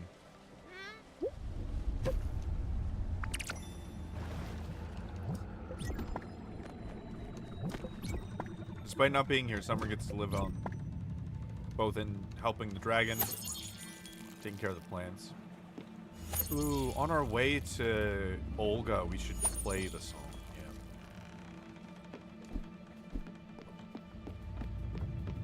Yeah. Have you taken on the mantle? No?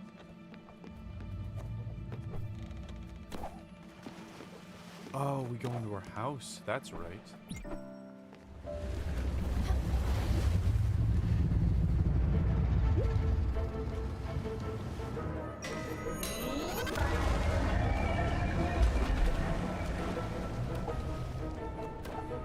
I remember Charon had.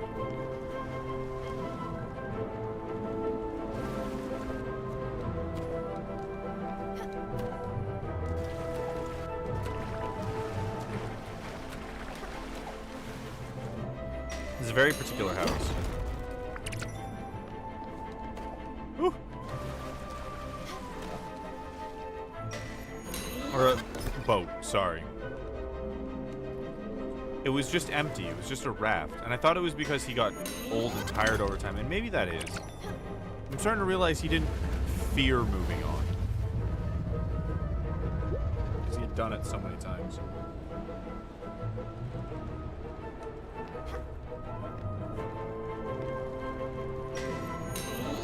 I feel like he had to keep him around.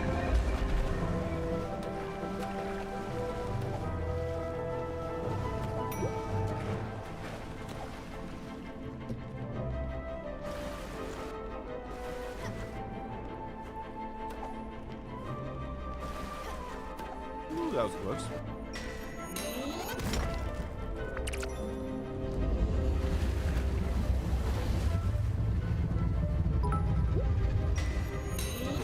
Oh!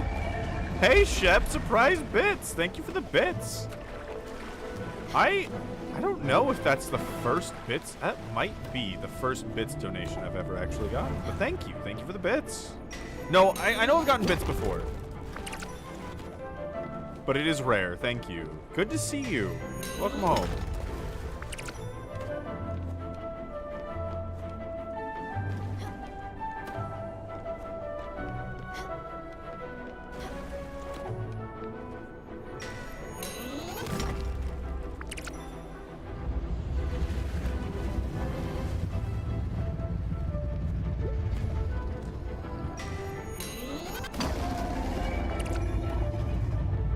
We gotta get smelting all this.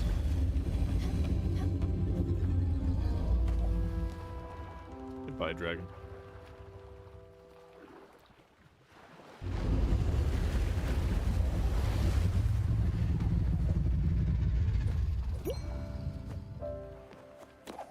Got my blue sky message? Leave the pumping this Friday? Oh, thank you. No, I haven't. To be really honest, I have not checked my blue sky in a hot minute. I should do that more. But thank you.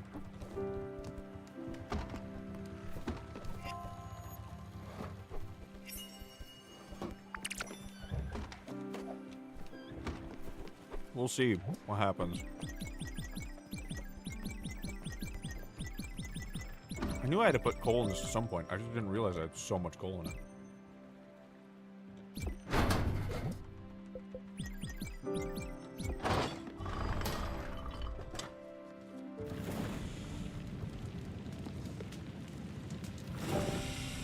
Ooh, aluminum's weird.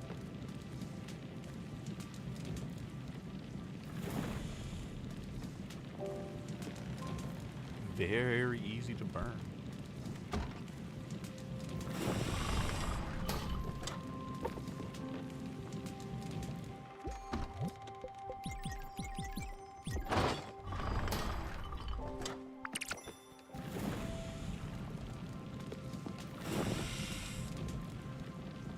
Quick to smelt them.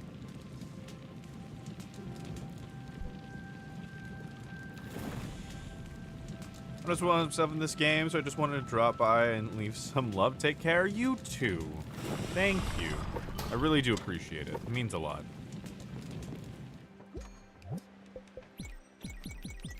Enjoy your night.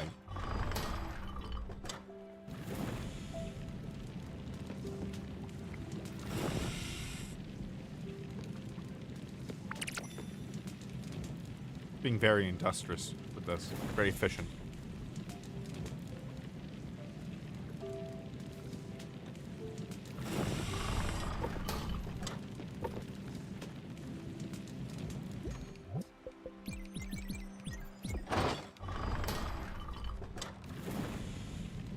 Well, maybe this is gonna be the last set.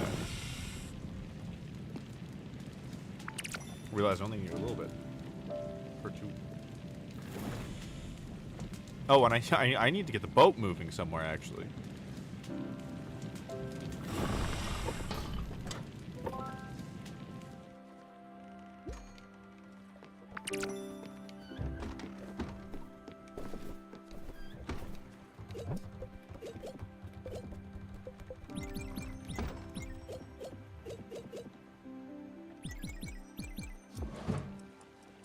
I love this magical oven.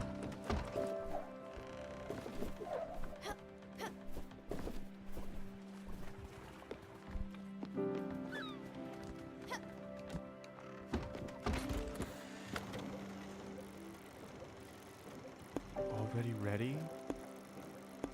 I don't need it right now.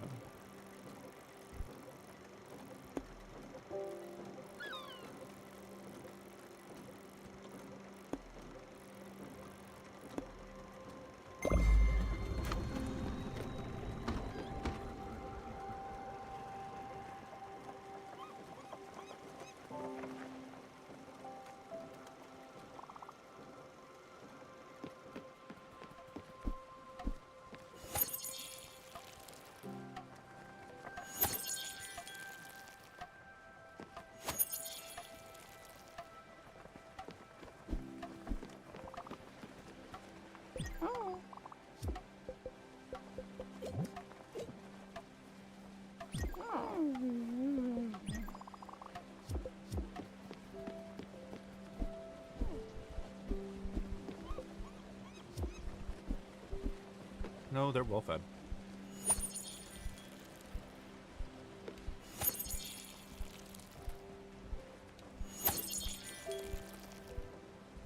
Holding Y?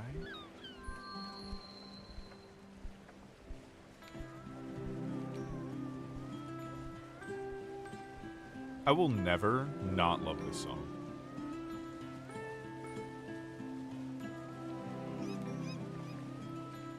It's beautiful and clean and simple. I don't know. It just hits my soul right, you know?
God, it's just good.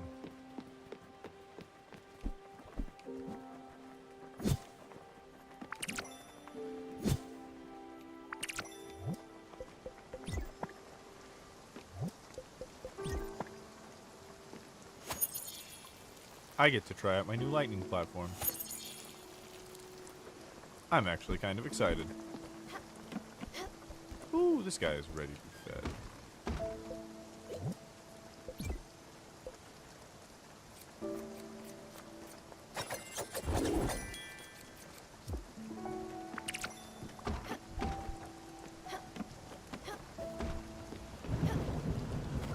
God, this is so high up.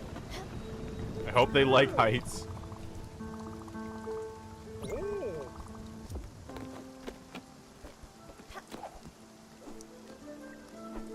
Theoretically, it should not try to drop a lightning bolt on anything else. This little house.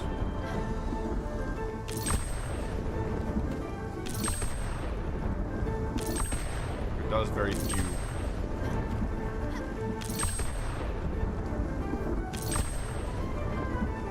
I also just love that couch now, knowing that it's where Giovanni just... That old ratty couch Giovanni just loves to lay on in the heat.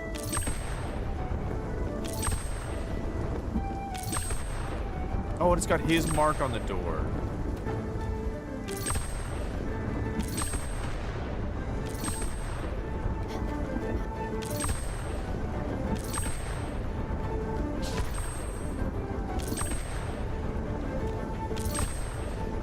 Working out even better than I expected. Like every single lightning bolt.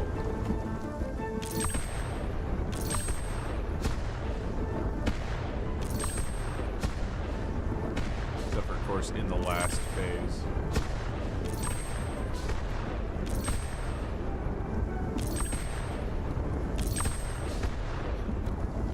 Woo! Top tier. Well, existential how tall that is, but you know. We take those. Cabbage.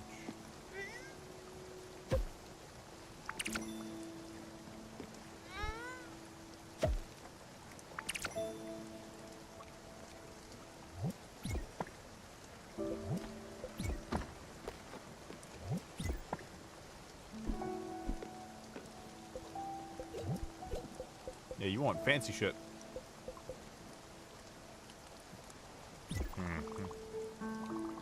Oh, right.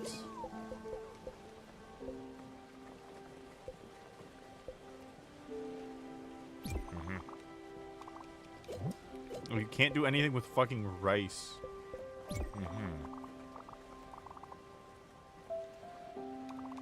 Well, this is what I gave you last time. Okay. There we go.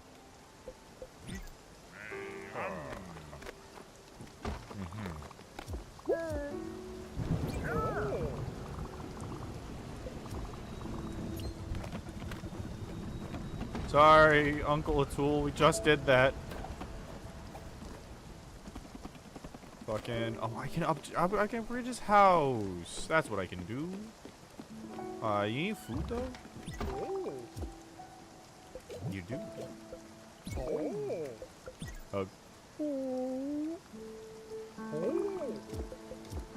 Like, there's no reward for making them happy, just except for the fact that you get to make them happy.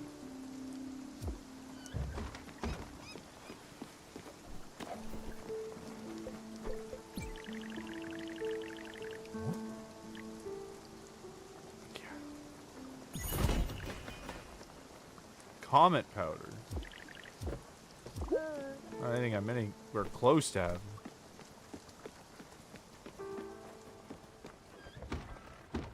Wonderful. Why am I feeling so hot right now? I've got a lot on my mind. Thinking about my friend Zazzy. Did you ever meet her? We used to organize rallies when we were younger. This picture of her and me is the only picture I have in my wallet. I've had it for over 40 years. Damn. Your Aunt Viv would murder me if she knew I didn't have at least one picture of our kids. And she adored Zaz. Everyone did. Maybe we should hang out in my house. Won't get rid of the folds, but at least I won't get water all over it.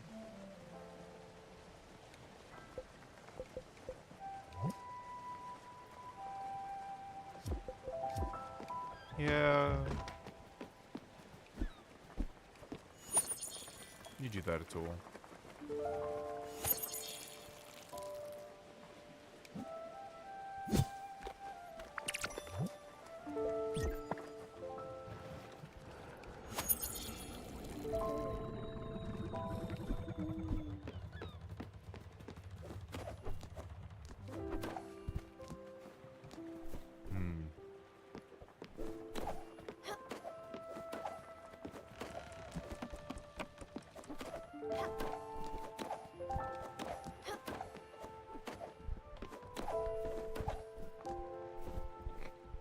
This might be a good place to stop for the night. It's not as late as I expected to stream or could. But it feels right. So I'm going to follow that instinct. I'll leave that for future me to deal with. It'd be a good place to start. Okay. I love all of you guys. I'll work on getting that cult Discord made. See you all soon. Have a wonderful night.